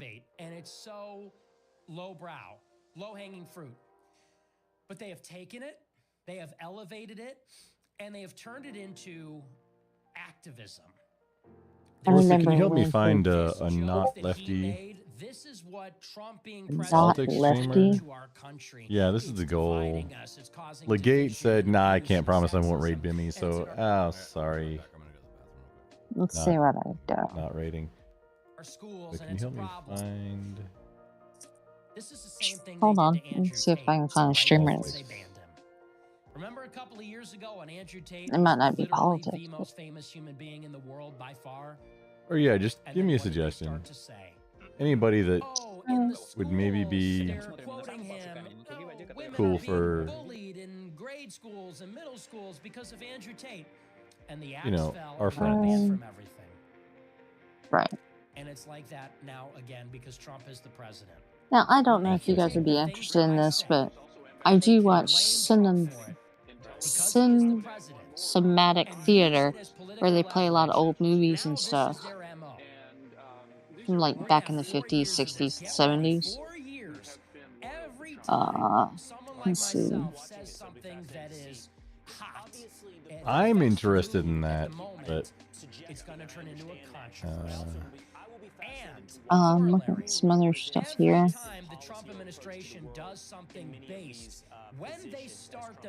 Gaming. Got like a 2-minute limit, and then I'm gonna just do whatever. I might just end. When Trump got elected the first time, Let's see. he got Stephen Miller. Somebody- and he got the DHS. Comedy, LGB. At the border, because that is one. Oh wait. Oh, you were checked with Legate, didn't you? Yeah, no, I asked Legate if he can promise not to raid Bimmy, and he said, "No, I can't promise that." So I'm like, "Well, then I'm not raiding you." I don't want to encourage that guy because he's gonna raid him on Twitch, and that means encouraging a ban of 8. Like, I want to totally segregate anything I do from that jerk. Oh, I understand. Work strike for climate silence? Nah. Wait, hello. One viewer? Art software? Yeah, that's my default of who I'm going to. Okay. I actually got banned in his stream one time for, check this out. So I was raiding out, it was like the second or third time that I'd raided him. He's a 10K streamer on Twitch, right, plus his YouTube, and that's totally outside of everything. So I had raided him, and I had raided, like, I forget if I had raided on Kick, but my YouTube, I had a few viewers, so I was like, hey, pasting into the YouTube, hey, here's where I'm gonna be, right, or here's where to raid, and it was a thing. I accidentally pasted it into Pirate Software's chat, and instant ban. That's wrong. Yeah, you were talked about that. I you know, put that entire story because I don't have 1,000 viewers or 1,000 subscribers, and the view hours, I'm not monetized on YouTube. So I put that into, like, I did a unban request because he doesn't care who I am, into an unban request, and like a week later it was, now every time I pull up Pirate Software channel, it says, hey, you've been unbanned, this is your only chance. Okay, I'm just never gonna click accept the terms, so I just can't chat in your chat anymore. Cool. I still maybe raid him, but I don't want to accidentally put something in the chat that's gonna cause a disruption. However, I still have him in my chatterino, so I could still accidentally put something in there that means it'll send without having clicked the accept the terms of the channel, of the chat. That's how Chatterino works. It just joins the IRC server, right? Not the It's not the thing. You think they're going to implement Project 2025? They were lying about it. What they're saying today about me and Tate is what they'll be saying for 4 years. It comforts me to know that your life was not too dear a price to pay for love with yourself. You got another thing coming. I'm afraid I don't understand. At the moment, I don't intend to. But I may have this for you. Until I make up my mind, you should find ample diversity. Okay, you have literature, art treasures, my collections, and even music. So, Oh man, everybody in politics is like a one viewer restreaming thing. It's not anybody doing stuff right now. you're almost at the island of Crispo. Oh man, this is like 20,000 Leagues Under the Sea that they're playing tonight. You are And then a bunch of Russians. Huh? And then a bunch of Russians. I know there'll be a catch to this. Oh, Since you yeah. can't do anything on this boat without getting wet. Hey, it'd be like I'm keeping a fish out of it. And in a year, they're going to seriously be thinking about the next. Hey, wait. So you've got roughly Minus the one Brit in leg 8. And the first time around, you know what happened? They focused on the tax cut and Obamacare. Just trying to get you the link for Yeah. Cinesonic TV. I think what's great about it is they play all these old movies and such. The other day they did like it was before Halloween. They did the Abominable Mr. Phibbs, and then they did the Mr. Phibbs Returns. And I remembered it from the 70s, and I was like, yes, this is the type of stuff I should be watching before Halloween. It's going to apply yet again. So when I see 2 days after the victory, they blow this thing up. It was an old Vincent Price movie. This is what it was like the first term. And it's not without the next step. So I'm around. Oh, Casey. I didn't vote for Trump. I made that You're- clear. Everyone knows that. People even lied and said I voted for Kamala. I didn't. I didn't vote at all. You were messing with And I didn't support Trump this time. the gate. Hey, yeah. A lot of bands going around lately in Paul. I tried to differentiate myself. They're going to blame on Trump. And when they blame it on Trump, For DMCA or content? is going to, in order to run away from it, he is going to run to the left. Okay, Heavy. Yeah, I'll be around for just a little bit. That's going viral today. I said it's not a glass ceiling, it's a brick ceiling, and we're going to keep women down, and they're never going to be president. President Trump represented, and more importantly, America's a superpower. Oh, my bad. It's already gone. It went to Pirate Software. Yeah. I apparently hit enter. Going back to level 0?